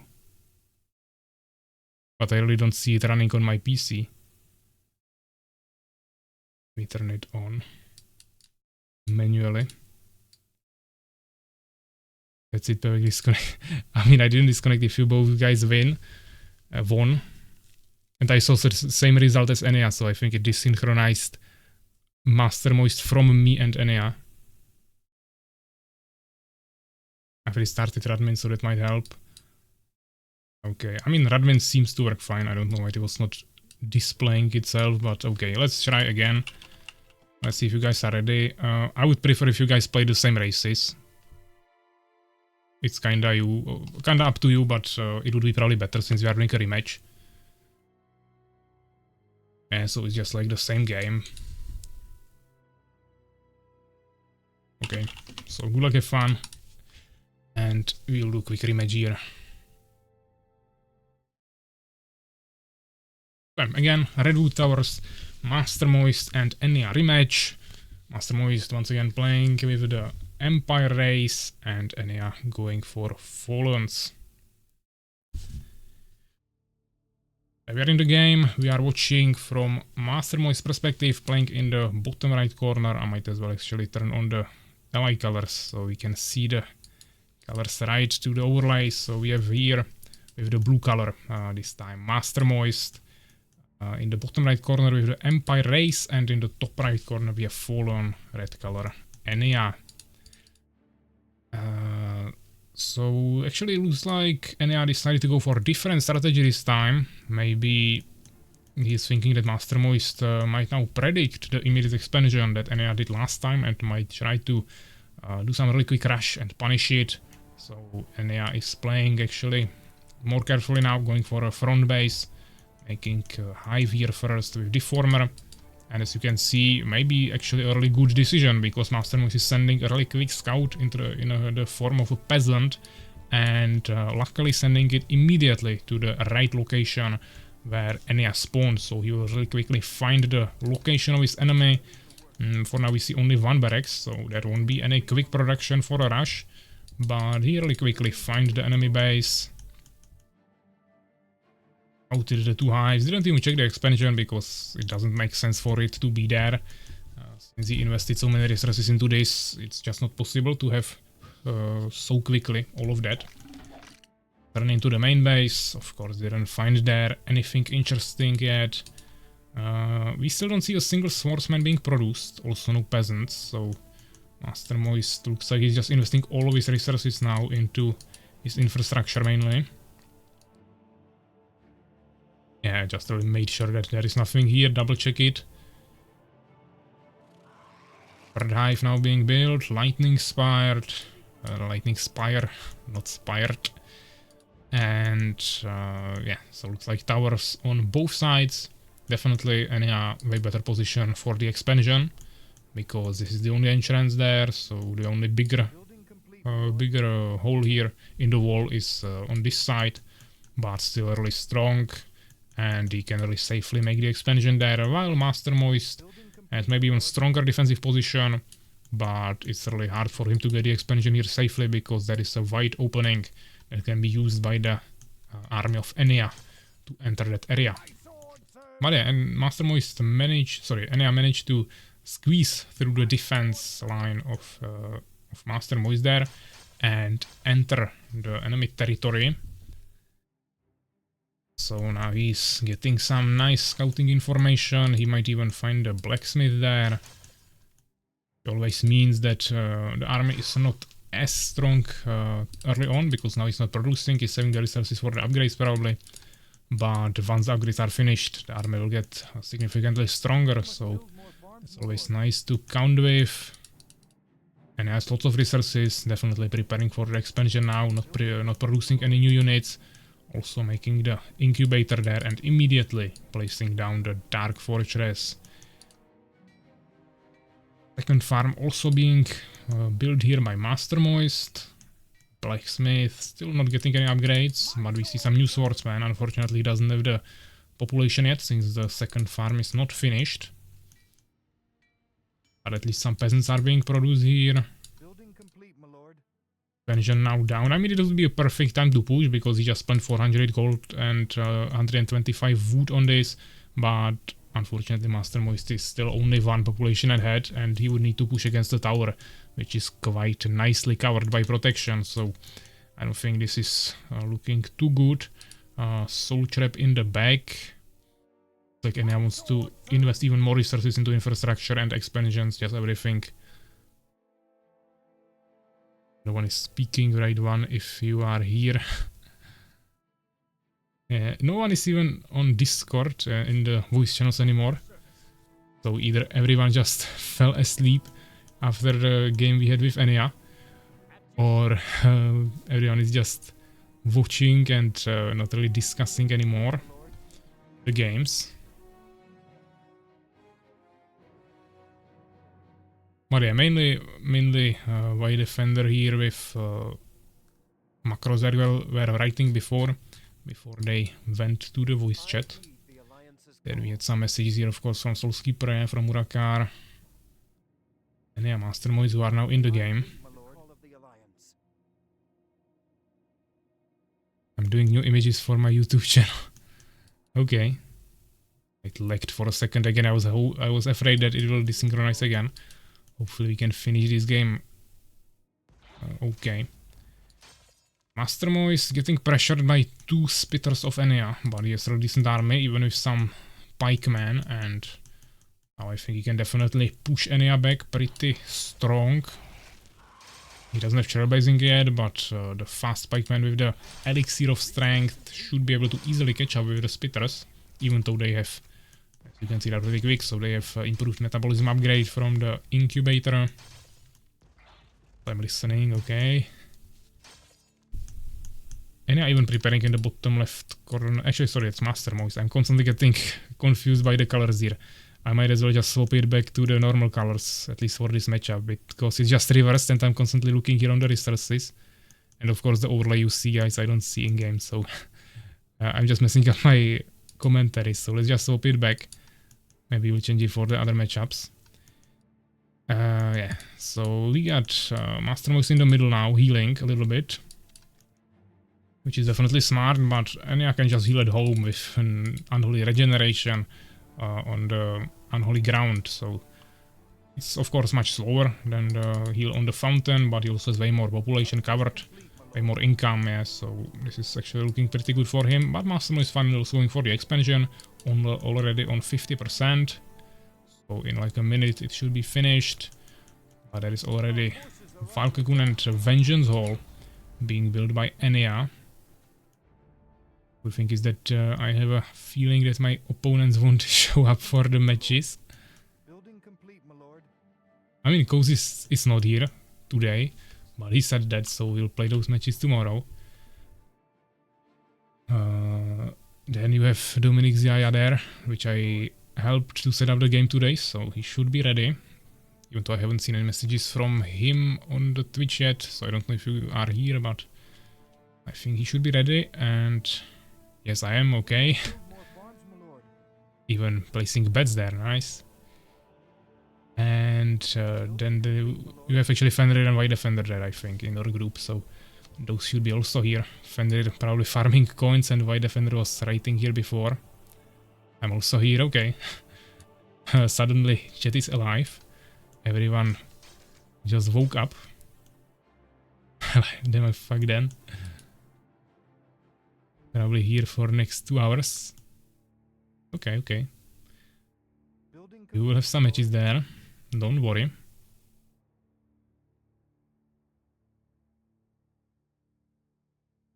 So Ania is just staying at home. On the 2 bases, probably fine for now. Getting more infrastructure, yeah. Even the Hall of Whispers and Sorrow Shrine. Even though just 1 Vengeance Hall, but now he has the Hive Guards, and I'm afraid Master Moist has 0 air protection. He has one tower here, but nothing to protect the villagers. He doesn't have Elven Sanctuary, and even though he started producing some Elf Rangers now, those will be really far away from his base, so I think he'll have some major problems here. He's now investing resources into Gnome Workshop for catapults instead of the Elven Sanctuary. Now he tried to make some towers here, but it's just a little too late, so he has to retreat to his tower. Now he'll probably lose some infrastructure. Oh shit. Here he has nice defense, but I mean protection. But that's just not really it. Trying to retreat with the 4 elves, I would probably still bring the priest there as well. Okay, suddenly there is lots of messages in the chat, I see. Nightmare, okay. When fighting the Varangis there. Okay, it started lagging like crazy, and I'm afraid it just drops again. But I don't know why. It's not lagging at all, and suddenly it just jumps into this. I really don't know if it's a admin problem or problem between the players. But if it crashes again, we'll probably reschedule the match for another time. Maybe there is some problem between their own connection, between each other. But okay, seems like it's working now.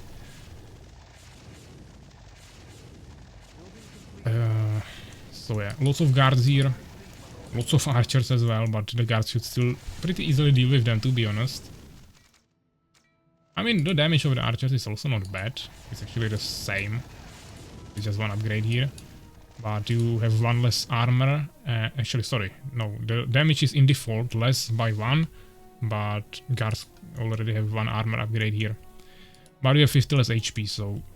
Unless you have like a much faster attack speed, which I don't think you have. And you also have the frost attacks here, so you get slowed down.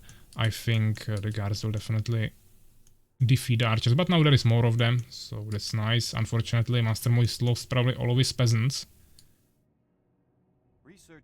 And they are taking another base in the underground now. Guard just checked this. Doesn't seem like he wants to go here, and the towers would still be a problem. But he can just continue harassing here and keep Master Moist at home. He cannot really go anywhere.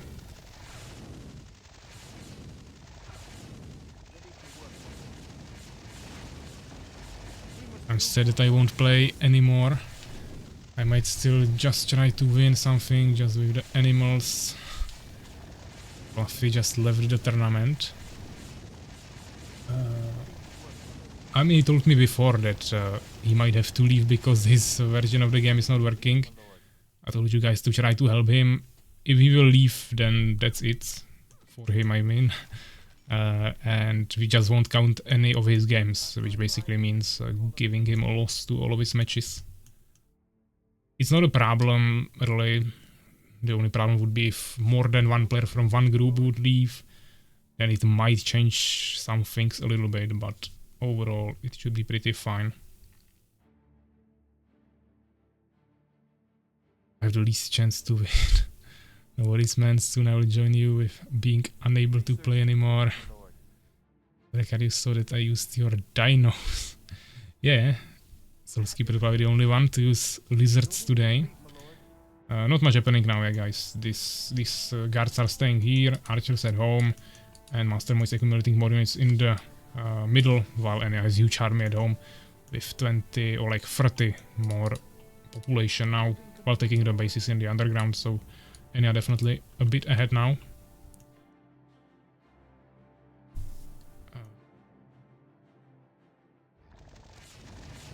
Votes for starting the tournament from 0. Who is with me? Definitely not starting from 0. This was a nice move from Ania.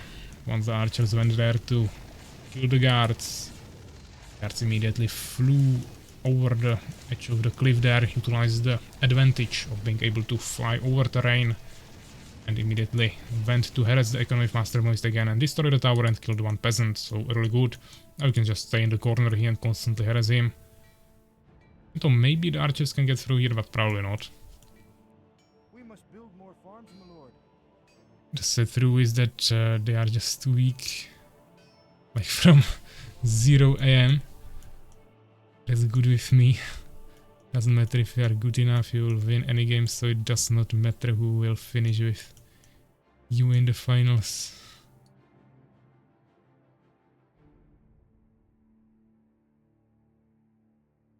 Yeah, so lots of pikemen from Master Moist. Unfortunately, there is also lots of stingers who are, I wouldn't say like a natural counter, but they are the things you want to use to tank the pike damage. So you can use all the big units in the backline to actually deal the damage to them and kill them. And of course skeletons that you get from Materialis. But yeah, once again, Master Moist actually made a nice expansion there, even though it was later than Ania's one. He kinda catch up on the resources, unfortunately he doesn't have any scouting in the underground. Plus, he's just falling more and more behind. Usually a bit like this. Yeah, he's just falling more and more behind. He didn't make any more of his own expansions. He didn't scout the map really. And now he's running into his own death. Yeah, this is just... There's even freeze, I didn't even see that. But even without the freeze, it will be total GG here. In terms of the fight at least. And probably the whole game as well. This army is much stronger than what we see here. Even some resurrections there, but it's just too late for anything major to happen there. Guards even joining here in the fight.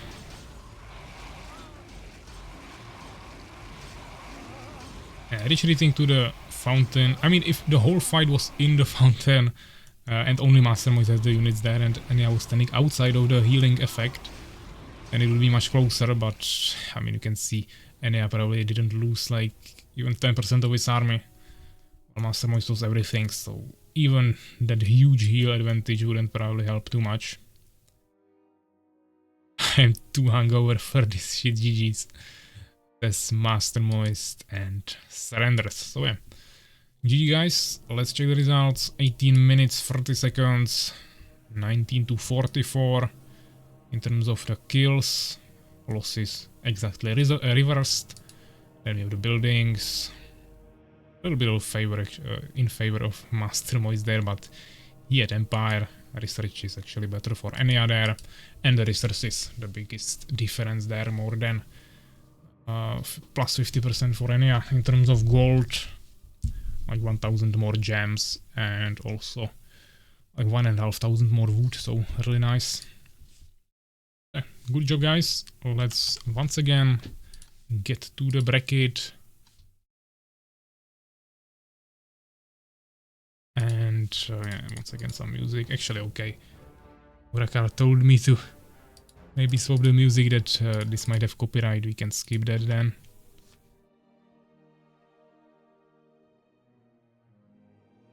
And yeah, let's continue here. So Master Moist and Ania. This is a point for Master Moist. Sorry, for Ania here. 1 for Ania, 0 for Master Moist. And so it's the prediction result.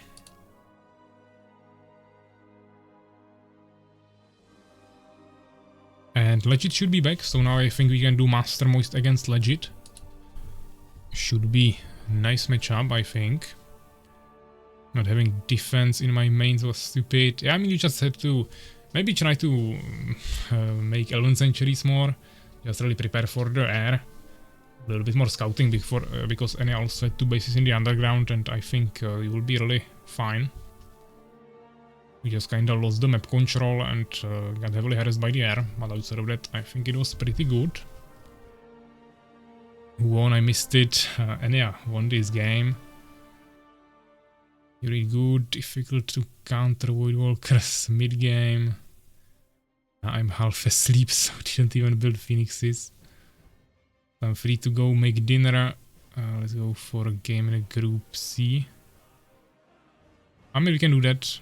It's up to Master Moist. I knew that he would come now. Or actually, it's like already 1 hour and a half before now. But I knew that he would come now. So if he wants to play more games, we can do that. Or if you guys want to go to the group C, we can also do that. Eh? It's totally up to you. I really don't care what I will commentate here. We have to finish all the matches anyways. Ania asking if we can make dinner. I mean, we have only one match left, I think. I will play 3 games, so only the one with Ferus, and that's not gonna happen today. So, Ania, you are free for today. You can do whatever you want, same as Pepsi. You guys both played 3 games as the only players here.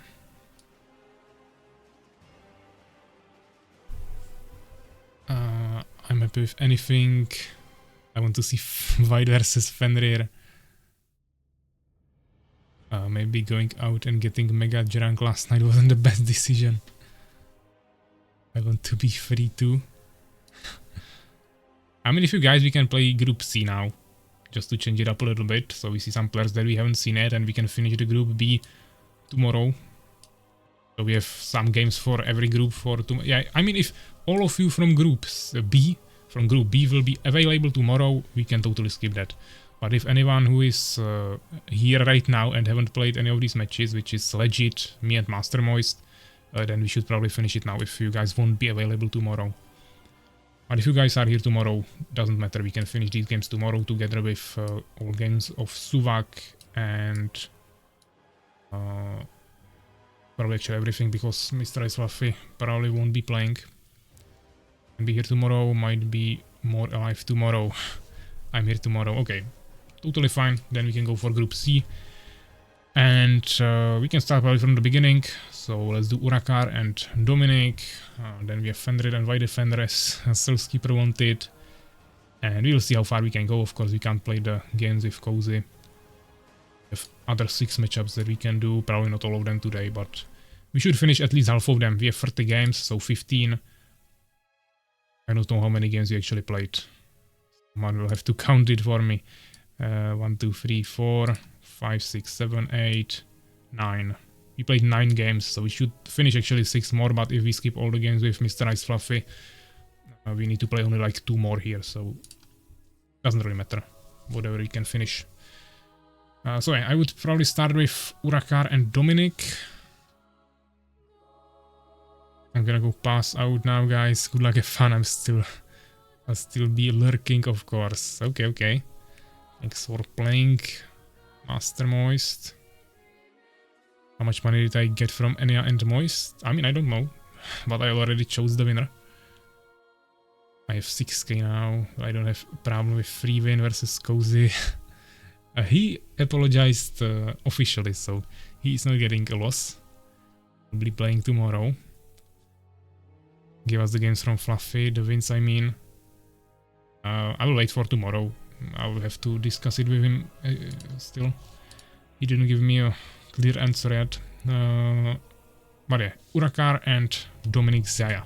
That should be the first game in group number C. Group number C sounds interesting, but Group C. And we are playing on Dark Side Forest, so pretty traditional multiplayer map. Haven't seen it today yet.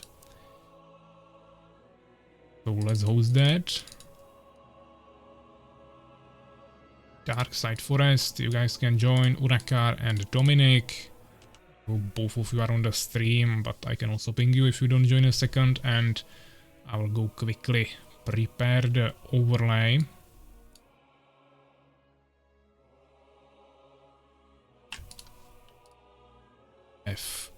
Why is it not loading? Yeah, here. Urakaar versus Dominic. And also the prediction.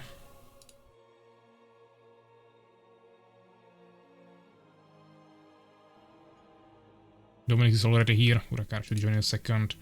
So I can probably start the prediction now. You guys can start voting. I have a problem. I can't join. But I don't know why. Okay. Another one who is not prepared. Why can't you join?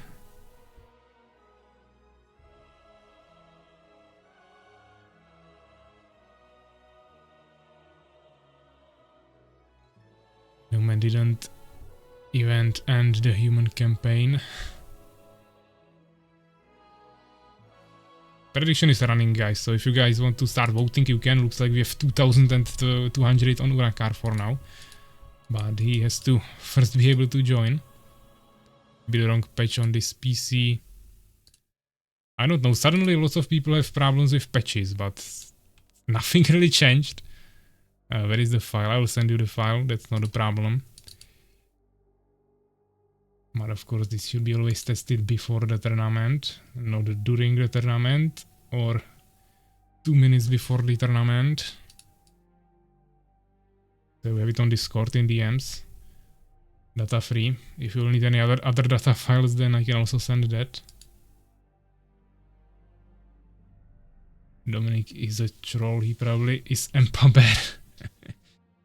I mean, I haven't seen a single game from him. We actually made his multiplayer working like half an hour before the tournament stream, so no idea how he plays. It might be a surprise in both ways, but we'll see. It should be the right version. Yeah, I don't know, just try to replace it and join.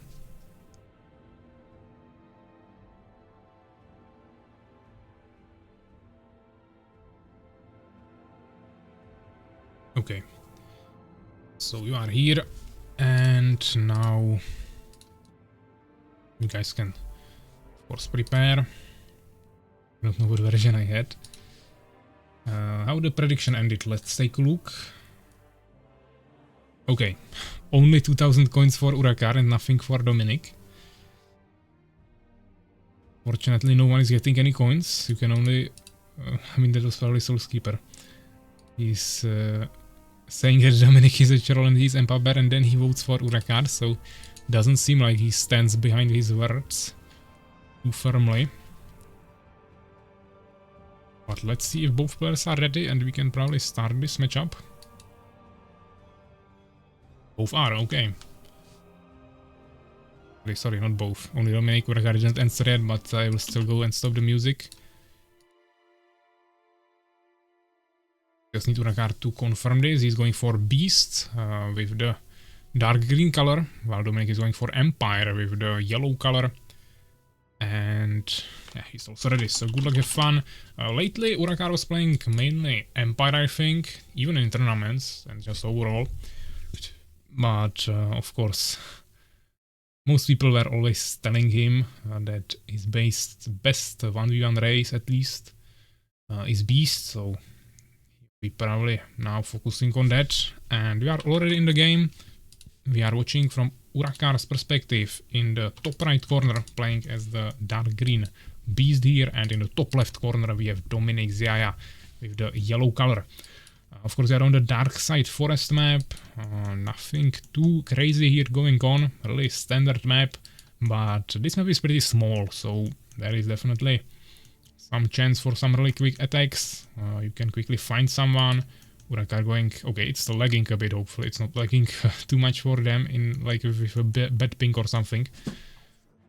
But yeah, Urakaar is going on this side for kind of a front base, trying to close it here so we can later make an expansion here. But of course you still need to deal with this entrance. Unfortunately for him, the opponent is on the left, so that's exactly from this side, and then he can probably just walk behind these buildings and totally ignore them. So some nicely positioned totem will be definitely required here. One of these positions will be probably the best. 1045 on Urakaar. How to view the predictions, by the way. You should see it if you open your Northern Coins rewards. The button that you have below the chat, where you are writing the messages. Below that on the left you should see the amount of coins you have, and you should be able to click on that. And you just scroll through it. It should be not exactly on the top, I think, but right above the Northern Coins rewards. There should be the last prediction. Or the active prediction, something like that. At least I have it there. And I don't think it's a function only for the creator. It should be probably for everyone. What is my best race, guys? SoulsKeeper is asking what is his best race in the opinion of other players. So you guys can tell us what you think. There is no bets on Dominic, no money for me, Empire. Yeah, no one voted for Dominic, that's true. Empire, yeah, I mean, probably yes. SoulsKeeper. I also think you played the most, so that's probably give us the biggest sample of games, so kinda makes it makes sense that it should be probably our best race.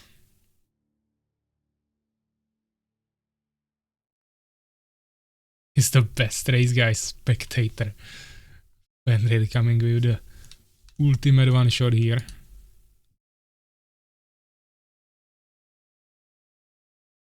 Yeah, it's constantly lagging like every 5 or 10 seconds. It lags for like 1 or 2 seconds, which is pretty weird. Ah, Mastermoist gifted Fenrir a subscription. Thank you very much. Not sure if that was directed or if you just gave one random subscription and Fenrir received it, but he was just writing he didn't have it, so congrats Fenrir for your new subscription.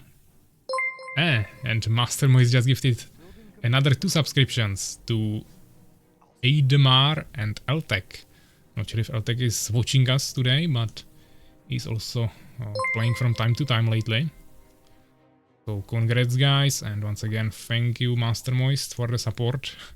Even though you were not in the state in which you would want to continue play, at least you still stayed with us here, so we definitely appreciate that. Seems to be International Bully Souls Day today. International Bully Souls today. Okay. Where did we end it? Dominic is going for an upgrade on his stone keep. There's a tower here, but he doesn't have any units really. He has few swordsmen around the map. Urakaar is staying kinda more in defense while running with 1 warrior around the map, scouting a little bit. At home he has another warrior, but he's mainly going for goblins now. No, I do it on a regular basis, don't worry. I was going to go eat, but my wife is asleep with my daughter. So I snuck back to my PC. Okay. We definitely don't mind that you snuck back to your PC and are here with us. Is he with us? Okay, so expansion from Urakaar on the left side. Even though I think he already found the position of Dominic, but probably isn't too afraid of it, so he just goes for a push. Yeah, the legs are pretty annoying. I'm not sure which player is causing that, but I would say probably Dominic, because Urakaar should be on the similar connection as me, so he shouldn't be lagging at all. But I don't know, we'll see that in the future matches, where they are not playing in one game. But definitely isn't too convenient, even to watch. I can't imagine how bad it is for playing. Urakaar trying to attack from the back on the swordsman, unfortunately is also running away from them, lurking them further and further away. We'll see what the reaction here from Dominic will be. Spend money while your wife was sleeping. Missed prediction, so wanted to put all my cons on Urakaar. I mean, someone, I think it was Legit or someone, voted like 2000, but yeah, it's just Legit said no one betted on Dominic, so we wouldn't get anything anyways. We needed some counter prediction on the other side to actually make it worth it. Fortunately, that didn't happen, so this time there is no real prediction going on. The only time I can spend the money. I mean, I probably, I think that you probably already sent some new Pokemon cards or whatever you are selling and get some thousands of dollars from that, so I think you will be fine. I don't know if your wife knows about you running this business with cards, but if she knows, then she shouldn't have a problem with you spending some money from time to time. Building complete, my lord. But I don't know how you have it set up there at home. If you say that that's the only time where you can when you can spend money. Well, good job I didn't then saved my stonks. How many coins do you guys have? I have 6,000. I mean, the most someone has is Urakaar. SoulsKeeper with another gifted sub for Stenol. Thank you very much. Definitely appreciate that. Looks like we are trying to keep up with Master Moist a little bit, give him some competition here. Even though he's definitely still staying on the first spot here with 3 gifted subs this month. Also, Hype Train is once again happening there, so maybe we'll unlock another emote. I'm not sure how it works, but from time to time we get an emote from that. But yeah, as I was saying, most coins has probably Urakaar with over 100,000. Another gifted sub from SoulsKeeper for Makrozerk. Not sure if he's still here, but definitely once again, thank you. Not this time. I sold some Warhammer this time, if you know what that is. I mean, from what I know, Warhammer is a PC game. Maybe there is another version with some cards, real, like a real life version. But looks like you are focusing on a wider field, I would say, of cards. So looking good for you. I've got nearly 20,000 coins. Okay. 86,000 Fenrir, yeah, he should be the second richest guy here. A fight is happening here, but they are just running from one side to another, so I'm not really sure what I would commentate here. Looking like Dominic is really falling behind. He's probably just starting with multiplayer. So he probably won't win this matchup. He's already really behind, but still trying here. Avoiding the shots at least. Another gifted sub from SoulsKeeper. So once again, thank you. You just made a tie with Master Moist. Both of you are on 3 gifted subs now. And this sub was for White Defender, I believe. I actually kinda missed that, but I think it was. Yeah, for White Defender. Or White Defender. Maybe there's some second account or something. I don't know. Bring it on, Souls, I'll take you down on the gifted subs. Sounds like a challenge because he started gifted more and more. Now he tied you.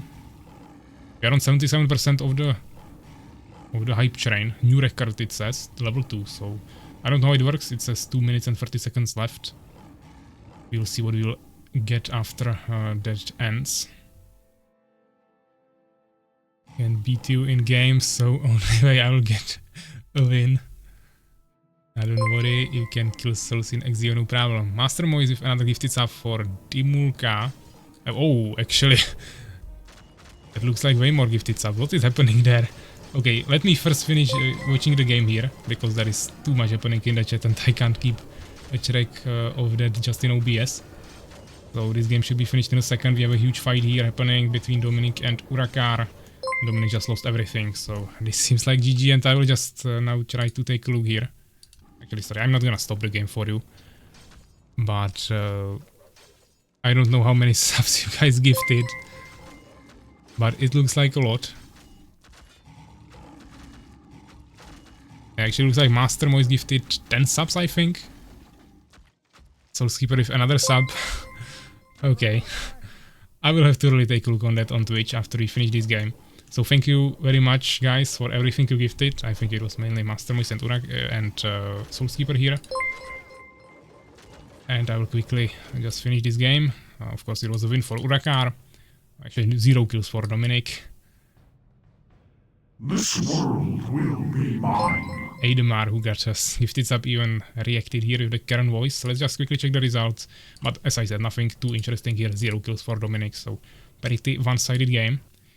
Urakaar is back in the chat. Yeah, I mean, there is like a war of gifted subscriptions happening between SoulsKeeper and Master Moist here now. So I wasn't focusing too much on the game, but I definitely catched that you won that Urakaar.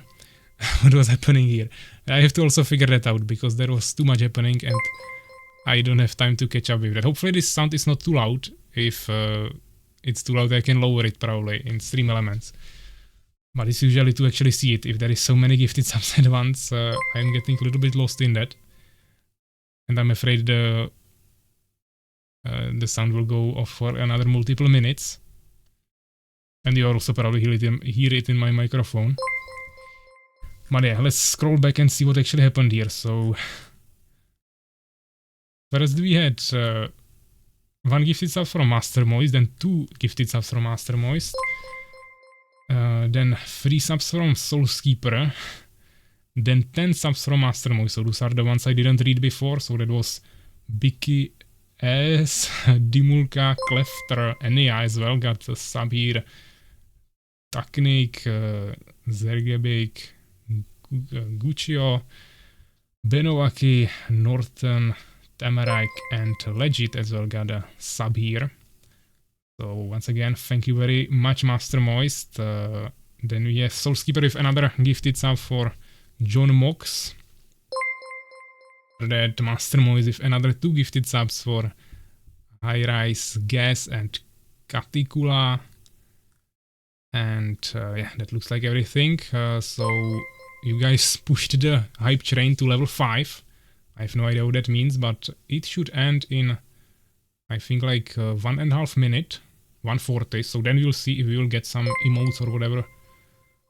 Looks like there could be some nice rewards from that for you guys. So we'll see. Let me also check the messages you guys wrote here. Then I need to end campaign first.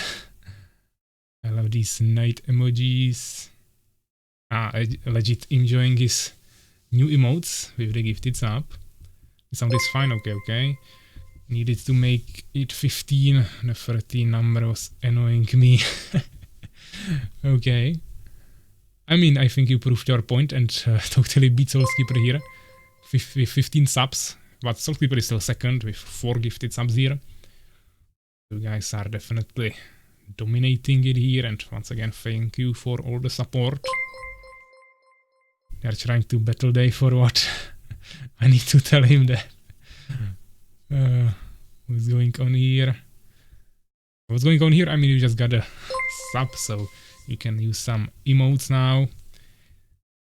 And you also have the badge next to your name with the crown of 1 month subscriber. Yeah, bring him in for the war. Moise vs Souls, the battle of wallets. We won't have enough viewers for all the subs. I'm actually not sure how it works here, but on YouTube it just gives the subs to all the subscribers, so that's like the followers here on Twitch. But you guys gifted more than we have viewers now. It's actually, she started dropping after the gifts. But we have 119 followers, so if it gives to that, it should be fine.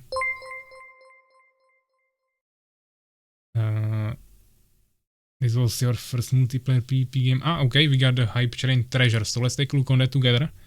Here we have it down here, so let's open that. And yeah, we got a new emoticon, turn up, which is like a sound effect image, I would say. So I guess I can post it in the chat. Good job, guys. 19 subscriptions here. I will hide it so you don't have to look into the infinite tunnel. Of course, we'll continue with games in a second. I will just finish reading the comments here really quickly. In case there was something maybe you directly asked for me. I can't keep up with this man. Yeah, Master Moist is going really crazy now. But once again, I definitely appreciate that. We're going for the 50-80 and not 50-70. I mean, that's a little bit different amount of money that we are talking here in terms of buying new GPUs, so I'll probably still stay with the 50-70. I watched a couple YouTube videos from the past tournaments, that's all. Thanks, mate. I mean, you did good. You just need a little bit more practice, of course. That always is really important. And I just came back, maybe crazy. Yeah, you also got a subscription there from Master Moist. Or at least something. Also, text tutorials videos are nice. And then there is lots of emotes from all of you. Here it should be mainly for the viewers, I believe. This one is scrap. Needs to give more subs to get a better one. Okay, Master Moist. I mean, if you want to unlock all of them, that might be a little too expensive, but I don't even know what are the emotes you can unlock, if it's actually set for each amount of gifted subs that there are, or if it's random from some pool. I think we could find it somewhere online, but I never searched for that, so I don't know. But probably the best one was actually the first one, the dog, and I know that you liked the button. Now I'm waiting. We also have the turtle actually somewhere. Or if it was a turtle, maybe it was a frog or something. Something like that. I think it was a frog. And now I'm awaiting your another adventure onto my YouTube streams. 1000 RTX I heard that is trash. I mean, it's not that big of an upgrade for 4000 RTX, but since I have like 1000, some old trash, it's of course the best to upgrade to the newest line. Try to give me a sub on this account. Yeah, okay, why Defender has an alt account here? They just got a gifted subscription. I was kind of confused that the name is kind of deformed there. No, they are not just people are stupid.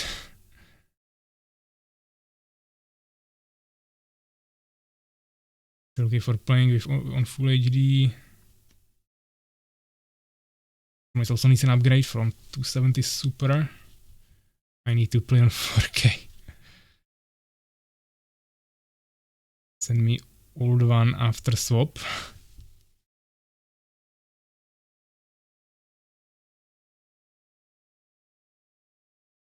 I mean, you probably don't want that. It's constantly flickering the screen on my computer and other problems. So I think it's half dead already, but somehow I'm still able to at least make streams. So hopefully in 1 month or something when they release 5070 I'll be able to make it a little bit better anyways.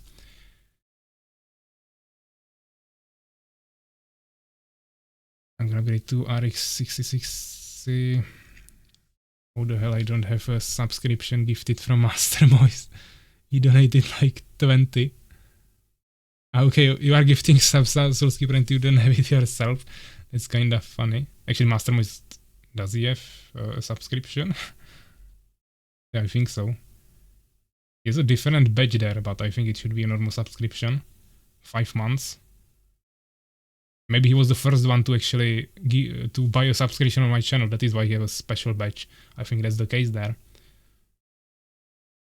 I have no idea how you didn't get 1 souls, just unlucky. Because by 58 till you are streamer, you can't play on some shit. Okay, let's get back into the games, guys. What is this actually? Some notification? Yeah, that's the new emote, okay. So bracket, first win for Urakaar. The first game of the third group. So we have this here. Actually, once again, I will close this and give you the points for the prediction, or at least return you the points, because no one voted for Dominic there. And now I think we can go for the matchup between Fenrir and White Defender. So that might be interesting. Looks like maybe that might be the most awaited matchup of the third group, first group C. So if you guys are ready, we can probably start with that. I was one of the first 10, I believe. I mean, actually, I think you are actually the first one. Or I don't know, maybe it was someone else, but you have a special badge, so I think you were the first one. So the algorithm knows that Souls should not have the sub. If I give you a sub, Souls, will you train me? Why are my matchups always so dramatic? I don't know. But SoulsKeeper wanted to see this. We'll play more games. I mean, yeah, you can play more games Urakaar with White Defender and Fenrir. But I'm not sure when. We'll probably play as it is now, so Fenrir, White Defender, then Dominic and Fenrir. Then maybe White Defender, Dominic, and then you can play with Fenrir and White Defender. So if you want to go make food or something for 30 minutes, you probably can. Master Mo is gifting the subs to SoulsKeeper. Sorry, I don't have the overlay there, so you didn't see the notification, but thank you very much. So yeah, let's go with this matchup. Fenrir against White Defender. It should be number 2, Luminous Realm. So I will just quickly go and host that. Where is it? Luminous Realm. 4-player map, so you guys can join like this. Are you speaking, man? He'll train you to choke even better than him. Another gifted sub from Master Moist. Actually, another 4 gifted subs. I think you were once again met about the number 16, so you rose reason it to 20 and make it nice around 20. So once again, thank you very much. I have no idea who to vote on it. Why Defender against Fenrir? I have to really also create the prediction here. Mastermind is gifted 43 subs. What the fuck? My cooking is slow. Yeah, so who got the sub? Of course, SoulsKeeper, then DZ Yubei Kibagami, 480S, Machiavelli, and Mad Voodoo. I'm not familiar with these names, but if you guys are here, definitely congratulate to the subs. I played on my ultra-ish laptop, some legs with my leg broken, sick and also have back pain, headache. I play as best as I could, so chill white, I'm still a buff. Okay. Lobby is ready, so why Defender just needs to join. Fenrir is already here. I will quickly go and prepare the overlay for FenrirPradawny against White Defender. Sorry for those alerts, that's just on my overlay, the sounds.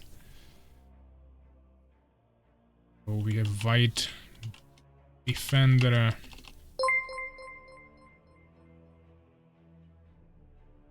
and Fenrir.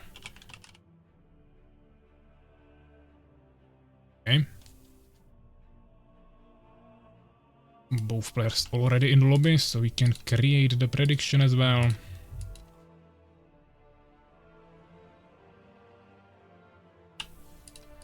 Fenrir and White Defender, you guys can start voting.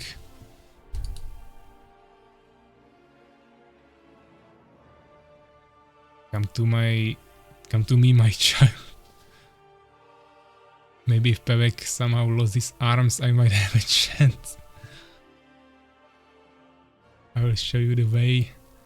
I look forward to it. 3000 on White Defender. Okay. Legit making a huge prediction here with 3000 Northern coins on White Defender. And someone else also 300 extra, so we have 3300 on White Defender and 50 coins for Fenrir now. Oh! Someone just betted 10,000 on Fenrir. So this is the bets, biggest bets we had today. And this is probably the most balanced matchup, I would say, maybe, potentially. So let's take a look here. Okay, this is looking really nice. We got, I mean, after all the gifted subs, now we also bring up this. That's really nice. So we have over 10,000 Northern coins for Fenrir and almost over 7,000 for White Defender. So if you guys are really confident in your prediction abilities now, you should definitely place really big bets now, because you can win some huge Northern coins amounts. And if you guess it right, of course, you don't want to share with the other people who placed the bets there. So definitely I would recommend you to place some really big ones here. But you'll see, 20 more seconds. Looking really good. 10,000. Mastermind is actually with 10,000 and Legit with 3,000. Okay, don't let me down, Fenrir. Why? This is some nice pressure, I would say. Come on, White Defender, make us rich. Game of the year. Can't bet on White. Fucking go, yeah. Okay, so how did it end? We have 10,100 on Fenrir with 58%, and White Defender 42% with 7,300. So this is insane, guys. Biggest bets ever. I don't want to lose my money. Urakaar betting on Fenrir, I believe. Option number 1. Yeah. So on the bigger bet. If I lose those coins, I won't be happy, Fenrir. Okay, let's see. Fenrir going for Fallen. White Defender random. I might go easy for a sec. Only 1 minute. Today shall be the day our glorious battle is witnessed by this world. We have a nice quote here from Fenrir. White Defender is back. Okay. So let's see if you guys are ready. Stop the music and we can begin this insane battle. Well, I bet only for 50 because I don't want to lose much. Okay. Urakaar is just totally afraid of about his money and he doesn't even want to get any.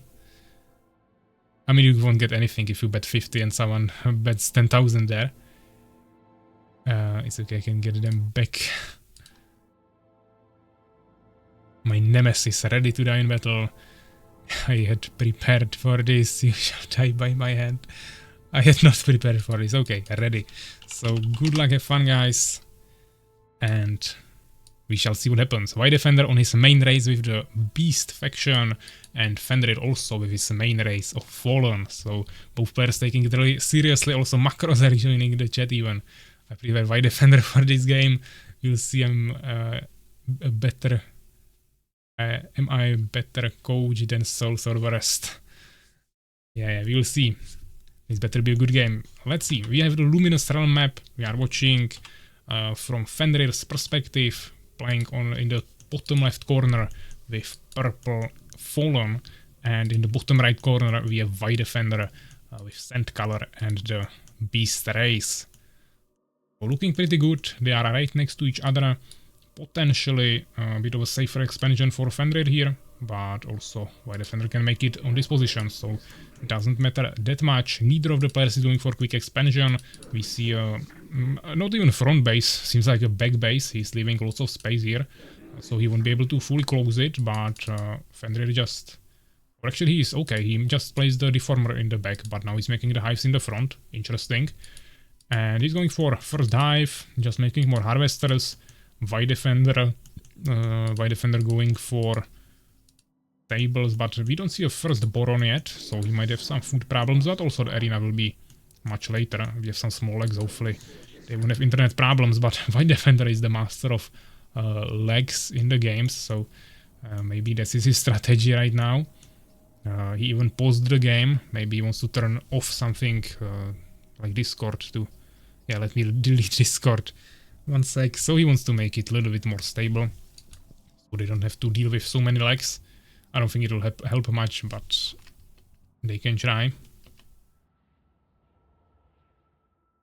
I'll just prepare one here so I can confirm that I'm also ready. Of course, you have to wait for Fenrir to confirm that.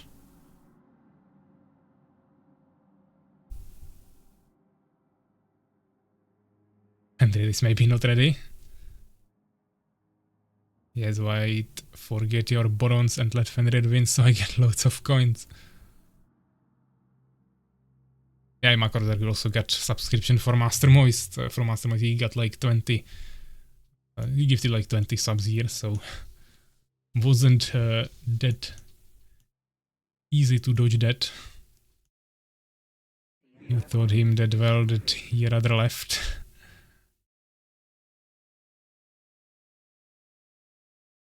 So yeah, we are back in the game. Second hive already placed down by Fenrir. A huge gap in the middle. But maybe that is his strategy. He wants to surround the enemy by his stingers or something. Or just make lots of towers here. You'll see how the defense will look like later in the game. Incubator also already being made by Fenrir and actually third hive. So he's just closing it like this from the side. Of course, there are still the gaps behind the hives. He didn't place his control forms there. But he made like a nice tunnel here in terms of the white path. His first stinger is going the right direction, so luckily he will find White Defender pretty quickly. He's going for one warrior but pretty late, and he's immediately going for Goblin Hut, so that's his favorite strategy, to get the goblins there as quickly as possible, even if it means sacrificing some early warrior power there. But he created a warrior at the exact same second when the stinger arrived here, so he was able to nicely push him back, and I think this Baron is also on hold position, so stinger of Fenrir wasn't even able to enter that. Of course, keep in mind that this map also has a back entrance to the starting position, each of them of course, so that could be also utilized maybe by Fenrir's stingers or even by White Defender, but probably not there. See some first gem and wood gathering. No upgrades in incubator yet. Looks like Fenrir is really sticking to his favorite strategy of pure stingers for now, even though we saw him lately also experimenting a little bit with some spitters. I think now he's taking this game pretty seriously and he just goes with his signature strategy. One warrior scouting here a little bit, but he should be able to just run away from the stingers to his home, where there are already multiple goblins awaiting to bolster the army here. So no upgrades in the incubator, and just more and more stingers and more summoners. Defender also not going for the boomerang upgrade yet. The superior boomerang in Goblin Hut that increases your range and damage for the goblins.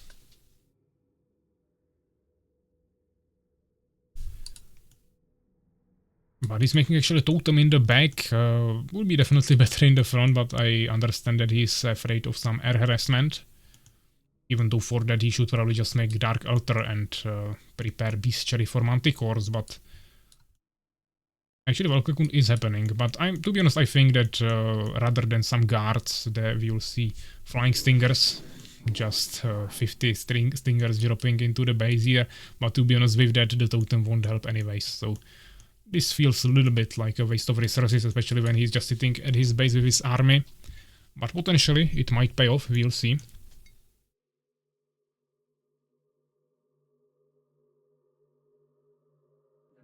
Also, you should definitely make sure that he scouts the back entrance. Fenrir is already lurking around this area a little bit. So potentially he might try to enter there, and then the totem might be a little bit useful, but it will be probably still better here, if anywhere. And now he's finally going for the Dark Altar, probably mainly for trolls, but it can also prepare him for the Manticores. And Fenrir is actually going for expansion already at 50%. He's like 13 population behind, but fortunately for him, White Defender is staying ultra defensive. Even though he has like 10 times stronger army now, he could easily destroy Fenrir's army, but he still has really slow mobility, so that's definitely a question if he would be able to actually get to the Fenrir's base quickly enough and destroy it and not lose his main base in the meantime. And now he's also investing lots of into the infrastructure, making the Weapon Master together with the Dark Altar. Looks like now he'll maybe send one scout out of his base. I still don't think he got the Superior Boomerang upgrade, but he sees that there is lots of scouts of Fenrir everywhere. And he's really going around the whole map, just checking all the bases, making sure that White Defender really doesn't expand. But I think this is really about the time when White Defender should make the timing push, if he wants to win this. At the exact same time, of course, we have to keep in mind that... actually, okay, I'm not sure if he's... if he already made Metamorphosis upgrade, or if he's going to make it after a Tough Carapace, or if he's not gonna make it, but then I don't see a reason for making the Valkyrie. But I'm definitely expecting some Flying Stingers really soon that will be dropping here, for which he has to be prepared, of course. Goblins are enough to protect the front. I mean, yeah, for now, definitely. When Fenrir is not investing into his army. Bestiary ready in the back. And to keep it a little bit more secret. Okay, I don't know why the Defender started retreating. He definitely should have killed the Stingers, especially when they were running into him so much. Definitely now they already retreated. He's trying to surround him, which is definitely a smart move. He should just split it a little bit better than 15 and 4. But okay. Looks like he managed to keep White Defender in his base, so... still looking pretty good for him. And finally, getting the Metamorphosis upgrade, so I think... you'll see the Stinger drop pretty soon. Engine is also already... starting to work a little bit. And they're not even looking like he would want to get an expansion. I think he just wants to get some upgrades here, produce few more units, maybe get a troll, and he will go for a push.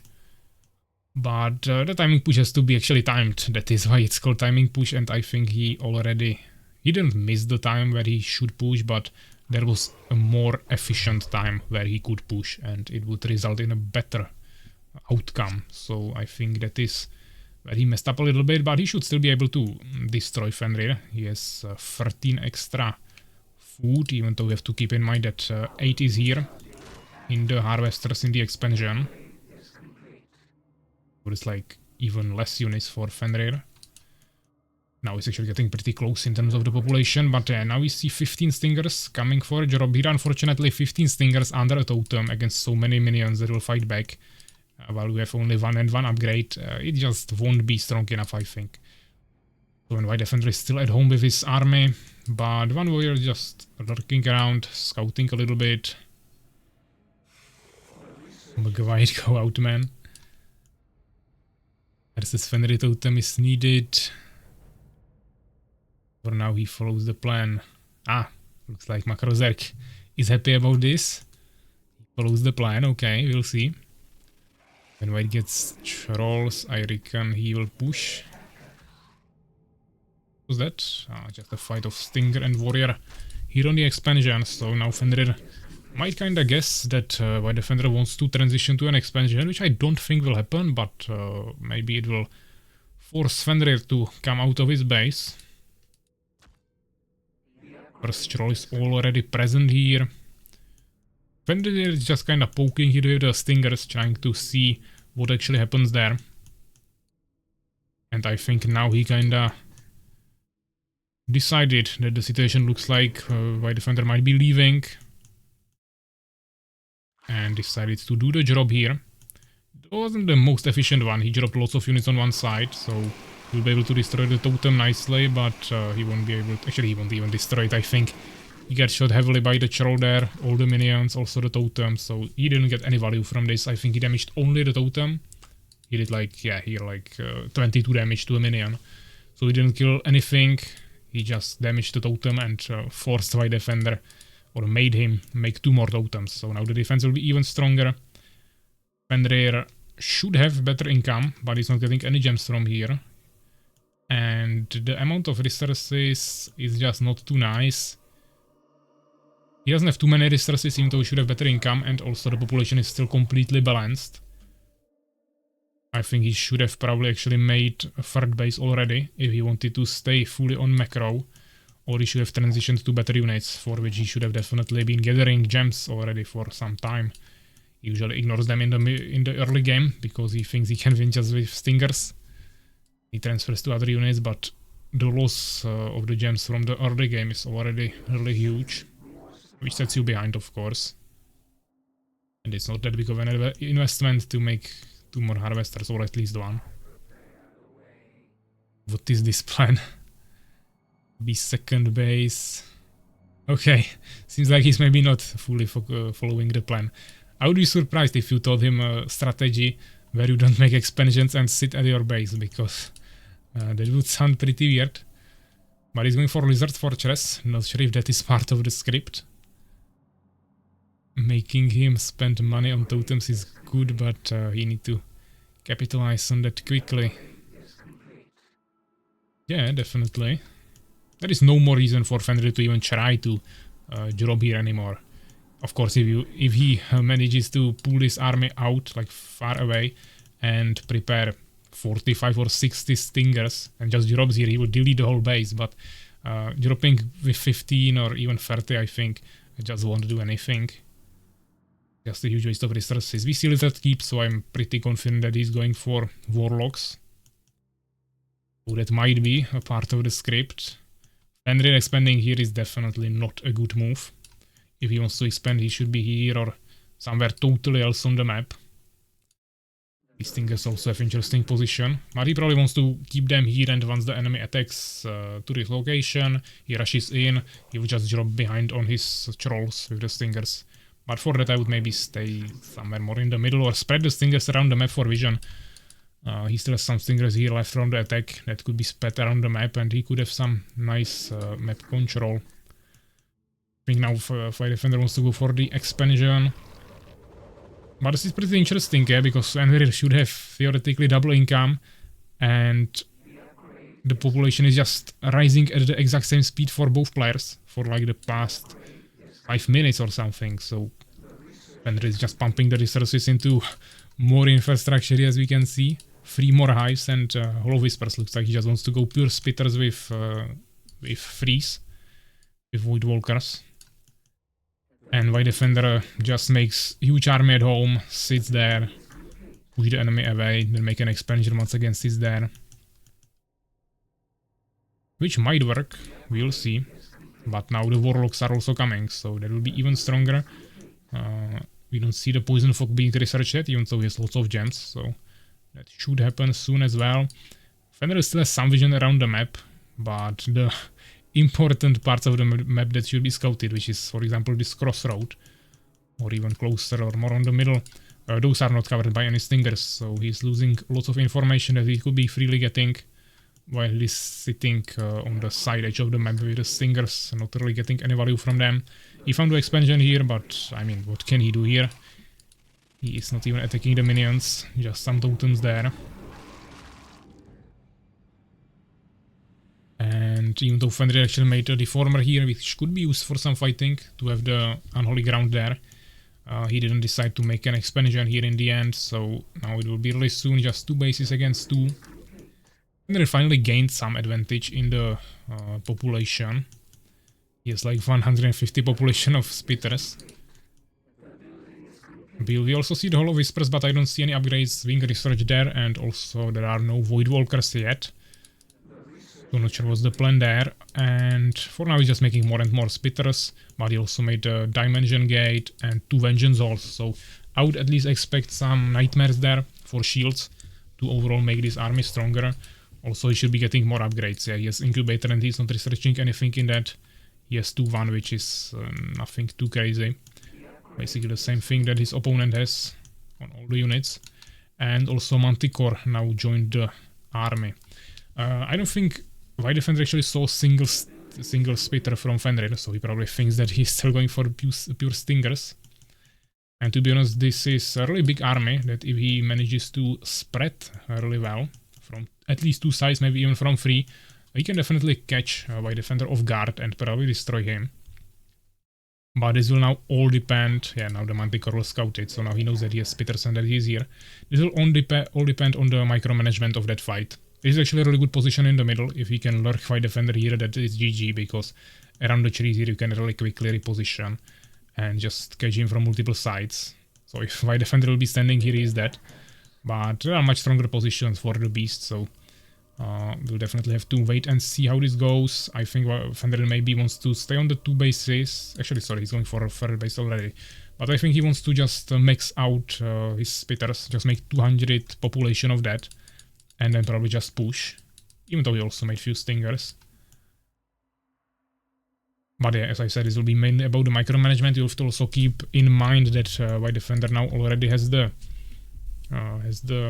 warlocks, and I think he'll be going with some poison fogs there, probably catching him off guard. But once again, if Legitfr can, if Fenrir can spread the army and surround the enemy from multiple sides, the poison fog will maybe catch like 5 units, yeah.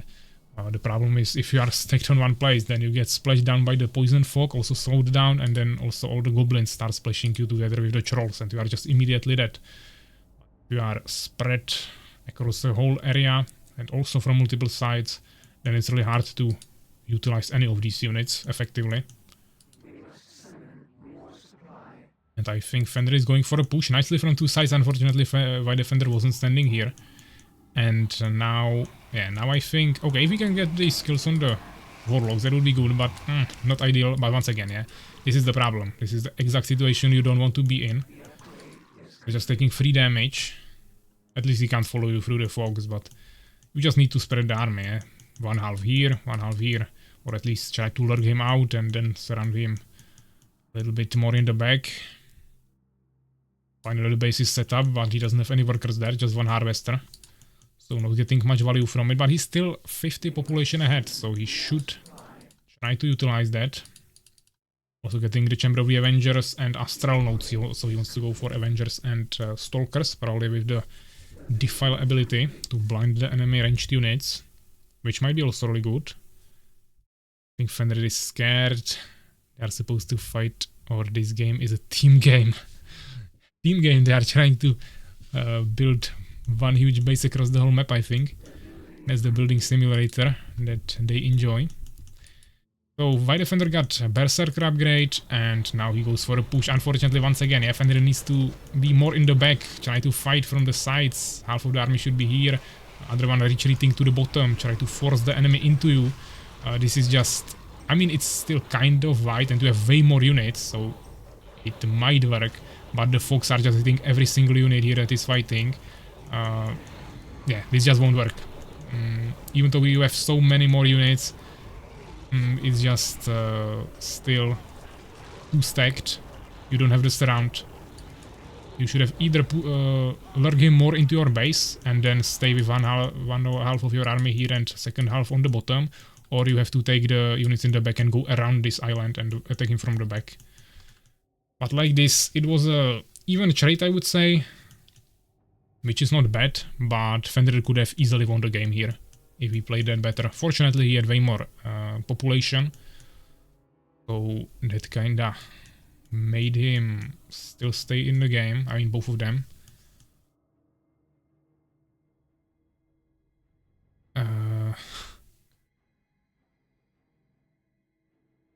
Come on, White Defender, you can do it easy. Yeah, it's 2v0. When was the split army into 2 free expanse, prevent drops, make 2 free totems, then push with 200 berserkers, cops, witch, trolls, warlocks. I mean, you have a nice strategy, but I think you missed some major points of learning the process to actually achieving that outcome. Or he just decided to do it his own way. But it's still looking pretty balanced. Both of them have a chance. So we'll see how it ends. Another expansion being built for White Defender. That will probably force Fenrir to come out of his base. Goodbye, 10,000 coins. Fenrir still have a great chance. Fenrir got this. Just need to do his stingers again. I mean, stingers wouldn't help much here. I mean, okay, if he had 200 population of stingers and he just drops them on the army, it would probably destroy it. If he had some upgrades, which he has for damage, but not really for armor. Yeah, he's also getting more damage upgrades than armor upgrades, which is not too smart against splash damage. And once again, yeah, he's staying in one huge bunch. Even though he had some blinds there, this is just not effective. And actually, once he used the blinds, he actually retreated. So he's just... now he's actually standing in his own fox, so he can't even shoot. But yeah, this is just total misplay in terms of micromanagement. Even though he has more resources and bigger army, he's not utilizing how it works. This is why people are then complaining about Fallen being too weak, because you just have to play differently than the other two races, which want to stay in one huge bunch. Sorry, don't know why I'm constantly saying the different word, but just one huge group of units that is moving forward like a total force. But with Fallen you just need to spread and surround your enemy because you have more units and you need to get the value from it, which is not really happening here. And the difference in the armies, in the size of armies of White Defender and Fenrir is now getting smaller and smaller. It's really close now, and at this point I think Fenrir will probably not have much more chance to win this anymore. He's actually going to the middle, not sure what is the plan there. White Defender now is reading his moves, but I don't know how he saw that. I don't think the Manticores were there when Fenrir turned around, but okay. Very dangerous thing. Fenrir is not even fighting, now just purely retreating. More berserkers still can deal with Fallen. I mean, this army is plus some of those stingers. Crying Fenrir the Master of Fallen. Fenrir would win with like 2 free Void Walkers. I mean, he even made the... where was it? Made the Hall of Whispers, but then didn't use it for anything. Now we are getting to 3v3 base scenario. Fenrir actually going for 4th base, but he is too behind, I think, at this point to actually get any more value from that. What I'm seeing, maybe he should just stay with his full spiders to play that strategy. I guess he forgot they exist. It still can be first win ever for White Defender as a Fenrir.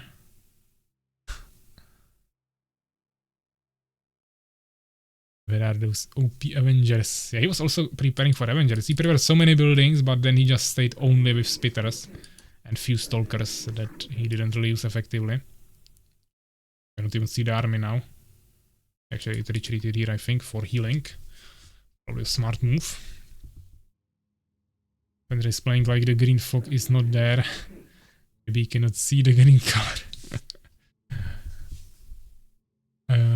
I mean, I usually play green, so if he cannot see green color, he probably never realized that I'm even attacking him. White Defender getting into his usual problem a little bit of not spending resources, but of course at the same time he doesn't have any gems. But at least, yeah, he's producing the warriors and, I mean, berserkers and barons. It's just that he has only 1 stables and 1 arena, which is a huge problem. You need to constantly extend the infrastructure you have. Fenrir is way better on this, even though now he doesn't have the resources to actually utilize it, so that's maybe an overkill in his case, but 1 arena and 1 stables in this stage of the game is of course total nonsense, and that is where he should pump these resources or just make more bases, but Fenrir has scouts everywhere. And this was actually so good. These units were already on the top, but instead of continuing there, they just retreated here. But to be honest, yeah, at this point, it's not a chance to win this for the Fallen. It's basically the same population. There are few Avengers, but keep in mind that they are after nerf. They can even get affected by the Poison Fog. So all the beast does is just cast Poison Fogs there and retreat. He waits for these fogs to disappear, these fogs to disappear, and then he attacks. And there is no more negative effects on him. He also won't walk into his own poison fogs, and the enemy army is already damaged by the poison fogs from the previous encounters. So this is just such a powerful strategy if you can pull it off in such narrow places. And then the beast army is really hard to defeat, especially with Fallen. Where are berserkers? I think he kinda forgot about your strategy there. He's making them from 1 arena. Yeah, that's true. He's making berserkers. Already has 3 of them. Even though I'm not sure what he's producing now. 3000 gold. Yeah, he's really slipping into his weak spot here of not spending the resources. And Fenrir has lots of gems, also decent gold that he's not spending, but he's sitting on decent population, so I mean there is still a chance, but I really think White Fenrir will win this. Avengers' only chance, I mean, after the nerf, I'm not too sure, because you can just slow them down extremely by the Poison Fog, and then you will just kill them with trolls, because they won't be able to move away from the shots.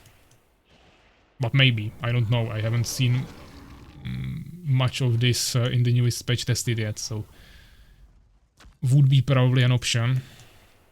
But even a freeze would be better, because he couldn't run away, as he is doing from the defiles. White is just sleeping there.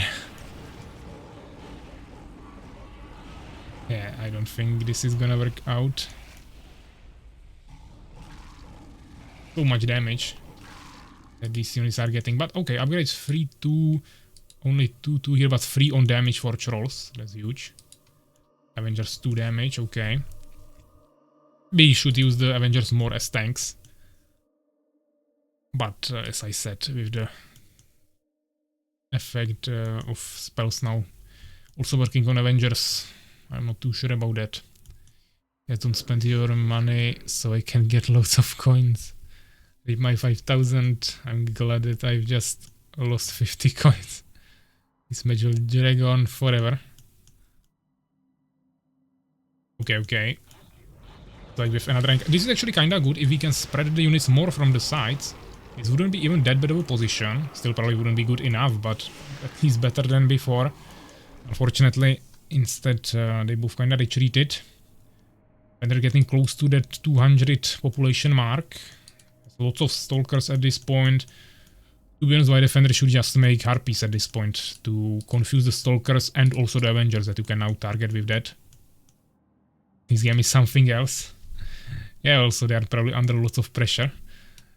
When this was an anticipated matchup, and also there is such a big bet on that. We don't see revive altars, I like to see that. Even Mouth of Hell, Reigns of Fire would be also really good. White Defender finally also going for the 4th base that Fenrir already has. Kind of working, not getting any gems from it, but he doesn't need more gems right now. Even though these 2 bases are already empty actually, and White Defender still has some resources here, so right now it's basically 2 bases against 2. And as this runs out, he will finish this, so it will probably continue kind of like this, but Fenrir has more resources in stock, so... sorry, White Defender has more resources in stock, Fenrir has more units, so more resources in the army. Upgrade still free to... Yes, looks like he forgot about the third upgrade for armor for spitters, that would help tremendously here. I think he should definitely get that. On the other side, White Defender didn't even get the third upgrade for damage, yeah. Now he's actually getting them, okay. He didn't have the gems for it, I think. Lots of warlocks, but really bad... Okay, nice. He has the scouts there with the Guardian runes.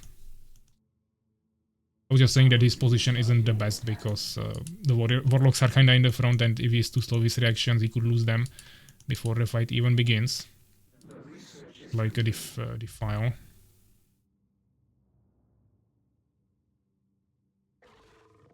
What PAVVAC was thinking, placing these two in one group. I mean, it's interesting, yeah? I don't mind it. Fenrir just doesn't want to fight, it seems. Okay, nice surround, but surrounding buildings, not units. Even though I don't know why Defender made 3 arenas randomly in the middle of the map. It was good that he finally decided to make more infrastructure, but that definitely wasn't the best position. But yeah, unfortunately there is too many trolls already. You need to blind them, or make some stingers to drop on them. Or just counter them in any other way, but... He was blinding the front line. The trolls were dealing tremendous damage there again. Defender don't write... Produce units. He was writing something, I probably missed that. This game is something else. Actually, I probably saw that. Nice expansion snipe, while he's also going for more expansion. So, White Defender now needs to push and win.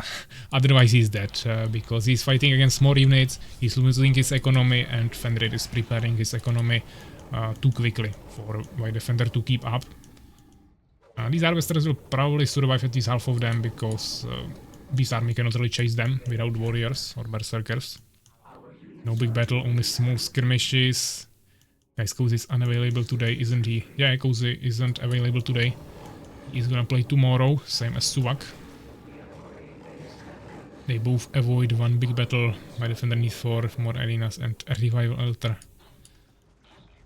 Yeah, I mean now also my Defender lost his infrastructure there, as I said, 3 arenas in the middle. I don't see Reigns of Fire here being prepared or anything. Oh, 5 ogres from White Defender. Actually, decent answer to this. It's not bad. Even though they can get sniped out pretty quickly by all the spitters, but there are no stingers, so you can just walk into them, deal the splash damage, and if you have all the trolls behind it and everything, there's also Poison Fox to slow them down so they cannot kite you. I think it's actually a decent idea. So now actually White Defender will be attacking from 2 sides instead of Fenrir, and this is a huge problem for Fenrir. He is going to lose all of his units here without any value, and I think this is GG. This was an insane misplay. White Defender is not even using his ogres, and even without them, he's getting such a huge value from this. Now he's going there also with the Striders, retreating from the fog really rapidly, and he just totally demolished the whole army of Fenrir, bringing it to from 200 population to 100. And now White Defender, all he needs to do is just push. Of course, spend the resources once again. He still has 3 population, he can make even stronger army, but he just needs to push and destroy the enemy main base, where there is all the important buildings.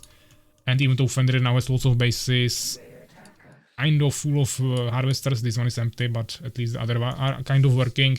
I don't think he can really work with that, to be honest. Fenrir has the incomes, but White Defender has the resources. He doesn't really need the incomes, to be honest. And he can make the bases during the push. And I'm afraid Fenrir just doesn't have anything to fight back now, especially now the ogres. Ogres are really hard to kill with Avengers like this.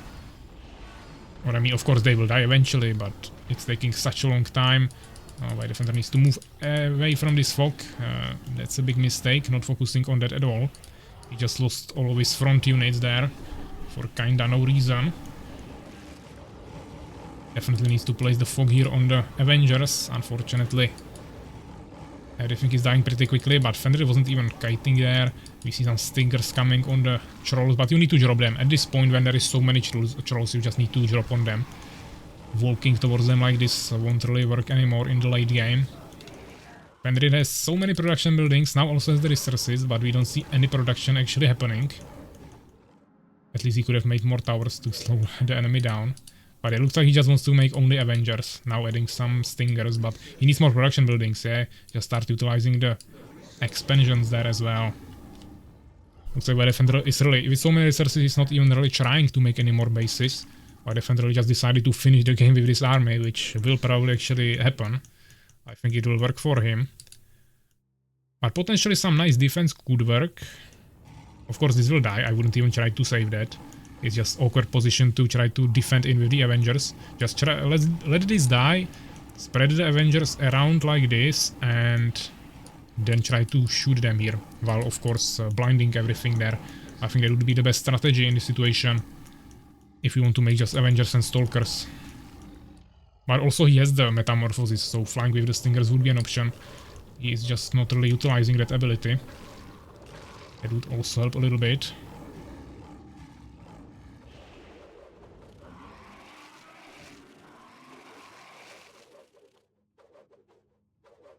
And looks like maybe White Defender is slowly retreating. I don't think he wants to push into this. Which would be a smart move, yeah, he don't even need to push this. It's the infrastructure that should be destroyed, but if he can stop the incomes and destroy these expansions, I think he will be also in a really good situation. We even see a second Chamber of Avengers. Seems like Fenrir was really expecting that base to fall. And 3 new Vengeance Halls, so the problem is that he doesn't have any more gems, and also is getting really low on gold. But once again he has higher population, so I think he needs to chase this, or at least escape with the harvesters and bring them here. Or make another base somewhere. By the way, Defender is on 1 income, that is running really short. Maybe trying some new ones, but Fenrir is scouting everything. The army is not that big, to be honest. The thing is that White Defender has the resources. He could just spam, I don't know, at least 10 Berserkers there. If he wanted that, which is actually quite strong against Avengers, or he could just make more Trolls, even though he doesn't have too many gems, he still has something, or just make more Borons and Witches for healing, whatever. But at least the army is really leveled up, that's really good, level 4 Goblin Hunter here, yeah, level 4 Troll, insane damage. Some kiting attempt, but that won't really work in this situation, I think. Avengers are closing on him from all sides. Yeah, the thing is that if White Defender can actually deal with so many Avengers.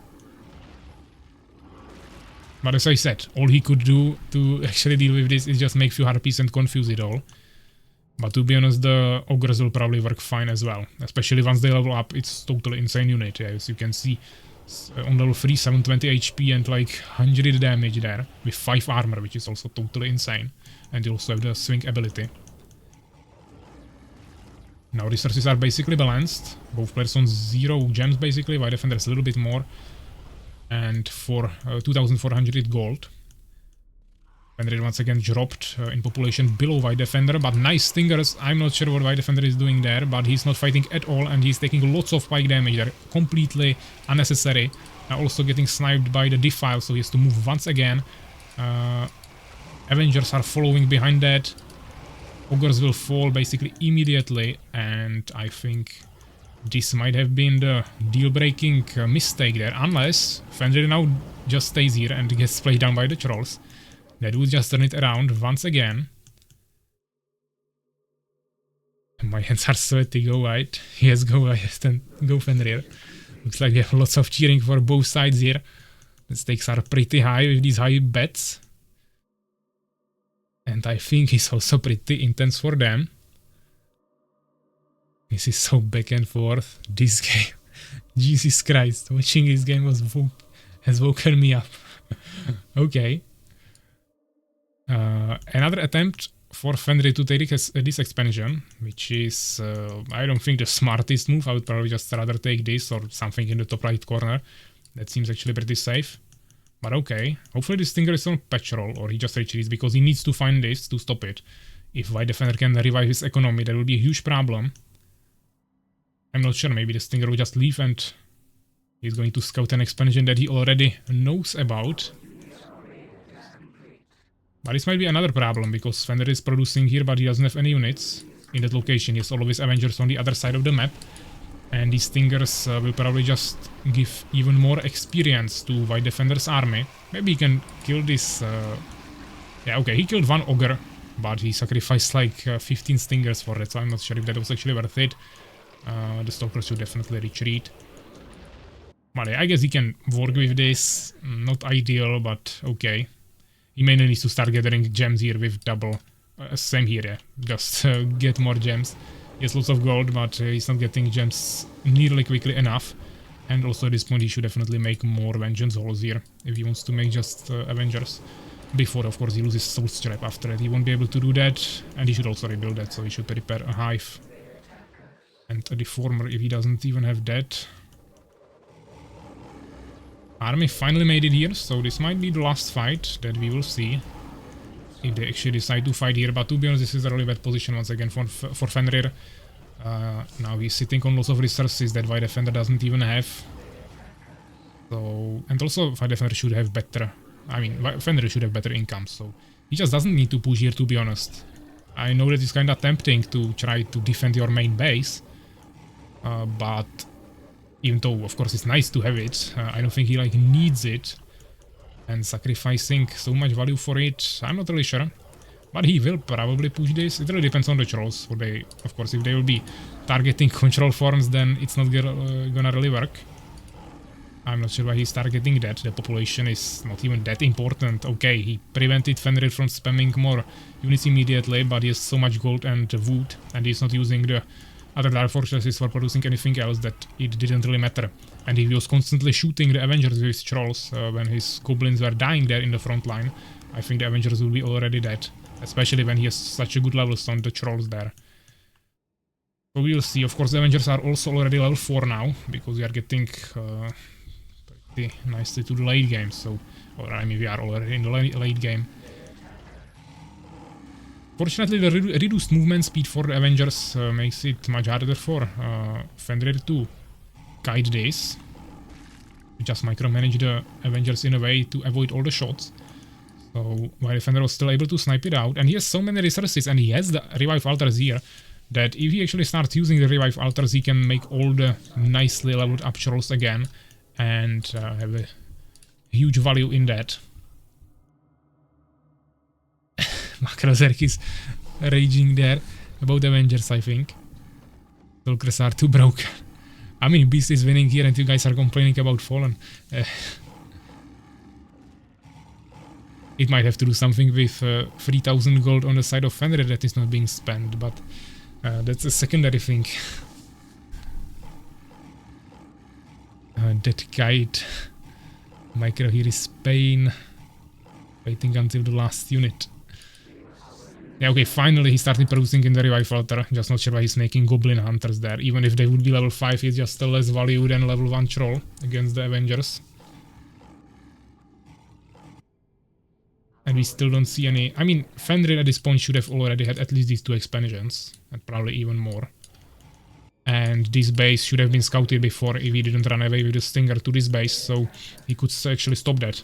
When White Defender was here with his main army, Fenrir could have at the same time rushed this and destroyed this base, or even continue for the other bases. Yeah, he didn't need to at all defend his own base because he has more infrastructure around the map and he has faster army, so he could have just pressured White Defender at home and gain value from that instead.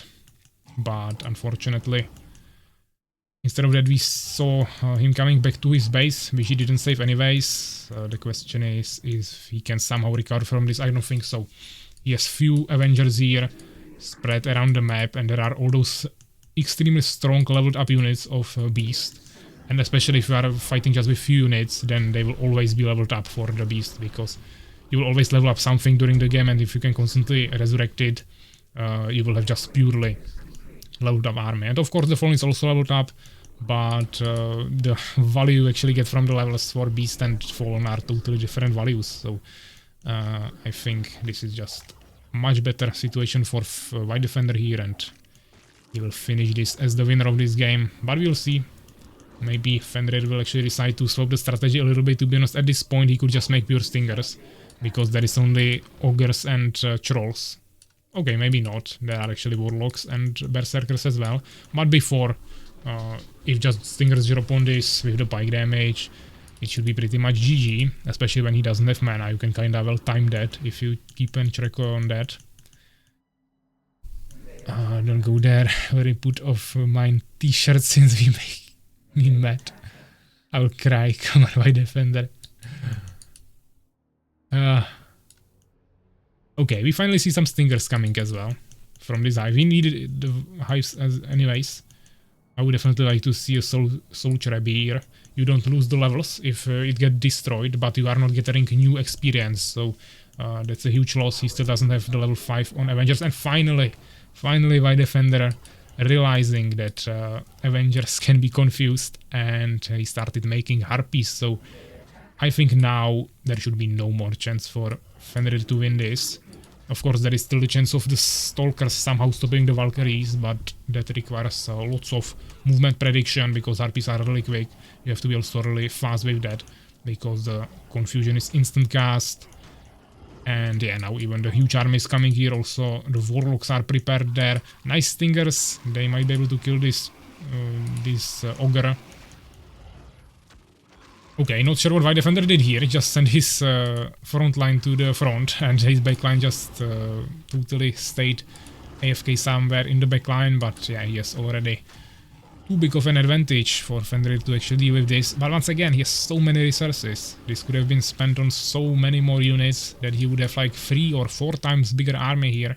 And then he would have much bigger chance. Unfortunately, he got too greedy, wanted to destroy this, and he wasn't able to really retreat anymore. And once again, gave even more experience to White Defender in this situation, making it even harder for him. Now I know why Leg has heart problems. I'm dying. Let's go.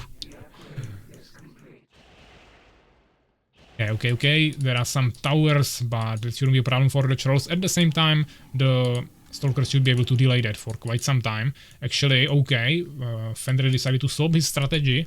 Avengers are not too lucrative option for him anymore, so he decides to go for Nightmares. Unfortunately, he's also walking to a Death Trap with his Stingers, fortunately retreating immediately. But once he gets the Nightmares, he will have some nice shields for the Stingers. He has free upgrades. Which actually White Defender still doesn't have level 3 armor for Trolls and Ogres. I'm not sure he's not getting it, okay. So that's actually pretty nice, because that's lots of Stingers, so lots of sources of damage, and for that it's really valuable to have the extra armor there. But as I said, the shields will be really powerful. He just needs to get more Stingers, which is actively producing. I would maybe still like to see at least 1 more hive or 2. Even another Vengeance Hall, but okay, he can work with this. He doesn't have any gates, so he has only these 5 Stalkers. He cannot remake them or produce any other air from there. The only chance to win for White Defender is if Fenrir leave. I mean, yeah, now Fenrir is getting an advantage again. But White Defender could get... Yeah, he's getting more bases actually. He just needs to stall this. And I'm afraid the Poisoned Fox will be too much here. I don't think Fenrir has like any chance at all here. The Poisoned... I mean the Blind Fox. The... what is it? Defiles. Weren't placed too poorly, but it wasn't really enough. I don't think White Defender lost too many units. Fenrir lost basically everything. Once again, it was a bad position, yeah? Fenrir needed bigger space. The same mistake happening constantly from the beginning. You know, even have a third base here, but yeah, this is too late. I think this is GG. Giving is not an option. White Defender got this in back. They forget they are playing in the tournament. Yeah, they maybe forgot at this point. Okay, we have a lag.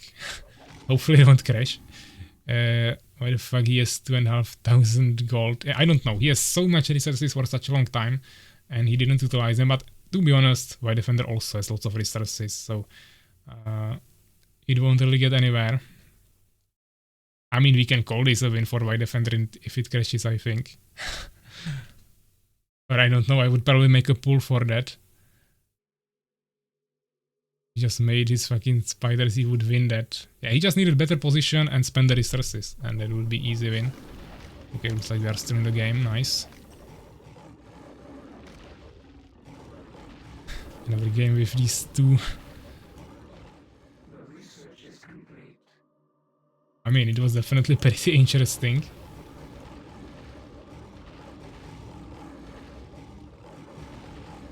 Makrozerk probably isn't too happy that White Defender didn't follow exactly his script plan, but he should be happy that he still won. If he actually continues somewhere. I mean, yeah, now he does it, but obviously this is what he should have done 15 minutes ago, when he had the resources anyways. Of course, now it's a little bit too late to make expansions. By Defender killing a Avenger with minions surround. I mean, I don't know if that will work. He'll probably just lose all of his minions there. I don't think White Defender win is guaranteed here. I think it is, even if you take a look on the population. Defender just doesn't have anything more to actually fight back.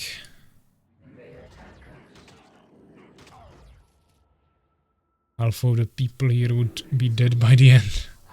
Macro died already. This is so painful. I'm dying. Confused Harvester hitting its own Dark Fortress. I don't even know how long it was. I think it was like 1 hour long game.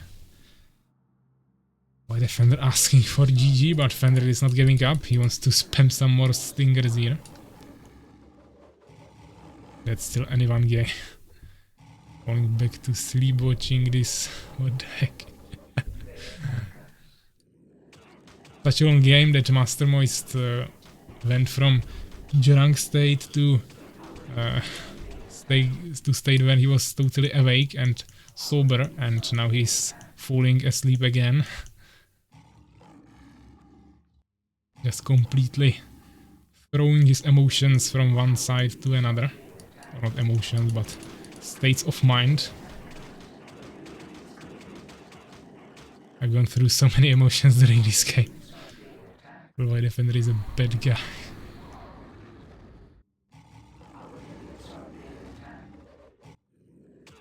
Still some attempts here, but okay, actually Stingers being produced, but okay.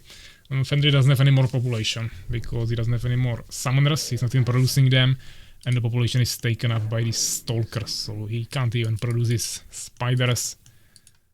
I'm not sure why he's not making summoners now.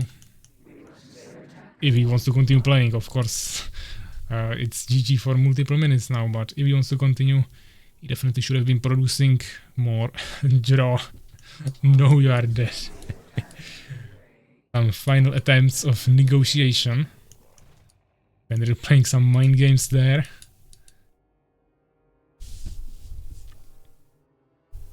This game gave me a bit of emotion. This minions killing Avengers.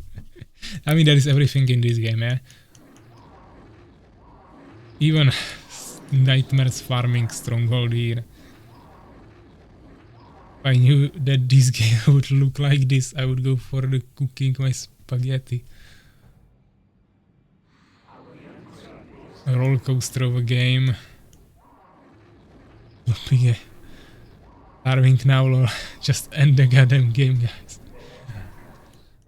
I mean, Master Moist, you can go eat something if you want.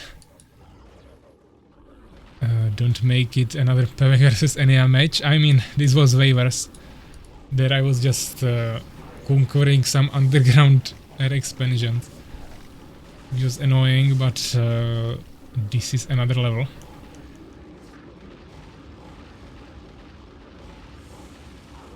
I would miss this game for anything.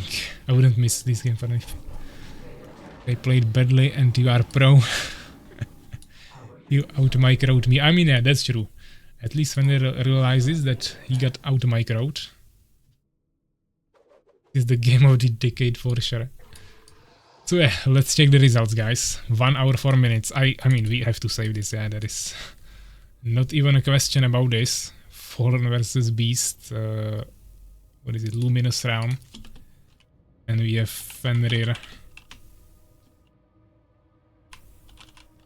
versus White Defender. I mean, I don't think anyone will ever watch this again, but at least not from a replay. But I still want to save it. And yeah, let's check the results. So units 460 for Fenrir, but there are some flying stingers. In terms of kills and losses, yeah, this is insane. Basically double for White Defender there. Fenrir had a little bit bigger, larger army, but nothing too crazy. A double experience for White Defender there. That's totally insane. Yeah. Even though Fenrir had levels on all units, the amount of experience in the units of White Defender was really crazy. And thanks to the revive altar, he was able to utilize it quite well. In terms of buildings, research is actually basically the same, 21 to 22.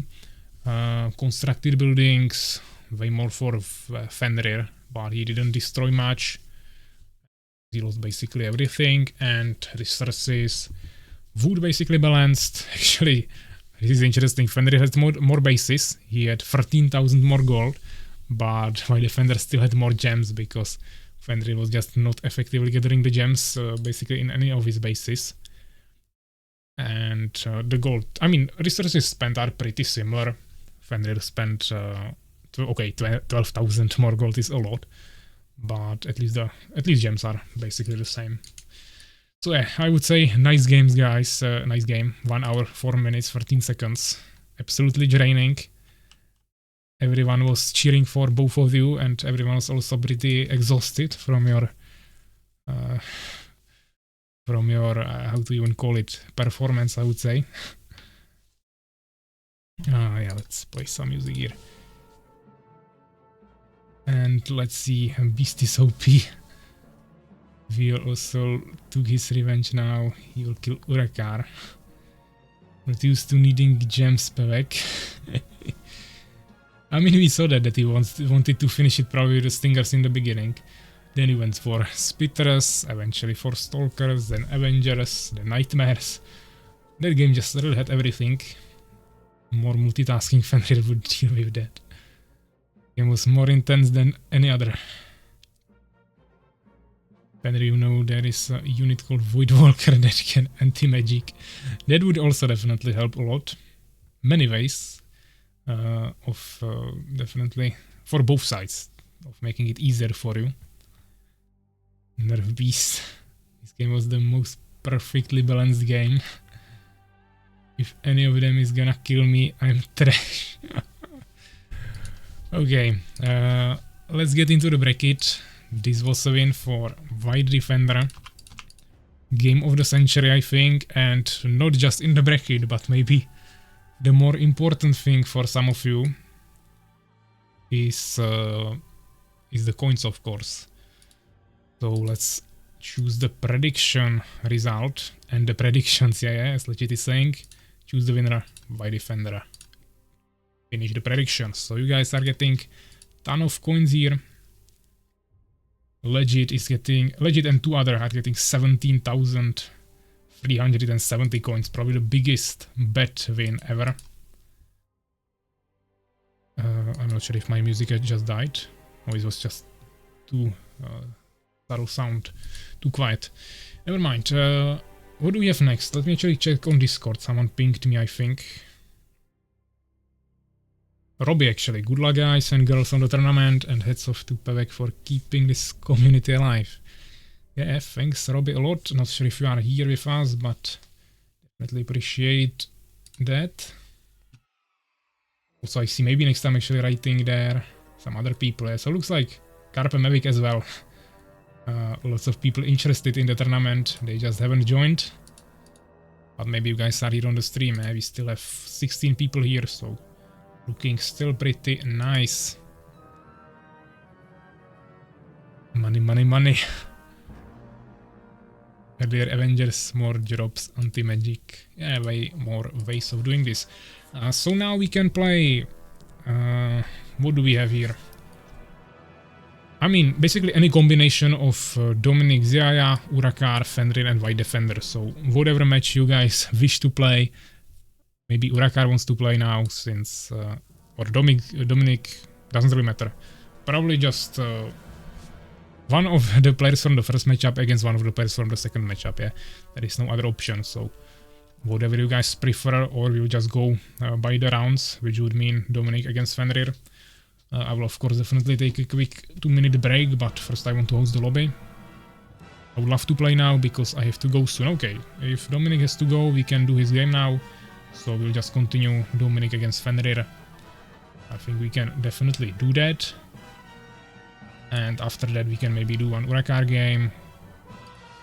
Just swap it around a little bit. So yeah, let's do Dominic against Fenrir, which should be... The game was nothing short of a movie. This will be game number 3 for Group C, which is Hidden Hills. Okay. I'm really not sure what is this music, but it should be Warcraft music. Fires of Orgrimmar, okay, almost sounds like Star Wars or something, but okay. Yeah, so we are playing, as I said, Hidden Hills. Wrong overlay.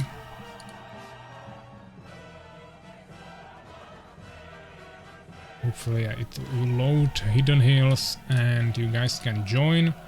Once again, Dominic and Fenrir. Let's prepare the overlay.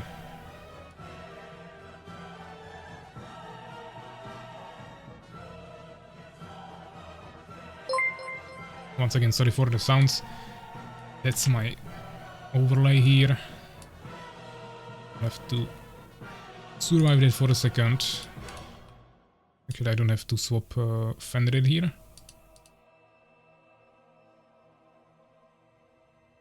Actually, I kind of have to. Never mind. Dominic against Fenrir.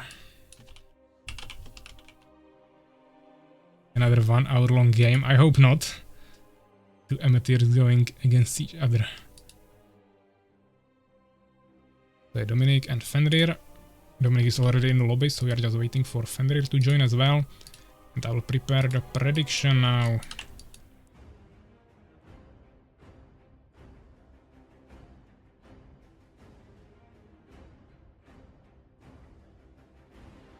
So you guys can start voting. 2 minutes for predictions starting right now.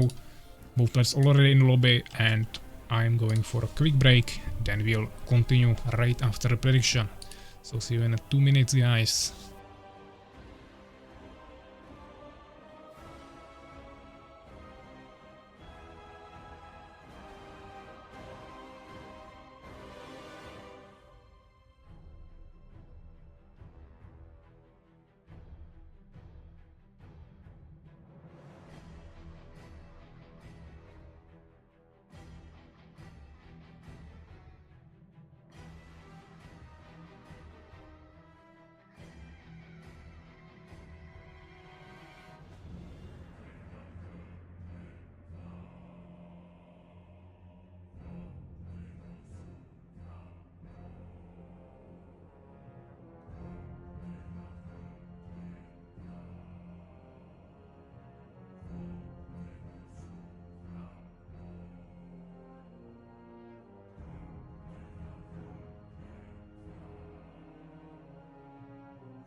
Yeah, so we are back, guys. Let's check how the prediction finished.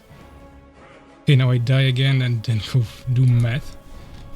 That might be a good idea to go do math, but first you need to finish your matches, of course. And we have only 100 points for Dominic, nothing for Fenrir this time. Seems like you kinda disappointed your faithful betters, I would say, predictors by the last game, so not looking too good for you. But let's see how it looks in the game.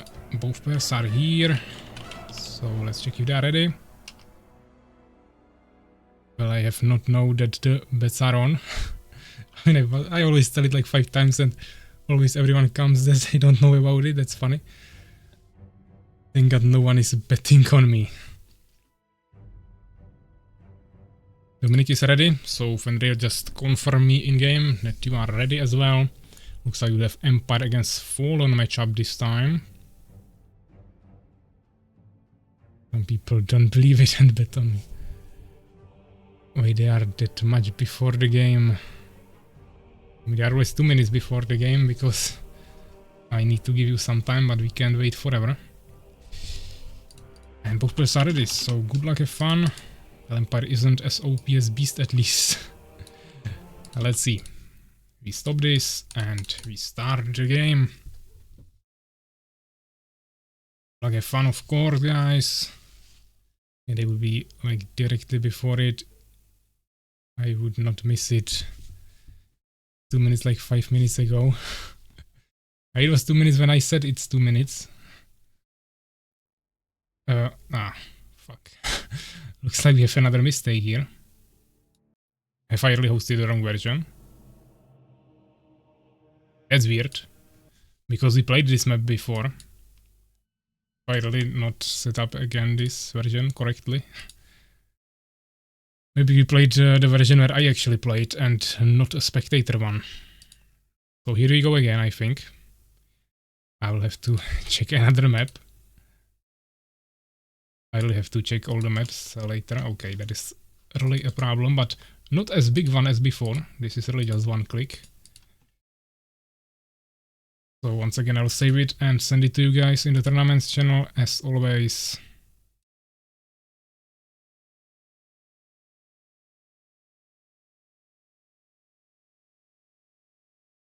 So is there.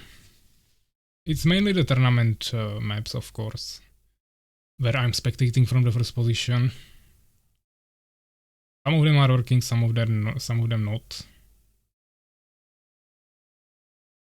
But yeah, I think this might be a problem of more maps. I will have to double check that. It's only for the 2-player maps. The 4-player maps we don't even need the spec positions, but the 2-player maps I will have to double check before tomorrow.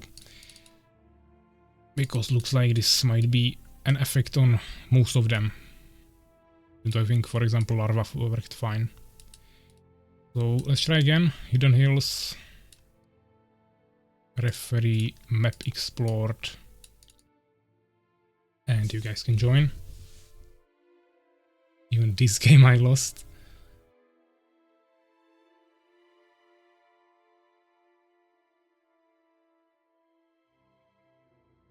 Okay, looks like you guys didn't download the maps, but it downloaded in-game, so that's fine. Just double check if you are still ready, and we can go. Looks like everything is staying the same. Empire against Fallen. Dominic is ready.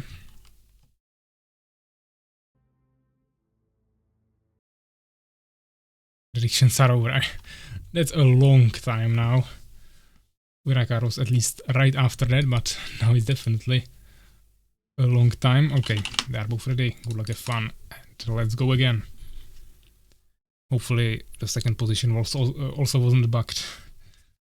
Picked only the one that's actually problematic. But it should be fine now. Okay, another matchup on the Hidden Hills, this time between FenrirPradawny and Dominic Ziaya. And we are watching from the perspective of Dominic, who is playing on the left side of the map with the green color as the Empire race, and on the right side we have Fenrir with the Fallen race and purple color. He's going for a nice front base here, trying to really protect it here so we can later on take an expansion. Dominic going also for a nice front base. Basically, we can see the mirror positioning of the buildings from both of the players. Might be quite interesting. Of course, both of them are also producing more and more villagers to secure their starting economy. And we'll see what they decide to do, because Dominic, we also saw one game from him. I mean, only saw one game from him, which was against Urakaar. He was also playing Empire. It was on the Dark Side Forest map, where he was making some swordsmen, I believe, and maybe some pikemen later. Fenrir, of course, is well known for his fast stingers, so I'm expecting exactly that from him. There are still those small constant lags, so I think this is caused by Dominic, unfortunately. He probably has some small internet connection problems. But I don't know what's the ping or anything, I just see the small lags when I'm spectating. Maybe Urakaar could tell us, because he was in the game with him, if there was also bad ping or only those small lags. Okay, so one peasant actually going for the first farm and barracks advance, so he's trying to maximize the value he gets from gathering, which is definitely also an option. It was lagging quite a lot. And was it just lags or also bad ping? Because the lags are like every 5 or 10 seconds, it just lags for like a second and then it continues. But you have not watched the game at all. Yeah, that was the game when Master Moist and SoulsKeeper started sending all the subs here. That was finished today on 20. On 4, so definitely that distracted me a little bit. But fortunately that game wasn't as intense as we just witnessed against, I mean, between Fenrir and White Defender. Ping was okay, just like okay.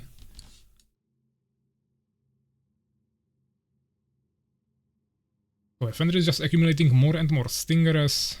Dominic staying on one barracks, actually going for a tower and Elven Sanctuary.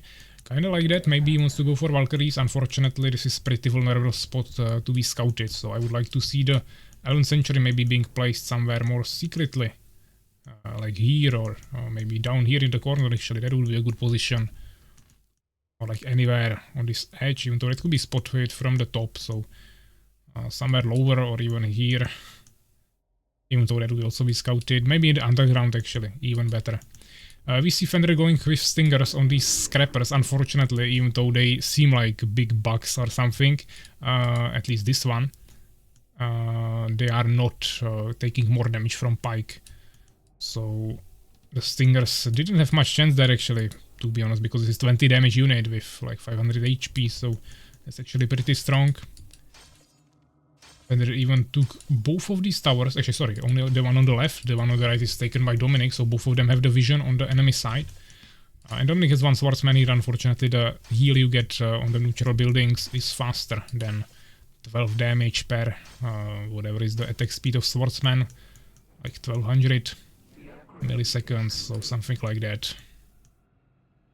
So he won't be able to take this down with one swordsman, but maybe with more if he comes there later. Fenrir managed to take down the big bug. Now he's killing the small young scrappers. And now he should be able to capture his warehouse, which will be giving him some extra resources. Definitely seems like a smart decision to bolster the income this early on without the need of risking to make an expenditure, even though he could definitely pretty safely make an expenditure now here in the back.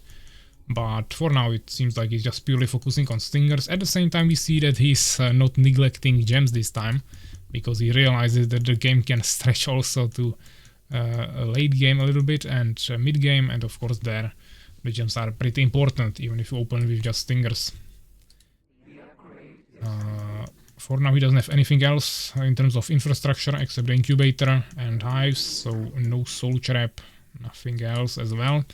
One scout coming from Dominic, I think that was the guy on the middle, killing the tower. Fenrir tried to surround him, unfortunately he didn't fully close it. Another swordsman coming from the underground, so lots of scouts are running around the base of Fenrir. I think Dominic is going to scout the end I mean, and by the back expansion position here of Fenrir, just to find out that there is actually nothing. And looks like Dominic made the Elven Sanctuary, but he's not going for Valkyrie, seemed to already has Stone Keep, so he could make the Valkyrie Beacon. And maybe another Elven Sanctuary, but instead he's going for a Phoenixes, probably just for scouting.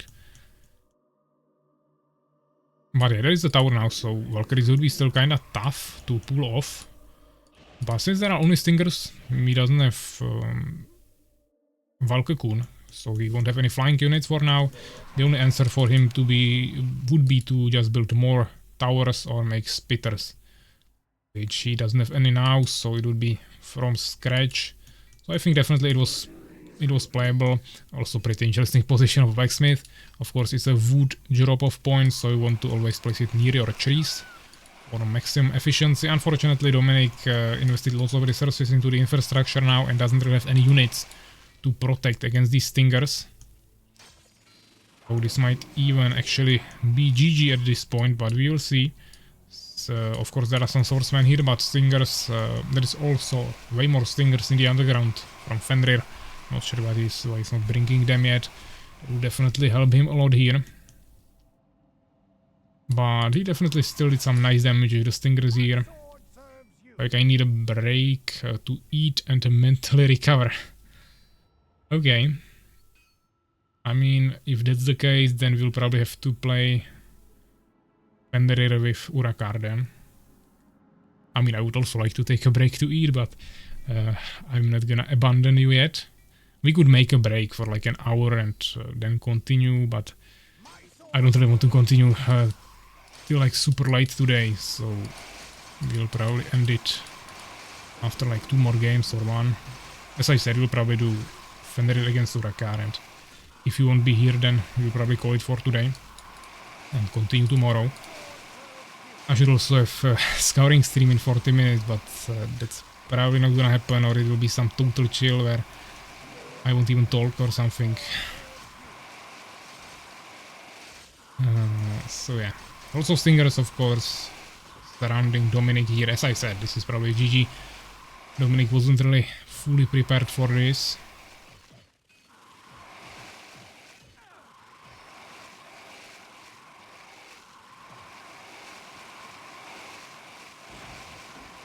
Okay, great, so I'm waiting here for like 5 hours and then not even finish all my games.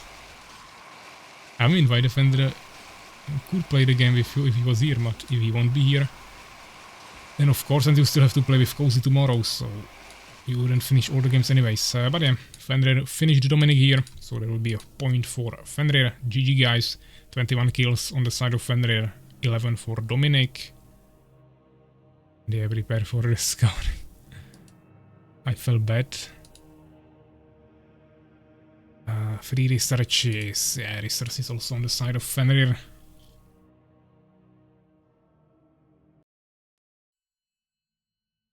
Well played. Looks like there is also less and less people. We are only on 12 now. So yeah, I would direct it more and more tomorrow. We can just do that 1 more game. Man, why make a tower only in gold? Then leave building alone. No, Fenrir, now you can give me the win. Yeah, so bracket win for Fenrir here. Which means he redeemed himself. In this group now we have 2 players with 1 win, 2 players with 1 loss. Actually, sorry, now it's updated. We have 1 player with 1 win and 1 loss, and 1 player with 2 losses. And of course there is still Cozy with no games. In Group B we don't have anyone with no games, and in Group A it will be Subak, who still needs to finish his matches. I don't want the scouting. I mean, you don't have to. You don't play with us anyways. I have to wake up very early tomorrow too. Yeah, I mean, let you do, of course, don't have to stay here till the end if you don't want to, or if you need to go. If you, because you won't be playing today anymore probably. Who PAVVAC? I'm not sure what that was for, the question, but I must do predictions though. Okay, that's a good one. Now White versus Dominic. I mean, White Defender told me that he needs to go, so he's probably not even here anymore. I've been looking for this map to see what is the tactics to play it. I mean, we definitely tried some nice things there, but now we will do Fenrir with Urakaar, since White Defender is not here anymore, so that's the only matchup we can do, since we don't have White Defender, we don't have Cozy, so only Urakaar and Fenrir. There were in one of tournaments. So, what is this map actually? Urakaar versus Fenrir. Larva, okay, Larva, hopefully it won't crash. I might have to double check it first. So, Urakaar versus Fenrir, Larva, let's host that.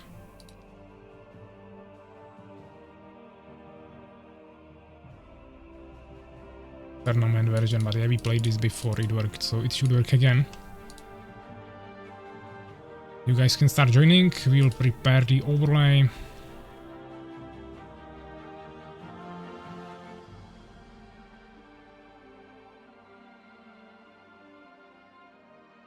So like this, and also new prediction, of course, last game. Actually, someone lost 100 points there. And yeah, let's make a new prediction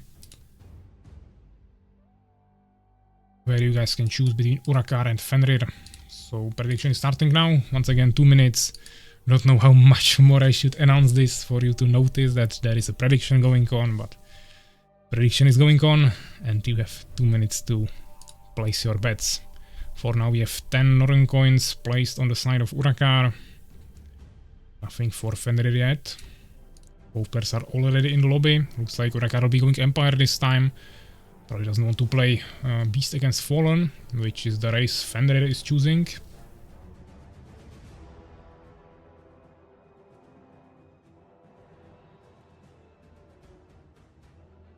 See you guys tomorrow. Thanks for everything. I have to go back, learn some thermodynamics. Okay. Thanks, I will look for an easy score. Okay, thanks for staying and playing with us, and see you of course tomorrow. The prediction is still going, guys. We have 3,500 on Urakaar, so really nice coins. If you guys want to get those coins, you have to place some bets on the side of Fenrir as well.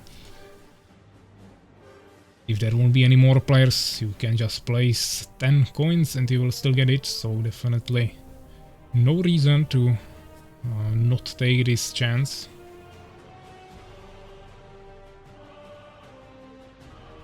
You have only 35 seconds remaining, so be careful you don't miss that. That would be a shame. Are they agreeing on a 2v2 here or what? Actually, Ania joined as well, okay. Now I can just lose and get like 3,000 coins.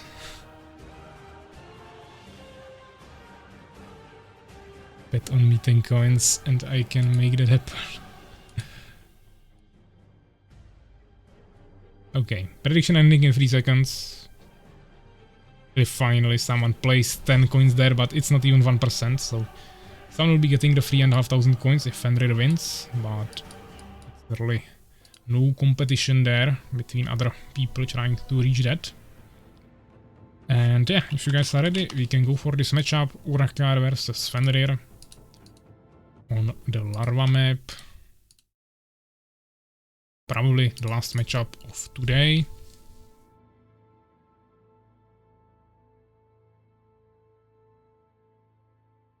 And both are ready, so good luck, have fun. Of course, leave the stream now and let's see this matchup.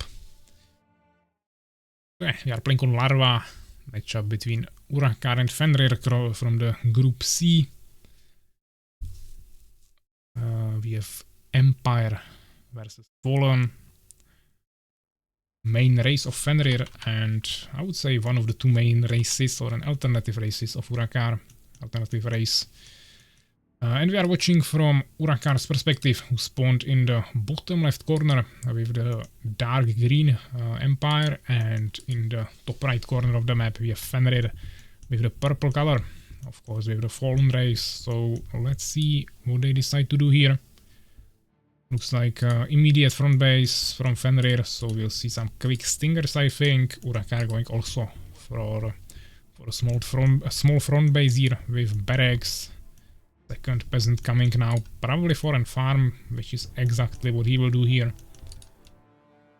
He will probably still stay in the front, but it's not all the way in the front, so shouldn't be too easily harassable by, for example, spitters if a tower is, for example, placed in this location or even in the middle.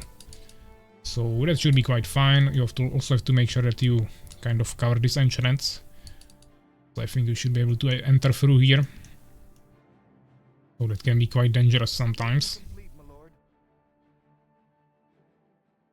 Fenrir making 2 hives already, some more harvesters, Urakaar of course more peasants, and now also some swordsmen. Looks like there will be a gap between peasants now. Like 3, 4, 5, 6. He doesn't have the gold yet, so there was maybe like 9 or at least 8 seconds of a gap between peasants. Definitely lost some value there. But he's also going for the tower, so really quickly trying to establish some strong defense. Urakaar copying my setup. The stingers are actually quite late. I'm not sure if he wasn't efficient with the placement. Okay, that's an interesting position of an incubator. I don't know if he wants to gather wood here or if he just didn't want to get the advantage from that, but this doesn't seem like it would make too much sense. But we'll see. Urakaar making a farm to close this, upgrading the tower. His swordsman scout found the enemy. Enemy stinger scout. Population looking kind of okay. The second farm should be finished soon, but yeah, he's not producing peasants again, and he has the gold now. That's a huge mistake, and he should also start gathering gems already, because Empire is the heaviest race on gems, and if you start gathering them earlier, then it might seem smart. It's actually a good idea, because you will just not lose them. Yeah, they will stay there in your inventory, and you can use them in the mid game for lots of priests and catapults, or even some Dryads, and of course Phoenixes, Elven Rangers, just whatever. And if you can save that for a late game, then you can even make knights and mages, which is even more expensive on gems, mainly the mages. He's actually gathering the wood here, kinda interesting. We see some small skirmishes around the map. Urakaar fighting with 1 swordsman against 3 stingers, even though they got nerfed by 30% in terms of damage. I don't think this is a smart idea. So now he'll have to retreat. Urakaar not going dinos is freaking me out. Maybe he wants to go knights. That's another animal, horses, yeah. And Fenrir transferring to spitters, so definitely a smart decision. That's the best thing he can do against Empire here, even though that's not his usual strategy to transfer to spitters this early on, even though we also saw spitters from him when he was playing with White Defender. He is also going for Lightning Spire, but he doesn't have any protection from back, same as Urakaar. Who is actually going for expansion? Okay, that's pretty risky move. Especially now when he doesn't even have Blacksmith. So he doesn't have any Elf Rangers, he doesn't have Sanctuary, so no Phoenixes, no air protection, no scouting, no stronger infrastructure. He's just straight up going for the expansion and betting on the 1 tower he has here. And second one that he's building, but as I said, there is nothing to protect him from the right, and Fenrir is trying to utilize it, and this will be a major mistake from Urakaar, who is leaving his base with all of his swordsmen running on the enemy, and totally ignoring this entrance, yeah? Now he finally figuring out that maybe it would be a good idea to block it with a farm, but I think he still left a small gap there. But the problem is that he's so far away from here, the second tower is not even upgraded yet. Yeah, as I said, there is a gap, and now I don't think he can deal with that. He wouldn't push that anyways, there is a tower, so that just wouldn't really make sense. And yeah, I mean, the towers he has here are not bad. Problem is that this one needs to be primarily upgraded, because he needs the damage closer. Now he started shooting the stingers. He should get some free kills here if Fenrir continues like this, but he should be repairing this. Yeah, this is Big mistake once again. He's going for barracks and temple here. He just decided to cancel it. Okay. So now he wants to play one base against one. I don't think he needed to cancel it, because he had stronger army and it still had lots of HP. So you want to cancel it on like 5%. Now he needs to build it again. I think this was definitely not a good idea. Or maybe I looked bad, didn't look correctly, but I think the HP was still like 40% or something. But maybe you guys will correct me, I'm not sure. Temple in the back, also not ideal, but okay. Now we would expect Fenrir to go for an expansion as well, but maybe he wants to prepare some timing push here. Urakaar not going down. Fenrir has a nice campaign base. Not looking good for Urakaar. Half HP. Yeah, I also think it was decently healthy. He just probably thought that Fenrir has more units behind it, or I don't know, but he has 2 towers here, shooting on everything that was in the range of the town hall like this, at least in melee range. And then he had lots of swordsmen that would actually take the enemy army out pretty easily. I mean, with really good micromanagement, Fenrir could still harass him with the spitters forever, but I mean, I don't even know if he had improved metabolism for faster movement speed from incubator. And I don't know, guys, like, I don't think he would deal anything major there, he would just escape the same way. But yeah, Urakaar is making the base anyways sooner than Fenrir, because he didn't even try to make an expansion, so it's not a big deal. It just wasn't the most efficient decision. Urakaar going for a blacksmith really in the back. Probably fine, he can gather the wood there safely. Even if there will be some stinger drops, maybe they won't even find it, so definitely okay. Urakaar preparing lots of towers at home, so he doesn't have to care about defense, and now he goes for some kind of push. This swordsman kinda got stuck there in the cliff. But maybe actually he saw the fallen units somewhere, because he's retreating, even though not with all of the units. He probably just spread them around the map, so he covers everything, and now he's coming back. Looks like Fenrir will be trying the same strategy again, going from bottom, because he saw the towers here, so he doesn't want to push into that. There should be also 2 towers to make it more efficient. This will fall pretty quickly, but at least there is something now. Even though there is still the gap, so the 4 units will still go through. I think you should be able to build here, but maybe because of the mushroom you would need to build it behind it. But you can make one more barrack zero, just a farm. Really anything. Stinger coming here. Urakaar should definitely see that, but maybe he wasn't watching now. Wasn't even here with his screen, so he didn't hear that. Maybe he now sees that stinger. But yeah, it forced Fenrir to retreat. Now he goes for expansion, but that's already too late. Urakaar already has half of an income from here. 6 guys on gold, 1 on gems, and it's of course fully working.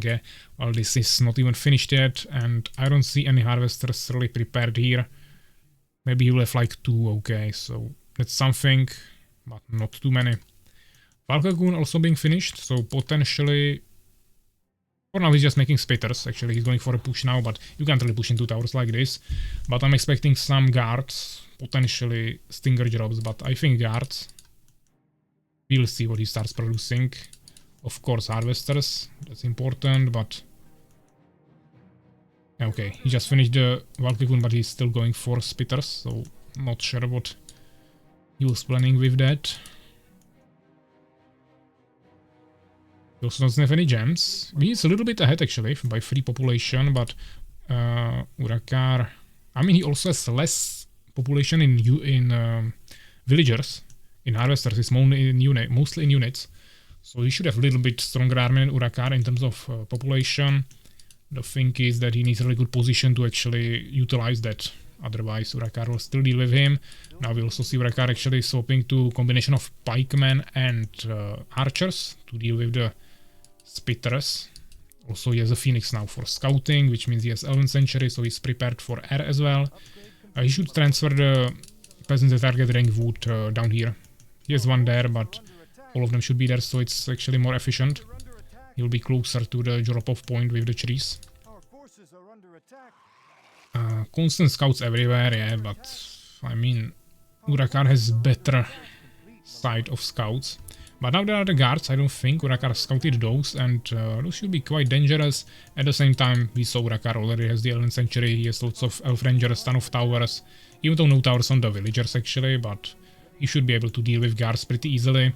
And as we saw, actually both players now had 1000 gold, but they are slowly starting to spend it again.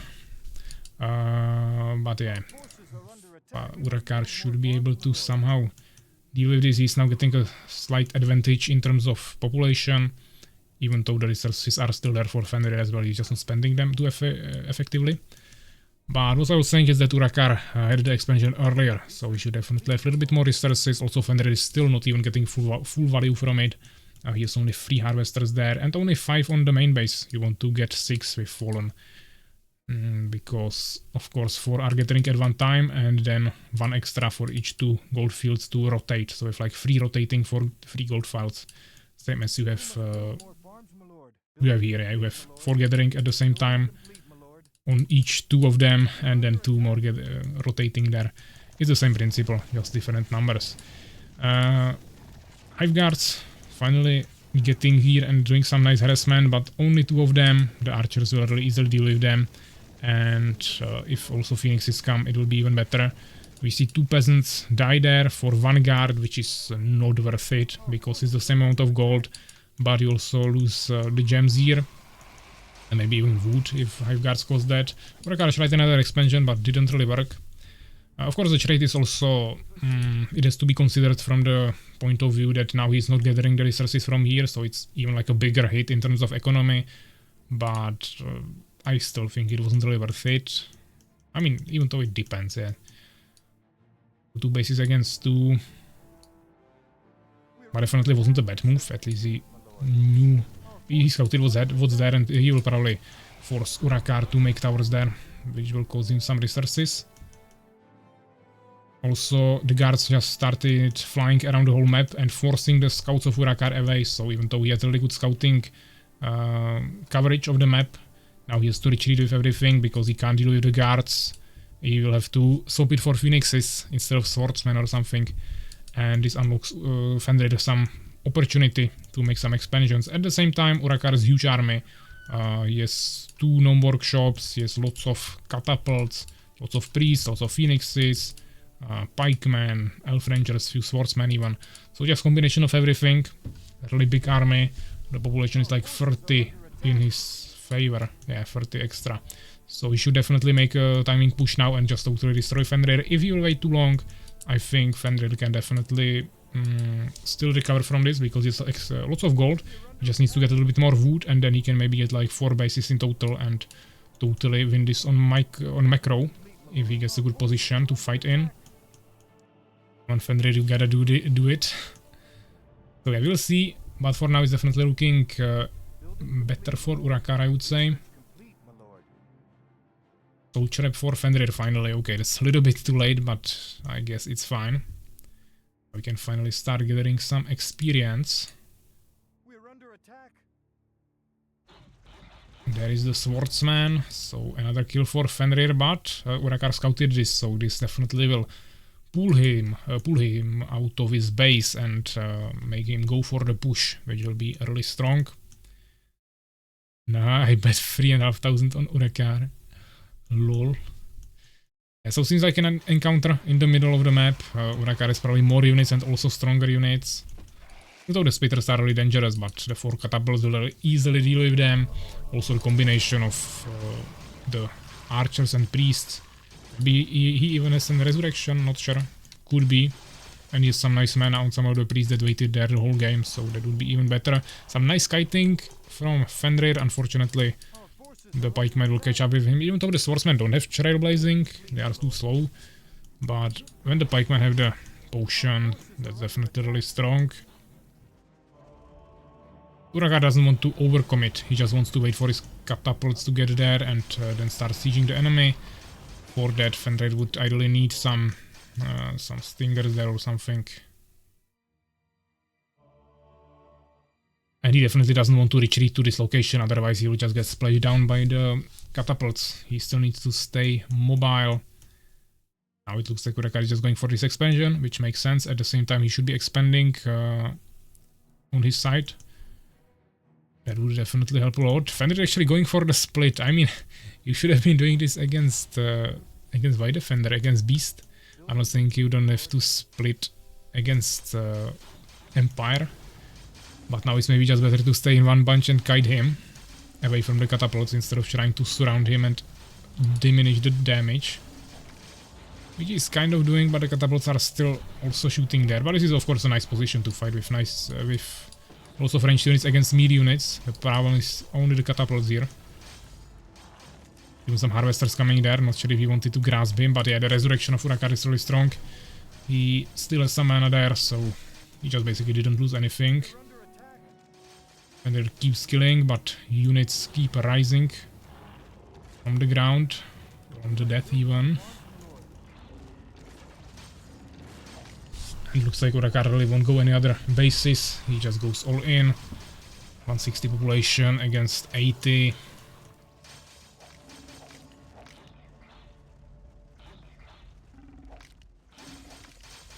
And yeah, this definitely will be GG. And a point for Urakaar. Will be the second one, I think, in total.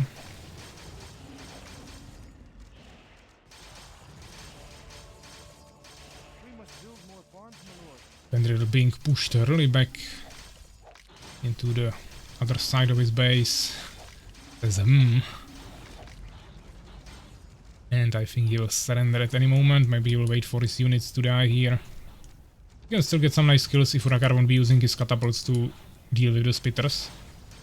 And because he's now, for now he's shooting buildings. And the melee units are still running here. So Urakaar either needs to take all of it, everything, together with the catapults and push the spitters. Or he just needs to stay in the back and fight only with the catapults. But running with the swordsman there, tanking damage. I mean, of course, he can run there, tank the damage, maybe resurrect whatever dies and still win because he has so many more units.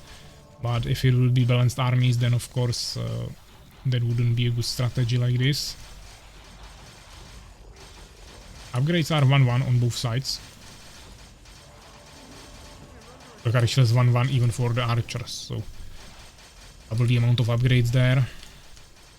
I think that was a Phoenix. God, I'm bad. Am I bad at this? GG.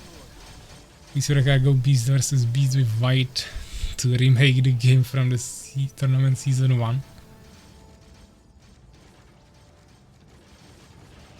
But like shit, no, you don't get coins. Okay. Fenrir happy about not giving coins to Urakaar. And let's check the results. 69 kills for Urakaar with 42 losses and 39 kills for Fenrir with 69 losses. Army 62 to 31. Yeah. Urakaar was definitely way ahead there. Same researches, better infrastructure, and he also had more resources there thanks to the quicker expansion. The second expansion of Fenrir just wasn't really was just too late and overall wasn't really protected enough to get any value from it. So overall Urakaar way more resources in all three of them and also way more resources spent. Yeah, Fenrir ended with like 1300 unspent gems here, so that was also a big problem there. But yeah, GG guys, 22-minute game. That's what we want to see, and not some hour-long tortures. And let's get back to the bracket. Urakaar Fenrir. This is a win for Urakaar. Now let's just give you the coins, guys. I mean, just back. You didn't win anything, but at least you will get your coins back.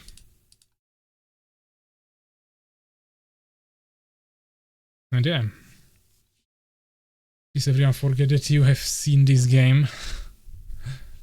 I'm a team player, not a 1v1 player.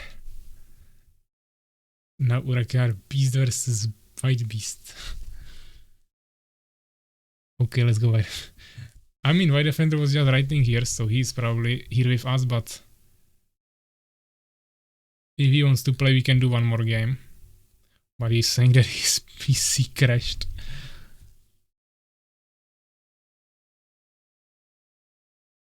Yeah, I mean, just let me know, White Defender, if we should wait for you. And we will do one more game with Urakaar here, or if we'll call it for today and we'll continue tomorrow. It's up to you. But you can do this.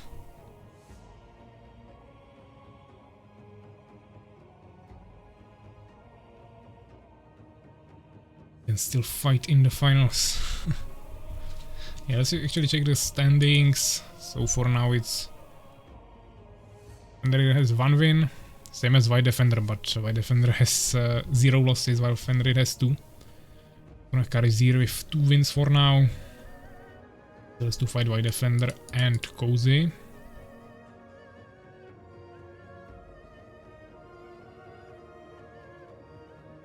I need to turn... Okay, I just need to turn off all the programs that just opened. I thought that he wanted to fight me in the finals. Okay, if you are coming, then we can do another game. I'll just check the map, which should be... What is the matchup actually? Group C and Urakaar, White Defender, number 9. So it should be Redwood Towers. Fine, let's do that. Redwood Towers. And this will be actually the last matchup because I also really want to take a break. So Redwood Towers, and we can do the normal version. Urakaar and White Defender, you guys can join. Urakaar needs a quick break, okay. I thought that you wanted to fight me in the finals and the scouting later. I'm not too sure about that.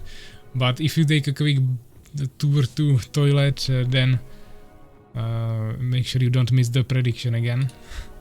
First I need to adjust the overlay here, but right after that we go for a prediction.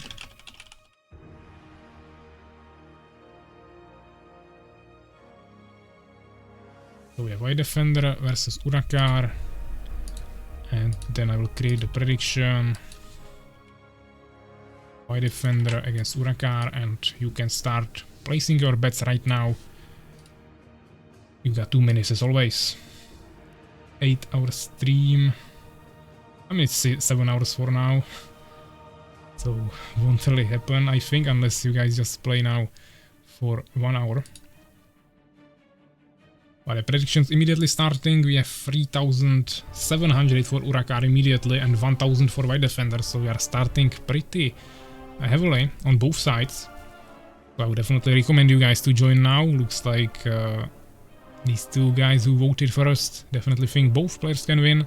And they are really willing to support that statement by huge amounts of Northern coins. So I think you can definitely farm something there. No matter which side you bet on, you will definitely win some nice amounts. I've missed out on the action so far. Have any beast heroes emerged? Steno just coming. Welcome, man. I mean, beast, of course, many beasts have won. For example, here White Defender who will be just playing, not sure what this is. If White Defender is trying to impersonate Urakaar, then definitely make sure to change the name. Otherwise you will get an automatic loss. But yeah, of course, White Defender, for example, defeated with Beast Fenrir. Or Urakaar before, some other players, Dominic. We had some nice Beast games today as well. I think we saw all the races quite evenly distributed. And looks like the bets are getting even higher, guys. We have 10,700 on Urakaar, so once again, second time today when we are getting over the 10,000 mark. While we have 1,000 for White Defender. So if you want to raise that, you can definitely do that. For now it's 91% to 9 in the favor of Urakaar. While both sides are being split between 2 players. And looks like it will stay like this, so nice bets. Basically 9 to 1. And then Urakaar loses coins. White Defender win. What is this? White makes people to vote. Take all my money, White. Well, let's see. I think Urakaar should be ready in a second. We got Beast against Beast scenario, for now at least. Which is what people wanted to see. And I think Urakaar wants to play Beast.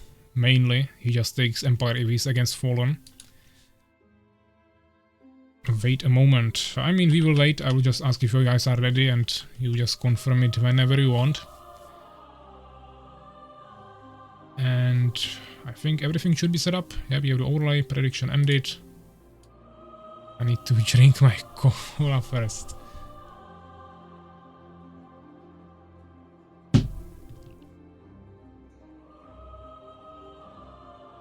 Yeah, so whenever you guys are ready, just confirm it in game. But if Fender also needs 1 sec, okay. And then we should be good to go.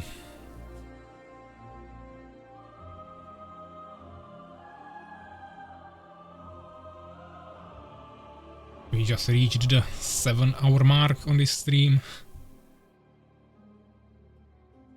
Let's actually once again count how many matches we finished today. 1, 2, 3, 4, 5, 6, 7, 8, 9, 10, 11, 12, 13. Okay, so we finished 13 matches. This should be the 14th one. So we are still under 1/2, but as I said, Mr. Ice Fluffy won't be most likely continuing. So we will probably skip another 3 matches there. And that would mean that we need to finish just 12 games tomorrow or 13, something like that. So it should be possible. I would like to do that. And then next week, of course, we would make the semi-finals and finals, which should be definitely doable in 1 day. Of course, we could still have some tiebreaker matches. Yeah, then we would have to also play that. Okay, both players are ready, so good luck, have fun. Urakaar doesn't like this map. The first tournament again. Yeah, so let's go. Last matchup of this tournament day. Redwood Towers matchup between Urakaar and White Defender. Beast Mirror. Nostalgic game from the first tournament. Maybe potentially the last time they actually played this 1v1 between each other. And we have some nice bets, yeah, over 10,000 on Urakaar, around 1,000 Northern coins on White Defender, and we are already in-game watching from the White Defender's perspective, who is actually playing in the top right corner with the sand color, and of course with the beast race. As I said, this is a mirror, so we have another base in the top left corner, which is Urakaar with the dark green color. And looks like White Defender is going for a nice front base, trying to cover this entrance so we can go for an expansion later. Urakaar is doing the exact same thing, just going there a little bit later, but as you can see, White Defender is starting with a stable, while Urakaar is doing the arena first. So a little bit of a different approach. I definitely think that you want to start with the arena, but you want to basically make the stables at the exact same time, so we have time to also produce the Boron. So I think this was a little bit too late stables, and this was extremely early stables that you don't need at all. So neither of that is actually 100% optimal, but it should be totally fine. This arena should be finished pretty soon as well. And of course Urakaar will have this arena even sooner, but he won't have the population to actually utilize it since he still needs to make the Boron.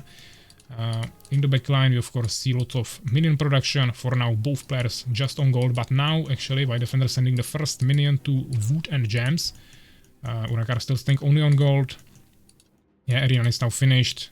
Boron still needs like 40 more %. It wouldn't be really climatic to play this on Dark Side Forest. White Defender saying also immediate Goblin Hut from White Defender. I think Urakaar will play it more safely and go for some warriors first. If he can find White Defender's base quickly, he could punish him for this. But that's a question, because he's already also producing a warrior. So I don't think it will really happen in a warrior mirror. And I think he will maybe go with the warrior down, but I don't know. We'll see. It's usually what players do, even though this is closer.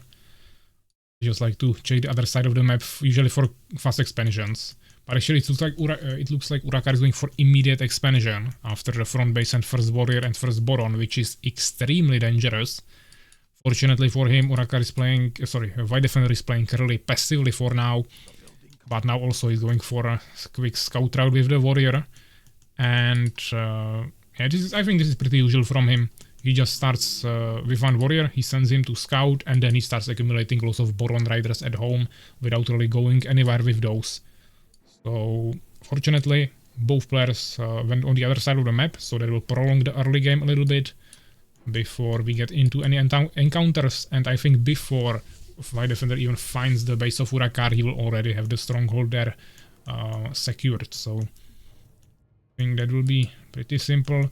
I think if you do this, it's just better to go for immediate stronghold. Of course, it's riskier, but I mean, of course, you are buying some small time in case someone decides to like immediately rush you. They scout you with a minion and immediately start sending units there, but it just doesn't happen too often. So you will just get more value from immediate expansion, but this is also fine. Yeah.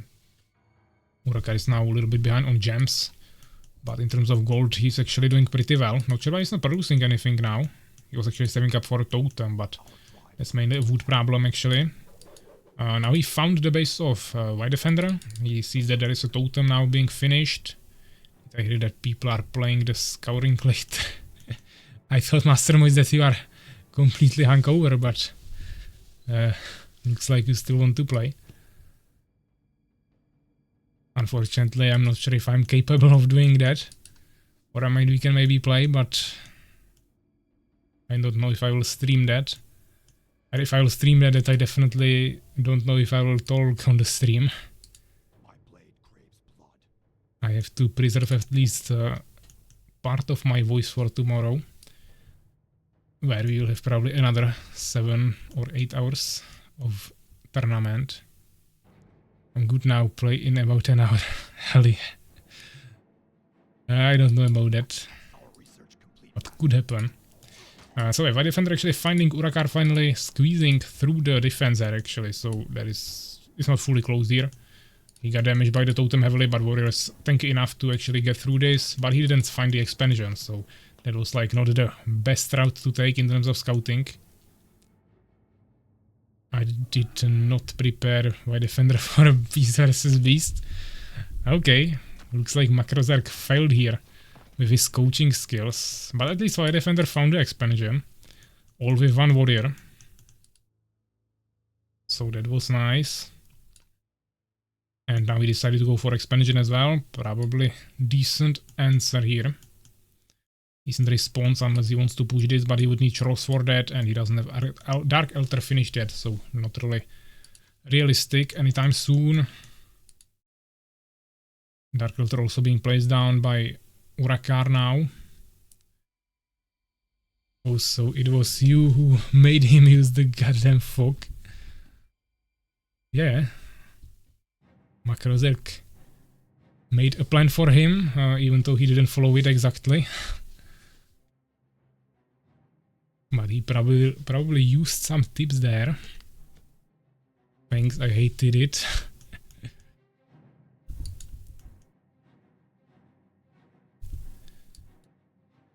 So maybe White Defender actually is trying to do a push, which is interesting.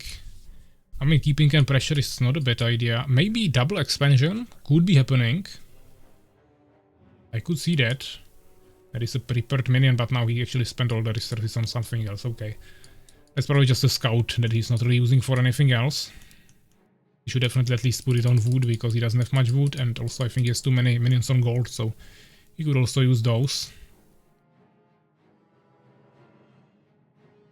From outside I'm fallen, but inside pure beast. Okay. The building complete, master. Okay, we see second arena and bestiary from Urakaar on the side of White Defender. There is also a bestiary in the back, but no second arena yet, and also the expansion is not really fully working yet. Just few minions there, but he's trying to make a really front base here with a totem in the middle of the map, which will be definitely really good, but only up until the point when Urakaar actually gets the trolls here from the bestiaries. One bestiary, second is arena.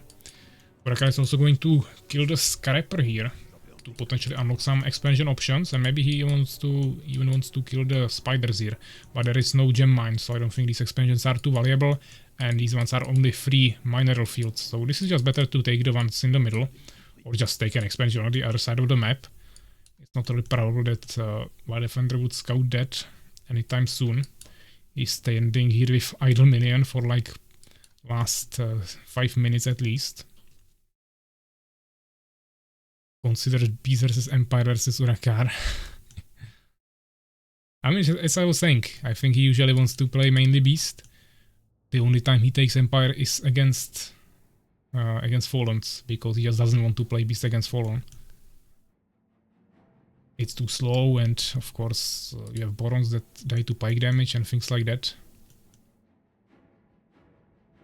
But yeah, the totem is secured in the front. My defender trying to somehow catch up on the resources here. Troll is being made. This base is probably pretty safe. Actually, my defender managed to scout this, but he probably won't be scouting bases that are protected by neutrals. Yes, lots of minions just spread around the map. I don't know if you thought him this, Macrozerk. I know that it's the cheapest scout he can get, but I would still probably at least make harpies for that, or just spread goblins. But I mean, yeah, this is also okay. I will just get totally triggered by the fact that you have idle minions there. At least put them on patrol between two positions. But okay, I guess he can also work with this. I would expect maybe an expansion now here. He has the resources for it. But we'll see, maybe it's just a scout. Yeah, looks like just a scout for now. Actually, no, he placed the expansion there. Fine. So it will be once again later than Urakaar, but... yeah, I mean, you can see he's 20 population behind, so just all the expansions are much more behind his opponent. So he's definitely behind on resources and everything, but at least he's trying to somehow keep up. He's also going for the Lizard Fortress now. Urakaar going to scout him with one Goblin Hunter, and he's even getting Harpies. Okay, I would probably like to see him use them for scouting, but maybe just have them to confuse the enemy trolls. That could also work quite nicely. Yes, probably more Goblin Riders actually. Way more warriors and also way more trolls. So I think this is probably the last push we'll see, because it should be the death of White Defender. Or maybe he'll still somehow pull it off. He's actually going for another expansion. So if Urakaar would stay AFK even longer, unfortunately this won't finish, then White Defender would probably slowly gain the advantage back in terms of the resources. But if Urakaar would just go for a push, I think this will be over in a second. Actually, Urakaar left his warriors here for some reason. And White Defender is definitely utilizing that. Nothing really died, but some damage was done there for sure. Let's see, Hench, okay, maybe Ogres are coming, or just upgrades for Trolls. You definitely want to get the damage speed upgrade for Trolls and Ogres in the Hench. Truly valuable, just way more damage value than you get from the damage upgrade. Lizard Fortresses, looks like Urakaar finally wants to make his lizards. Didn't want to throw the game immediately, but now he's starting to feel confident. Also, we see first Strider from White Defender going even for more of them. Wyverns would be a better idea, because there is no air protection anywhere. And his army is pretty immobile, and one Harpy wouldn't deal with that, but... And also, yeah, the Striders don't make sense because Urakaar has the Harpy. But White Defender probably doesn't know about that. Expansions are now set up. He's sending him some extra minions there from his main base, which is definitely smart. Getting the Sharp Blade upgrade. His upgrades are 0-0 for now. Urakaar is on 1-1, so he has even stronger army. I actually think he's going for Berserkers, yeah. That is why he has so many warriors. I think he'll wait for that upgrade before he attacks, but maybe he will try to at least reposition near the fountain, because he doesn't expect White Defender to be here, but now he will realize that that's not the case.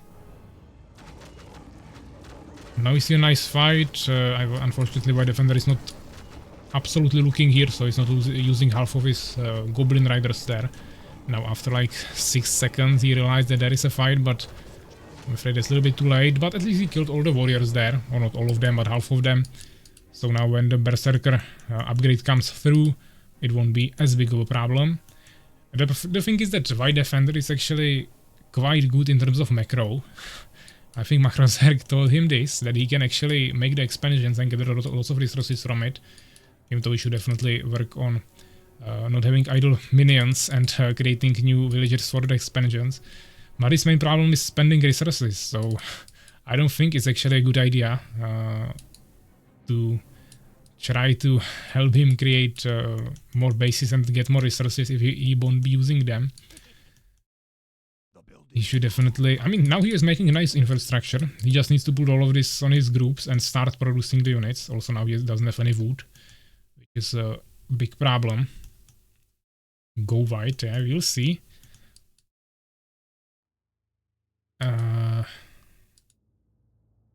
Also some warlocks joining. I don't think Urakaar has that. He's investing mainly into the berserkers, making just more arenas. I think he just wants to go pure berserkers right now. Really looks like the strategy he wants to do, which is actually not as bad against warlocks, because the poison fog will slow them down, it will deal some damage to them, but it won't totally cripple them like the rest of the army, that is slow normally and then even more slow. So if Urakaar has the berries of haste from Weapon Master, now he's also getting the last upgrade, actually the second upgrade, then he should be quite fine, I would say. Actually, White Defender is going Ogres. That's like the best counter you can do probably against Berserkers, so that might actually work quite well. The thing is that he would need more of them and also some Borons with Witches to heal that. And ideally some upgrades, but for that he needs more units first. Okay, Urakaar found the expansion of White Defender in the underground. I think he will probably go for that. But maybe that won't even happen because White Defender just decided to go all in and rush here. Onto the army of Urakaar, unfortunately, he doesn't have only berserkers, he also has lots of trolls, which is extremely dangerous to push into. For that you definitely need the harpies, or at least snipe them with the warlocks, but that's not as easy.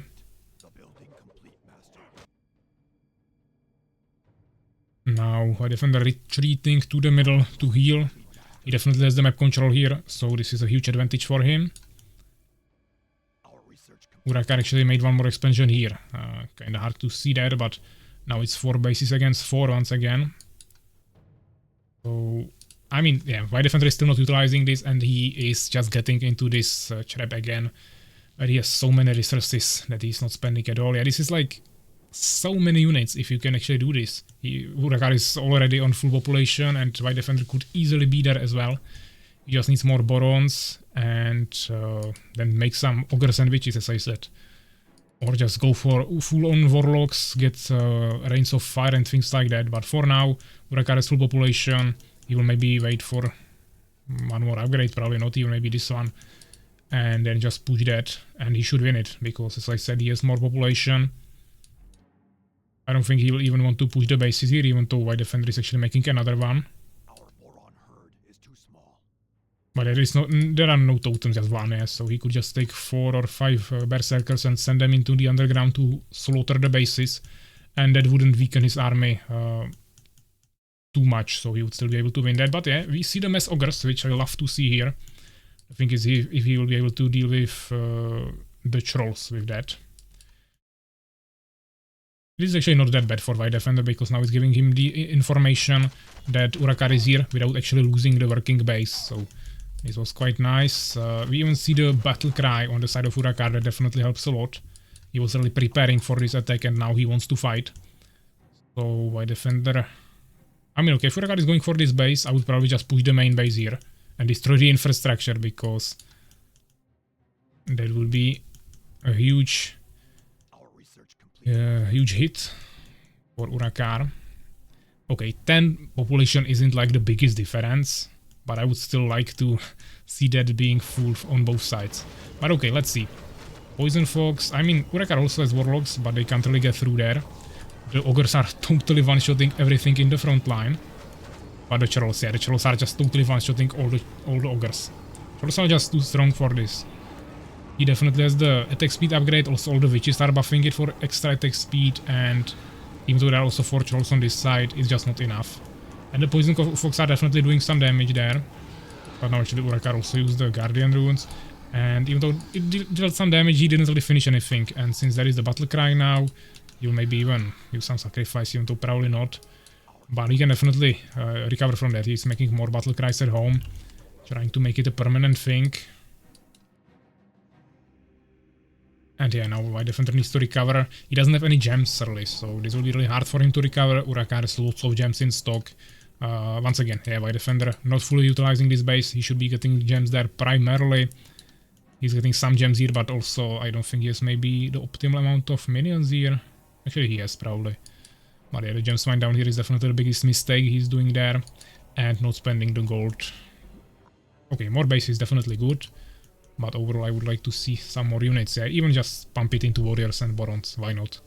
You just need to have the army constantly on full, because Urakaar has that, and he can go for another push immediately. Trolls OP. I mean, we nerfed them. I can nerf them more, but then you guys were complaining. As I said, if they made harpies, it would solve the problem. Or at least make it much smaller. Of course, you can also use abduction to remove the confusion. So then it's getting to the situation that we had in the championship game between me and Suvak in a Beast Mirror. But I probably never saw actually anyone use abduction to remove confusion. So that was just a small specialty there. So confusion will probably work here against Urakaar. You can camp near the entrance and fuck everything. Yeah, you could do that as well, that's true. Ogres look scary. I mean, yeah, they look scary until they are stacked on top of each other and they are getting splashed down by ogres. I mean, trolls. Then they don't look too scary anymore. Okay. Looks like he wants to do this. Guardian runes, I don't know if activated as well, but at least the ones that you place down just. See-through surfaces, so we should have vision here. We'll see if Urakaar will deal with that. Also, actually, if White Defender would have Earthquake and Urakaar Meteor, which is the abilities you can use through the surfaces, then it would be even crazier. Now all of these could just die to Earthquakes. Also, Rains of Fire would be insane here, but I don't think they really have these abilities. But yeah, it looks like Urakaar is just going all in. He's nicely stuck here, we just need some Poison Fox there. Problem is that Urakaar has so many units that I think he will still make this work. Those are Guardians of both pairs. This is so hard to actually see what's happening here, but I think Urakaar is winning slightly. But the population is basically the same. It's not looking good for either of the players. Urakaar definitely was in a worse position here. Kind of through by going up to the surface like this, but mainly he shouldn't even be in this position. He should have just stayed at home and not let White Defender totally destroy his base, but of course he wanted to destroy the expansion, which he managed to do. Unfortunately, White Defender already has a new base. Not sure why he's not gathering here, but he has a new base. I don't know, maybe this button is not displaying to him, but I think he's just totally ignoring that. So he needs to start gathering here. Urakaar should definitely already have more bases. He made bases really rapidly in the early game, but now he's falling behind. He's not making new bases, now he's getting harassed by the Wyverns. Actually, pretty nice move here from White Defender. There's like no way Urakaar can do anything about this. Maybe he can start building some totems in the back and repairing this, but outside of that, he will need to make some of his own flank units. He's actually going for Striders. Looks like he's already pretty desperate now, doesn't know what to do, so he's going Berserkers with Striders, which might seem like a good idea, but if White Defender continues with Ogres, then it will definitely die pretty easily. But it actually seems like he's mainly focusing on Trolls now. It's just a combination of Trolls and Warlocks. Ogres were probably just dying too quickly for him, and he didn't like that, so now he's changing the army composition. He still doesn't have much gems, but Urakaar is also slowly running out of gems and also gold, which White Defender still has, so he can also make more bases now. He's actually rebuilding the base in the underground. He's taking control of this with the totem, so really also limiting the positions where Urakaar can make his expansions. Yeah, I told you, baby. Ania happy here. White go. White so sneaky. Attracted at the end Ura and put him into trap. Go Macro White. White go Berserkers, no gems. Yeah, we could definitely do that, or finally, actually, okay, finally started gathering here, even though there would be maybe a place for third one, I'm not sure. So now he's getting lots of gems income. I think he will have all the resources pretty soon, especially once this also is set up. But the question is if he will be able to use it effectively. He didn't finish this, okay. Urakaar actually used the Striders to defend against the Wyverns. Now he won't have the Striders in the battle. And he actually managed to get to 203 population there. And now... Okay, my defender scouting here a little bit, getting more and more expansions. Love to see this. He has the gold and wood for that, even though wood could be a little bit better, but he has the resources. But at the same time, great job for Urakaar, from Urakaar for scouting this. Even though these minions can go and kill the goblin there, but yeah, it looks like we have another fight. Okay, so Urakaar is coming here with 203 population against White Defender, with, who has only 180 and nice Poison Fox from Urakaar. White Defender absolutely disoriented, he has to retreat now, he doesn't have any answer back, not a single Poison Fog there on the enemy. The trolls are also not too effectively fighting, but he has the advantage of the healing fountain, so Urakaar definitely cannot push into this, because if he does, I don't think he can win this. The heal is too strong, as you can see all the damage White Defender received from the Poison Fox, which was an insane move from Urakaar there. He played it really well and had an advantage. Now he basically lost the advantage because White Defender is getting all the heals here. At the same time, he still has full population. White Defender is like 50 less now. The amount of trolls is insane on both sides. And now White Defender is starting to utilize his Poison Fox. Unfortunately, he has way less Goblin Hunters.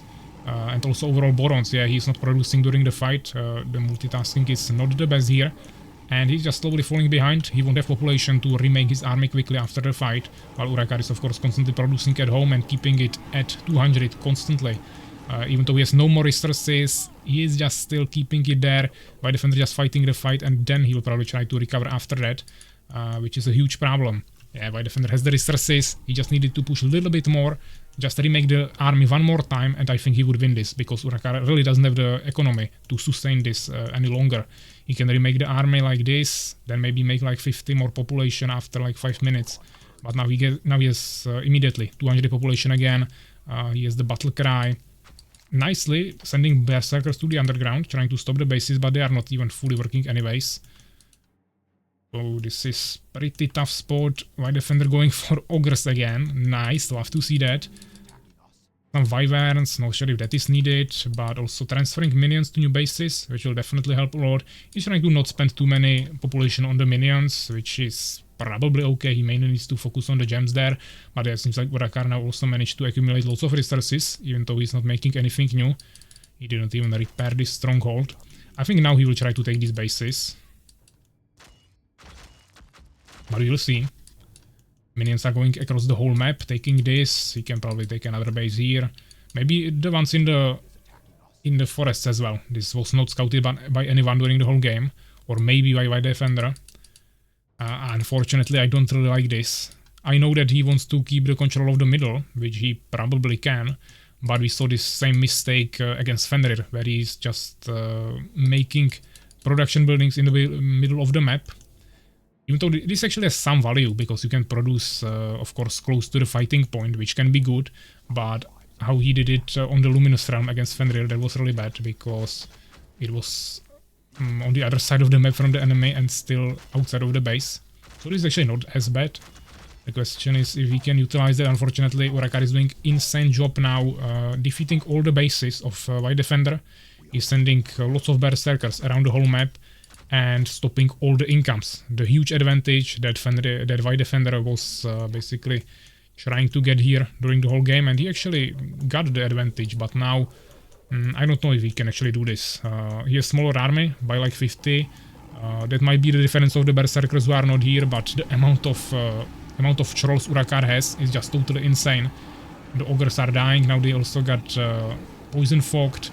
Also the warlocks are poison fogged, as well as the goblin riders. Just everything is slowly dying here. We see potion of resistance, definitely nice work there from White Defender, but yeah, once again he's getting pushed back. He doesn't have the population, he has so many resources, we don't see production in any single building. This is just huge underestimation of the situation. He needs to really focus now and start spending the resources. Urakaar is now gaining the advantage back, even though he's not taking the bases actually that he conquered. And he also retreated with all the berserkers to defend his base. The incomes are stopped. There is only one working base now against one. That's the only base on each side, and even though White Defender has more resources, Urakaar has way stronger armies. So I think this is a really favorable position for Urakaar. I think he should be able to win this, but we will see. There is still chance for White Defender, definitely. The fights are really going both ways. Urakaar can still throw it by poor micromanagement in a certain moment, so we will see. White Defender actually is trying some berserkers now, but now he already has gems, so it's not really needed.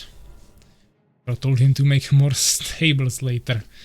I don't think we have any. We have 2 stables here. This is just 3 arenas. I still don't get why Urakaar is not taking the bases here. He has so many resources. He could easily take lots of bases, but he just doesn't want to. He's accumulating more units and more resources in stock instead of actively utilizing them.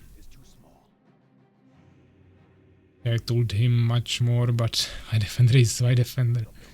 Give me my money.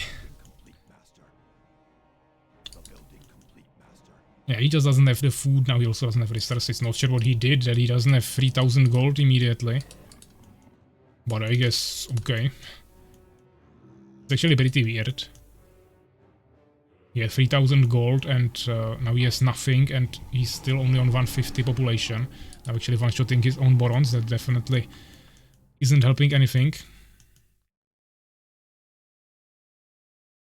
I guess he also lost lots of minions, so the army itself is maybe not as much weaker, but Urakaar definitely has stronger armies. We also haven't seen any demons yet, not the Rains of Fire, also all of those tools, no harpies, all those tools that could just turn it around at any single moment. They both had the resources and time to do that, but they are just staying with the same composition throughout the whole game. It is definitely making it really hard.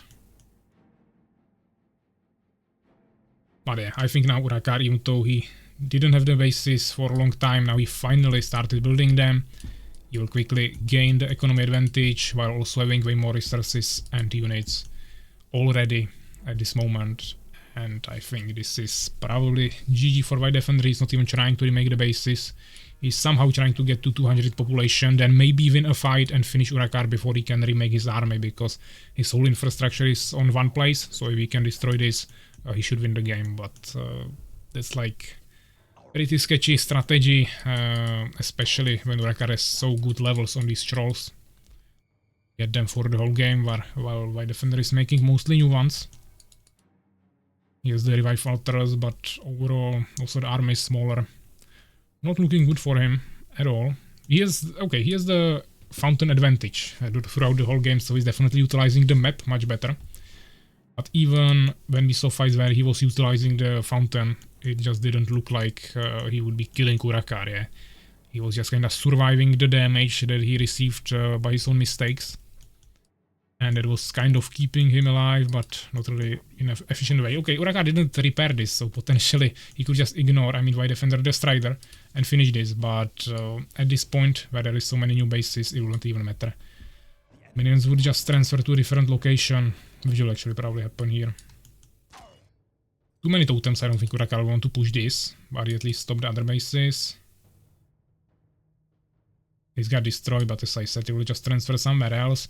Urakaar made lots of bases, but they are not really necessarily full of minions. He doesn't have extra population to actually make more minions. He definitely doesn't need more wood, so he could take all of these minions. But for now, it doesn't seem like that will be happening. Actually, where are the wyverns? Retreated to the middle. He can use them to harass the bases in the underground as well. Urakaar doesn't have any answer for that. We see some berserkers actually coming to fight the enemy berserkers. Might be interesting. I don't know if White Defender wants to push this, but I don't know if he should push it. He definitely wants to push it, as we can see. Amount of trolls is really similar. He didn't kill anything. Once again, yeah, battle cry. Urakaar is just using the resources for this buff all the time. We have 3 2 upgrades against 2 free upgrades. We just reversed but balanced. Trolls are 3-2 against 3-2, so also upgrades are completely balanced. Army composition as well, just Urakaar has more units at the moment, and it probably won't change anytime soon. As I said, the only advantage White Defender had here is this. He has lots of Borons, but unfortunately no witches to actually utilize them in the fight. Or at least goblins to get on top of them, but it's not really necessary to have too many goblin riders in the end game, I would say. There are just more valuable units eventually. I mean, lots of production buildings, that's for sure. But mainly just arenas, yeah. Only 2 bestiaries and 2 lizard fortresses, and as you can see, he doesn't even have, yeah, he has 1 revive altar, but he cannot effectively reproduce the leveled up units that he loses. If he loses any leveled up units, of course. But yeah, Urakaar has the full control of the underground now, even though the surface got slaughtered. And now he has so many resources. White Defender still only 170 population here. Trying to produce some leveled up trolls and yeah, I mean striders, goblins, like this deals nothing. Yeah? It immediately dies to the trolls in the fight and the damage is just not there. So I wouldn't definitely spend resources on this, especially if he's in a situation like this. In the economical situation, I mean. The wyverns are decent. They are taking the attention of these goblins. They can poison the trolls there. Nice poison fox on both sides, but once again, the fountain should definitely deal with that, and potentially the troll. I mean, this was really bad positioning by Urakaar. He's standing on one place, and if actually, I think if White Defender stayed here and was just continuously shooting here, he would kill all of that. And he could make it actually even. The enemy trolls were absolutely too far away. I think there are no more warlocks in this scenario. Actually, yeah, sorry, Urakaar has 4 more warlocks, so we'll probably see some more poison fox. But I generally think that White Defender could have won this fight. The thing is that Urakaar has such a insane infrastructure and so many resources with really good income right now that he would remake the army pretty quickly anyways. You can see he's once again on 180, even though they probably both lost similar amounts of units. Actually, Urakaar probably, yeah, he indeed probably lost more units. At this point he has less trolls, even though they have better levels. Warlock's still somehow working there, but they are also slowly dying. I think we'll see another poison fog, and yeah, now Urakaar gained control of the middle. He will destroy these revive altars. That's why I said that it's maybe not the best position. At least place them like a little bit further away, so they are not immediately seen when someone takes this. But he will mainly lose the control of the fountain, White Defender, which is the biggest hit here. He is on half population now. Still less resources. We don't see any new bases attempts. Even though this is conquered, yeah, he could have taken these. And as I said, the ones in the mountains, that would be a huge value. During the whole game, that would bring him really far away. I mean, far up front. Huge advantage you would gain from that. And you can either get the gaseous form for that, or you just bring one troll and destroy the trees. To make a secret path there, that would also work really well. It's happening again, guys. White is the player of all time. I mean, yeah, White Defender definitely can make sure that any game becomes extremely long.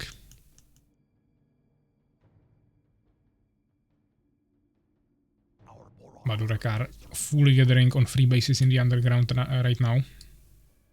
This one is still not gathered. 24 gold remaining. So it's 3 bases against 1. Which is just absolutely insane to try to play with that. Now also he's attacking against the fountain, as I said. It's absolutely impossible unless we have like way more units.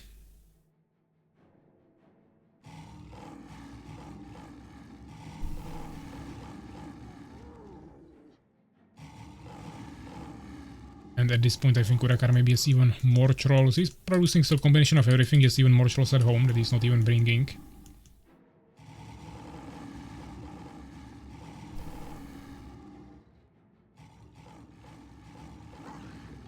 yeah, I think White Defender will have to call it GG at any moment. Now even the Berserkers coming there. Those are also hard to deal with sometimes. Okay, escaping to the underground. Looks like Urakaar doesn't want to chase him there. So he might as well just lose his bases now, but I think he will come there eventually. He just wanted to wait for the rest of his army in case White Defender had another reinforcement there prepared. Not sure if Urakaar wanted to scout the trolls or just run away from the base to not get killed there. But he did both at the same time, so I guess that's kinda okay, even though I'm not sure why he's coming here. He shouldn't die to the totem, but still unnecessarily dangerous. Yeah, looks like White Defender wants to just stay here in his own base, stay defensive, get maybe a few more kills and eventually get destroyed. Wow, what the fuck is this game?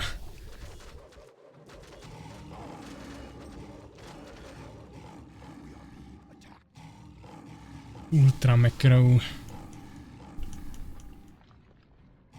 Yeah, in total definitely Urakaar should have more resources. If we would see like a timeline, I think at one moment White Defender could have had more resources. He always had more expansions.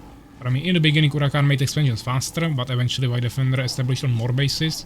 And Urakaar ignored bases for like half an hour in the mid game and early late game. But eventually, the problem was that White Defender first of all wasn't using the resources, also the expansions weren't used properly.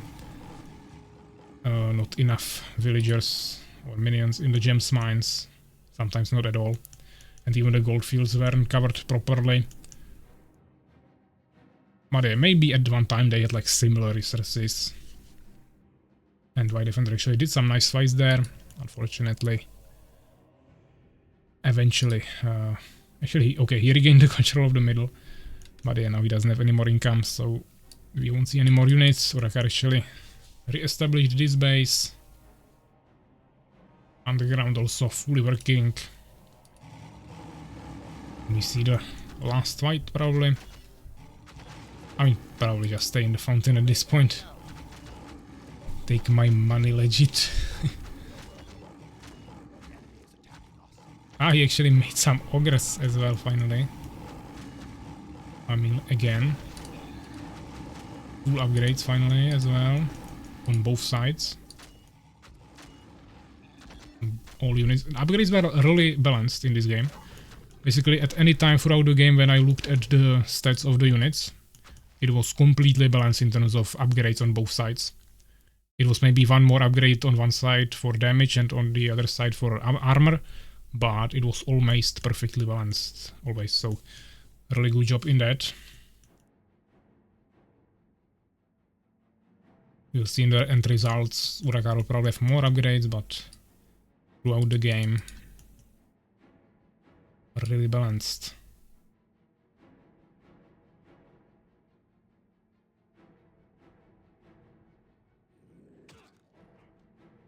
Yeah, so this is the last base of White Defender. What are you on? Gold. We have a roe deer spectating the fight. Literally in the middle of the battlefield. White Defender staying till his last unit, fighting with his remaining trolls here. But yeah, this is total mayhem, of course. Many trolls are prepared here.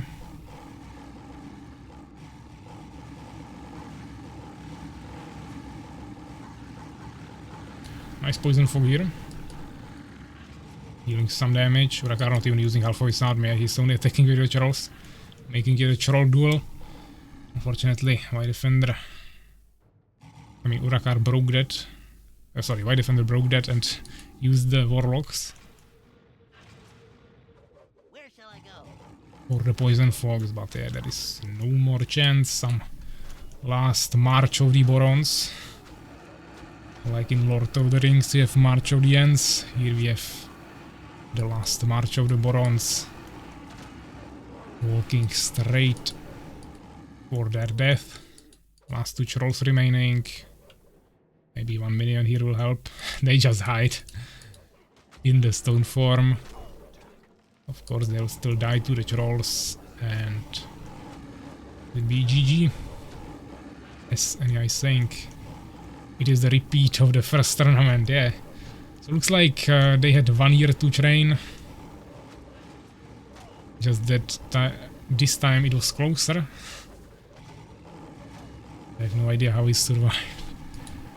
But a lot longer, yeah. So let's say they had 1 year to train. White Defender still didn't manage to overcome Urakaar, but it got closer, so maybe next year another rematch, or at least in the next tournament maybe even. It might be a different story, and we might see that White Defender will finally do it. Okay, nice walk through the poison fog. You are not even attacking. The defense was too good. And yeah, White Defender was eventually defeated, which leads to a win of Urakaar after 53 minutes. I was saying it won't be an 8-hour-long stream unless we will have a 1 hour-long game, and it actually happened. There is only 9 of you remaining. Majority of you already fell off, but we managed to finish that. 538 produced units on the side of Urakaar, 373 for White Defender. 163 kills, 133 losses, 209 kills for White Defender, another 270 losses. So pretty nice, largest armies. I don't think White Defender really ever reached full population. He always reached like 180 or something and then went for an attack. I think most he had was 189. So that's also a little bit seen in the largest army. In terms of researches, actually White Defender had more. I was saying that during the game that at any time I looked at your units, guys, you always had the perfectly balanced researches on both sides. Yeah? So either you had the exact same ones, or for example one side had 2 for armor and 3 for attack, and the other side had it reversed. Yeah? So, but it was really balanced in terms of researches. And in total, actually, White Defender had a little bit more. He also had more buildings, but of course didn't destroy much, lost all the buildings there. But that was really balanced in this sense. I also think during the whole game you guys had kinda balanced macro in terms of resources. Urakaar made his bases a little bit quicker in the beginning, but White Defender had more bases throughout the game. Unfortunately, he was not using them too efficiently. He was not really getting gems in them, and even the gold was usually pretty tough there. The main problem actually was that he wasn't spending the resources too effectively. He had lots of gold all the time. Even if he didn't have the gems, he should have just made some extra warriors or barons to actually reach those last population spots that he never used. And I think that could have given the edge to win that matchup. But there were definitely some nice moments. That catch from the underground on the Urakaar army was definitely really strong. Some of those fights with utilizing the fountain in the middle, also really nice moves there. And overall, it was pretty interesting from both sides here. So thank you for that, guys. Nice game. And let's just write it into the bracket. What do you guys have here? But I needed my 5k coins back. I have no idea how did his units not die at all. I had full pop all the time, but filled with barons. I mean, you were killing units. His army was actually dying pretty quickly. I think you were actually making efficient trades in most of the fights. But you were closer to his base, so he had his production buildings there, and he had like 10 arenas, plus some other production buildings, so he was constantly producing new units. The problem with you, White Defender, was first of all that you are not spending resources, you know about this problem, but also the multitasking. You were not producing units during the fight, you always fought until the last units you could have hit, and after that you started producing units, while Urakaar was constantly producing units during the fight, so he had always full population, while you were just slowly falling behind. So just 2 fields to focus on. Produce more units during the fight and spend your resources and you will be totally fine. I think outside of that you did really good, and as someone said here already, it was closer. Actually, that was maybe you in the game. So maybe next year or in the next tournament, it will be even closer, or you will maybe win. We will see. And Subak finally coming to the stream. Welcome. We are just ending. This was the last game. We are already playing for 8 hours, but definitely tomorrow it will be our time to shine. I'm dead now, so now straight to the finals. I did not see his units die. I hope that you killed it. Macro, really macro game. So happy birthday to... Yeah, actually that's true, that's why you are not here, so happy birthday. Thanks, I'm a bit wasted already. We had same army composition and all. That's what, another thing I was saying, you guys could have used way more tools to really easily outplay your opponents, but the fact that you had everything the same, upgrades, resources, army and everything, made it actually kinda interesting, so I don't mind that. It's just that you definitely could have used more things. Drink more, Suvak, it's your birthday. Just barely got the edge on me, have fun. We are a perfect mirror. I mean, you had perfect mirror with Fenrir and now even with Urakaar, so I don't know what's happening here, but the games are pretty long. I'm getting a little tired of commentating this. 15 minutes games are fine, even 30, but when it gets to 1 hour, it's a little bit exhausting. I was afraid that I will lose when I have spotted your expos in the underground. So for now, I can train now. Thursday, let's not do much since tomorrow you got a job to do. They're gonna disqualify me for too long games. Yeah, let's get to the bracket. This is a win for Urakaar here against White Defender, so 1-0. And we can take a look on the scores once again. So standings. This may be not updated yet, I think.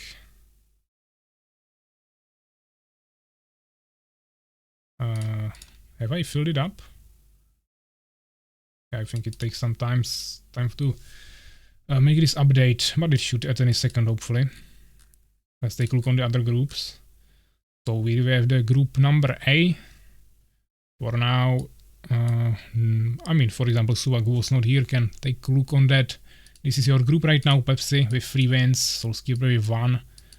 Unfortunately, Mr. Icefluff will probably not play, so he'll probably get 5 losses, but there is also Ferus, for now with 2 losses. Group B, we have Ferus with 2 wins, Ania with 2 wins and 1 loss. I played only 2 games for now, 1 win, 1 loss. Master Moist with 1 loss as well, and Legit with 2 lost games. And the last group finally updated, so we have Urakaar with 3 wins, White Defender with 1 win and 1 loss.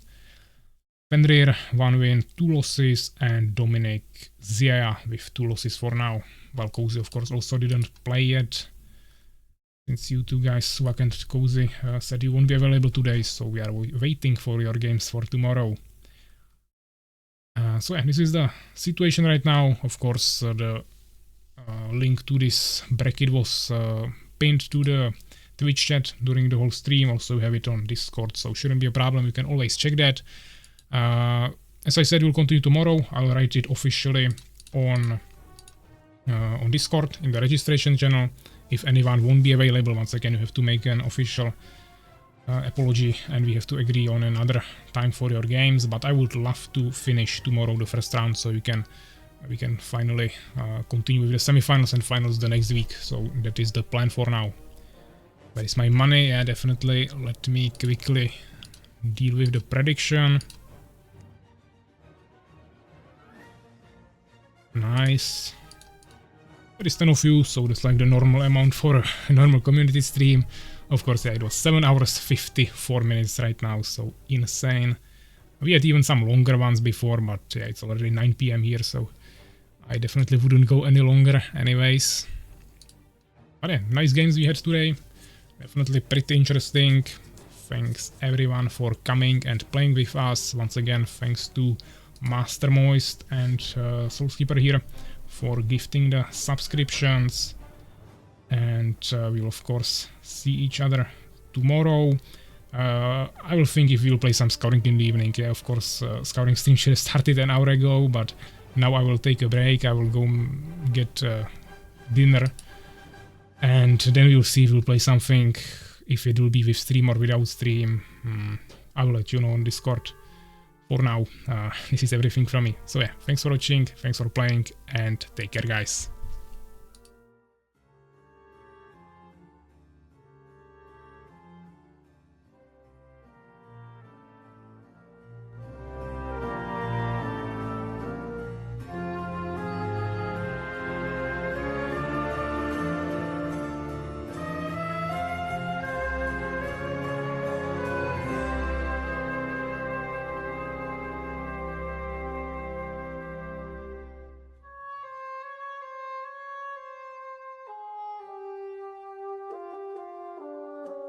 Thank you.